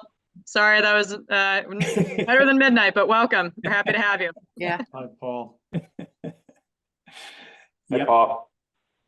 Motion Thank you. to I'm adjourn. happy to be here. I'm just trying Oh. to catch up on all these things, and there's quite a few characters at these meetings, so looking forward Yep. to it. Yeah. Yeah, sorry, you've been picking the fun ones, not 100% intentional. I It just think there sometimes needs to be happens. like a technology minimum. If you're not ready because of technology, go to the next person. Put it in the bylaw. Yeah, Put it in the bylaws. make it a bylaw edit. No, I agree. It is frustrating. We do our best, but not I everyone think you're is. too kind. I think you're way too kind. No tolerance for that, Just but- kick them off the meeting. I don't know that a lot of our applicants would say that about us. Well, I think some of the applicants live in Hingham too, where the worst reception ever. Oh. Well, Sean is trying to use his, he's got a wireless system that really doesn't work for him. And he needs to put a router right next to his Exactly. workstation. Yeah, Ethernet cable. Sorry. Yeah, right. Can't All my- always be wireless. all my stuff's hardwired. I don't, Yeah.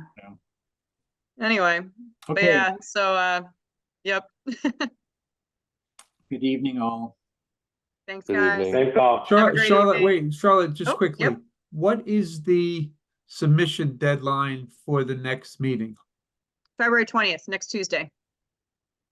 You mean for Next next town meeting? No, Oh, for sorry. our next meeting. Oh, for our next meeting. Yeah, so, well, oh, you mean like revised submission deadline Yeah, or new submission? revised. Revised, they would have to get me documents because we have an additional week in February, so it'd be the 29th on the leap day. So we have a meeting on March 7th, so now we have 2 weeks, so you guys get an extra week off. It's one of those things where we're trying to do 2 meetings a month. So the next meeting is March 7th, so revised documents would be due February 29th. So could you alert us Mhm. when 26 Lamberts comes in? Okay. Sure, That's gonna be, will do. What's that? that's gonna be an ugly meeting. Well, the thing I'm most concerned about is that there's a drawing that actually has the existing and proposed contours on the same drawing. So you can actually see what they're proposing to do. Hmm. Because in their mind, they think that they can like drop the house from outer space and it doesn't impact anything. Yeah, Yeah, if anybody has comments for that one, just send them to me separately because I sent like 100 of them on how to clean up the site plans. And that's just my opinion. I don't know if it's going to be done 100% how I suggested it, but we'll do our best here. But Chris, I know you asked for the CAD files. I will try to reiterate that. Well, if they don't, they just have to have a plan where you can actually read what's going on. I noticed that Merrill now is giving us PDFs where it's got layers in the PDF and you can turn the layers on and off. Hmm. It's a little tedious because they have a lot of layers, but you can remove a lot of extraneous stuff just by going to the layers menu on the left-hand side of your PDF and just make them invisible. Oh. Hmm. So you can just look at what you want to look at. And that's just Merrill. The rest, Cool. some of the others don't do it, but Merrill, at least the whoever assembled the, I guess, well, it must have been Deb who did it for Yeah. for two. Really good things to think about for our reg revisions. Like we have all these requirements of what we want to see on site plans. Maybe we make that a lot clearer of what we want. And if they don't do it, yeah, continuance or rejection or whatever. So maybe we can make that, we can emphasize that a lot more and we can even put it in the bylaw. Because, again, town council's opinion is if you really want to enforce something, it's got to be in the bylaw. The regulations are just an extension of the bylaw. Again, I have different opinions on that, but I'm not a lawyer, so I'm going with what town council says. But yeah, so maybe think about that for the regs of how we want to see site plans, and maybe we can try our best to get all these engineering companies to give us the same information. We understand their templates are going to be different, but Yeah. yep. Anything that can. The other quick streamline thing about looking- Lambert's is, Go ahead. just quickly about Lambert's, the last 2 hearings on the NOI, it was like the exact same information was presented. So if Alta's going to come in again and just make the same pitch without updates, let's just not do it because we sat there for like an hour plus listening to I mean, fortunately, Tom got to hear it the second time and got him up to speed, but still, it was the exact same presentation.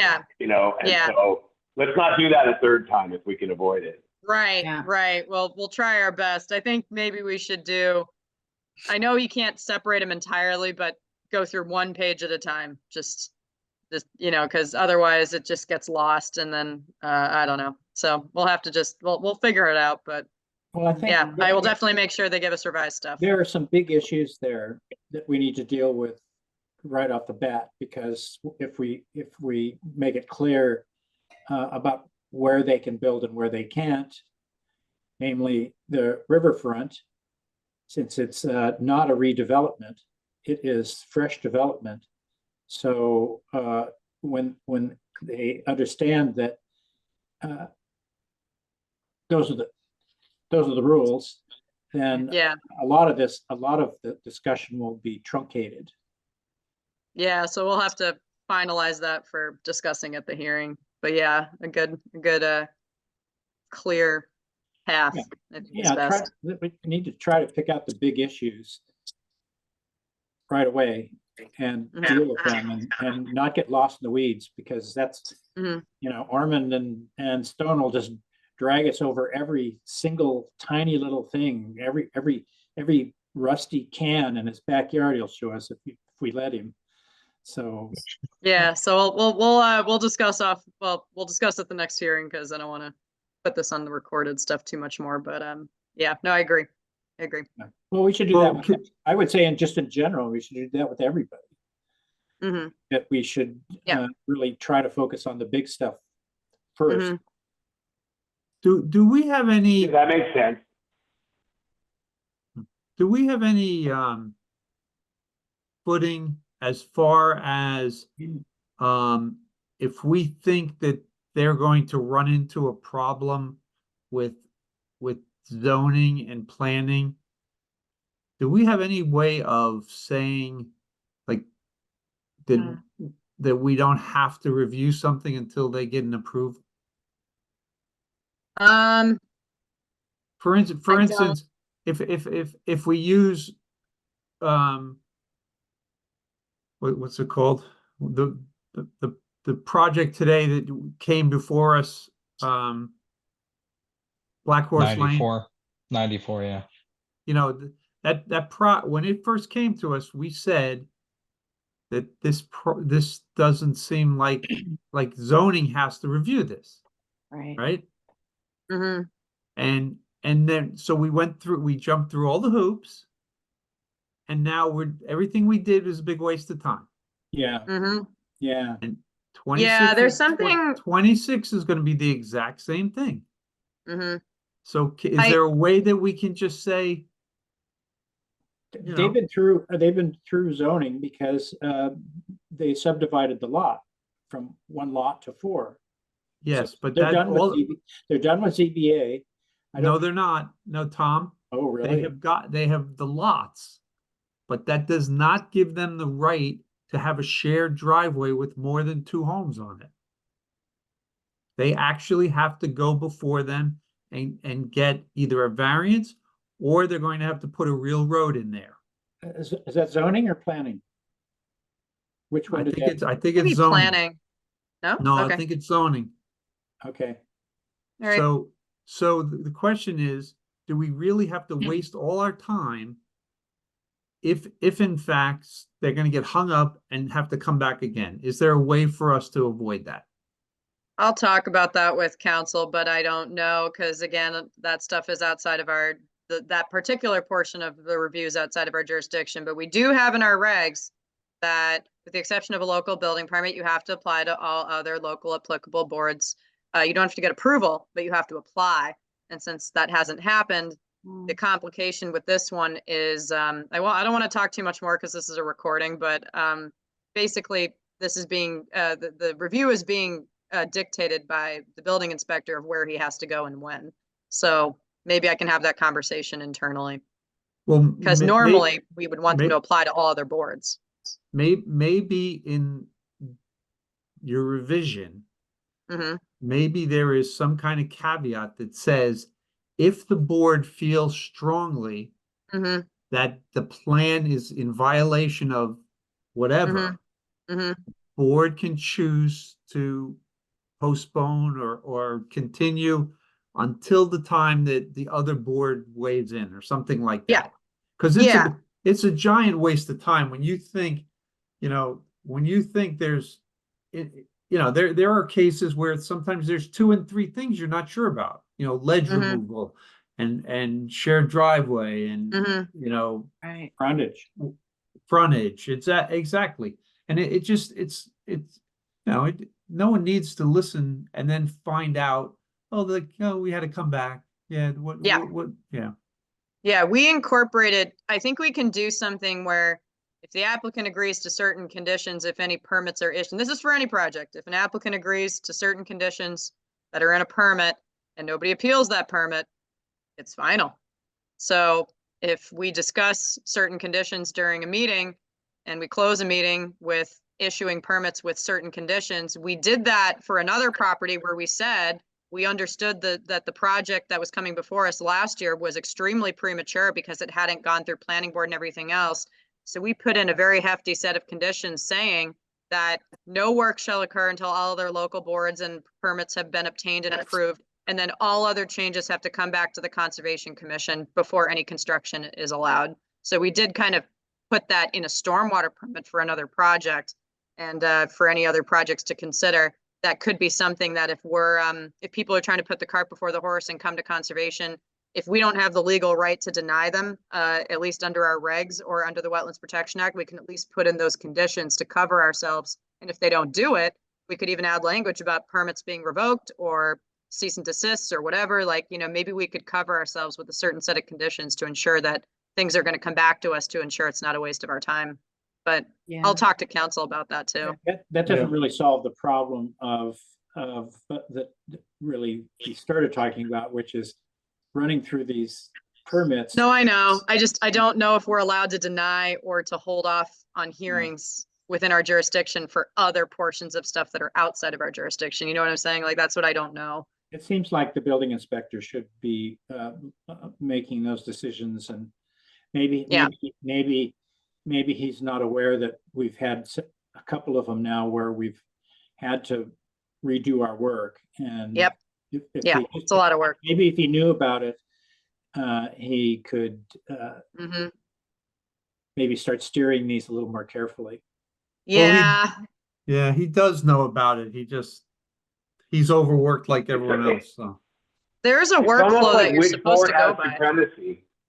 Like Huh? I've had this in other towns, like in Waltham, you would have to get like certain things before I could get a special permit from the city council because they're the special permit granting authority there. Like which board has supremacy, right? Which permit? So I would think that naturally the ZBA stuff, any variances would have to come before us, right? But like, do we come before or after the planning board for such a permit? And so like, I think we would all want to have supremacy in the sense that, look, get all your other crap done, then come to me. But I think the planning board might say the exact same thing. And we would, so I don't know if we could just require that as sort of blanketly that we're the last step in the process, because I just feel like certainly planning board anyway would maybe disagree. Historical, like, right, they should come before us. Zoning board should come before us. But I think between us and planning, it might be different, I don't know. I would defer it, What's There's different a what's different policy, about us is we see everybody, and ZBA doesn't see everybody. The planning board doesn't see it, Board of Health. We see everybody. Everybody has to come to us. So it's just because of the way Cohasset's laid out and everybody's so close to a resource area. Well, Yeah, You wouldn't Cohasset has necessarily- tons of wetlands. everybody they're needs everywhere. a stormwater permit. Not Yep, that's everybody, true. but most people need a stormwater. Oh, yeah, because we have jurisdiction over stormwater permits, one of the few towns in the Commonwealth. Yep, that's right. That's true. Yeah, there's very few projects that fall outside of our jurisdiction because we have the stormwater bylaw completely separate from the wetlands one. So unless you're doing a mini little deck or a pool project completely outside of wetland areas, most projects do come before us, whereas we saw with planning and zoning, not all projects go before planning and zoning. Like if they're doing a massive addition where they're not triggering large home review, they don't need to go to planning. And if they're staying within building setbacks, they don't need to go to zoning unless there's some sort of other variance they need to get. So yeah, like Tom said, we see a lot of projects, unfortunately, because we have two different levels of jurisdiction. But there is a policy that the building inspector tries to implement. And honestly, this is not consistent. It's not necessarily his fault. It's just the way the cookie crumbles. The policy says it's not an actual regulation, but the policy says you have to go to planning, zoning, and conservation first. And then you have to go to Board of Health, sewer, water after those three main approvals are obtained. But as you guys can see, the number one reason that's not followed is just because, again, every project's different. But then also septic, for example, septic, Board of Health has almost full power to look at that one. And we only look at it if it's near a wetland. So, not every project follows that requirement where planning and zoning wouldn't even need to look at it. So it's it's a policy right now. Whether or not it becomes an actual law with the town, it would be nice if there was a specific order, but at least for the moment, I think we're all dealing with the same issue of who comes first, chicken or the egg. So, but it is frustrating. I definitely, Chris and everybody on this call, I get how frustrating it is to see a project that's not fully designed yet because it hasn't gone to all the other boards or hasn't been approved yet. It is very frustrating. It's a waste of our time sometimes, but I don't know what we can do, but I'm happy to look into it and maybe talk to the building inspector and just give him those examples. Yeah, we have a couple of, I think we have a couple of recent, very good examples of this. And to make it even worse, these are very long and very complicated, long, Painful. complicated projects. Certainly when it comes to anything that has a shared driveway or is a subdivision, we should be last on the list because there's a lot of things that planning and zoning need to get straight before we're even ready. Yeah, and planning does peer reviews, and peer reviews incorporate stormwater. But like, yeah, Tom, like you said, I don't know. They've been doing it that way for a long time, but I just don't know if that's, I don't know if that makes sense. I mean, we enforce the stormwater bylaw, but then planning has that large umbrella review. Stormwater management is a part of that. Yeah. So, I don't know. Okay. Yeah. Motion to Anyway. adjourn. Second. Let's get out of here, guys. All right. Bye. Thanks, guys. Have a good Bye. weekend. Zero. Bye. Bye. Bye, everyone. Thank Enjoy you. the holiday Charlotte. weekend. Thanks, Charlotte. Thanks,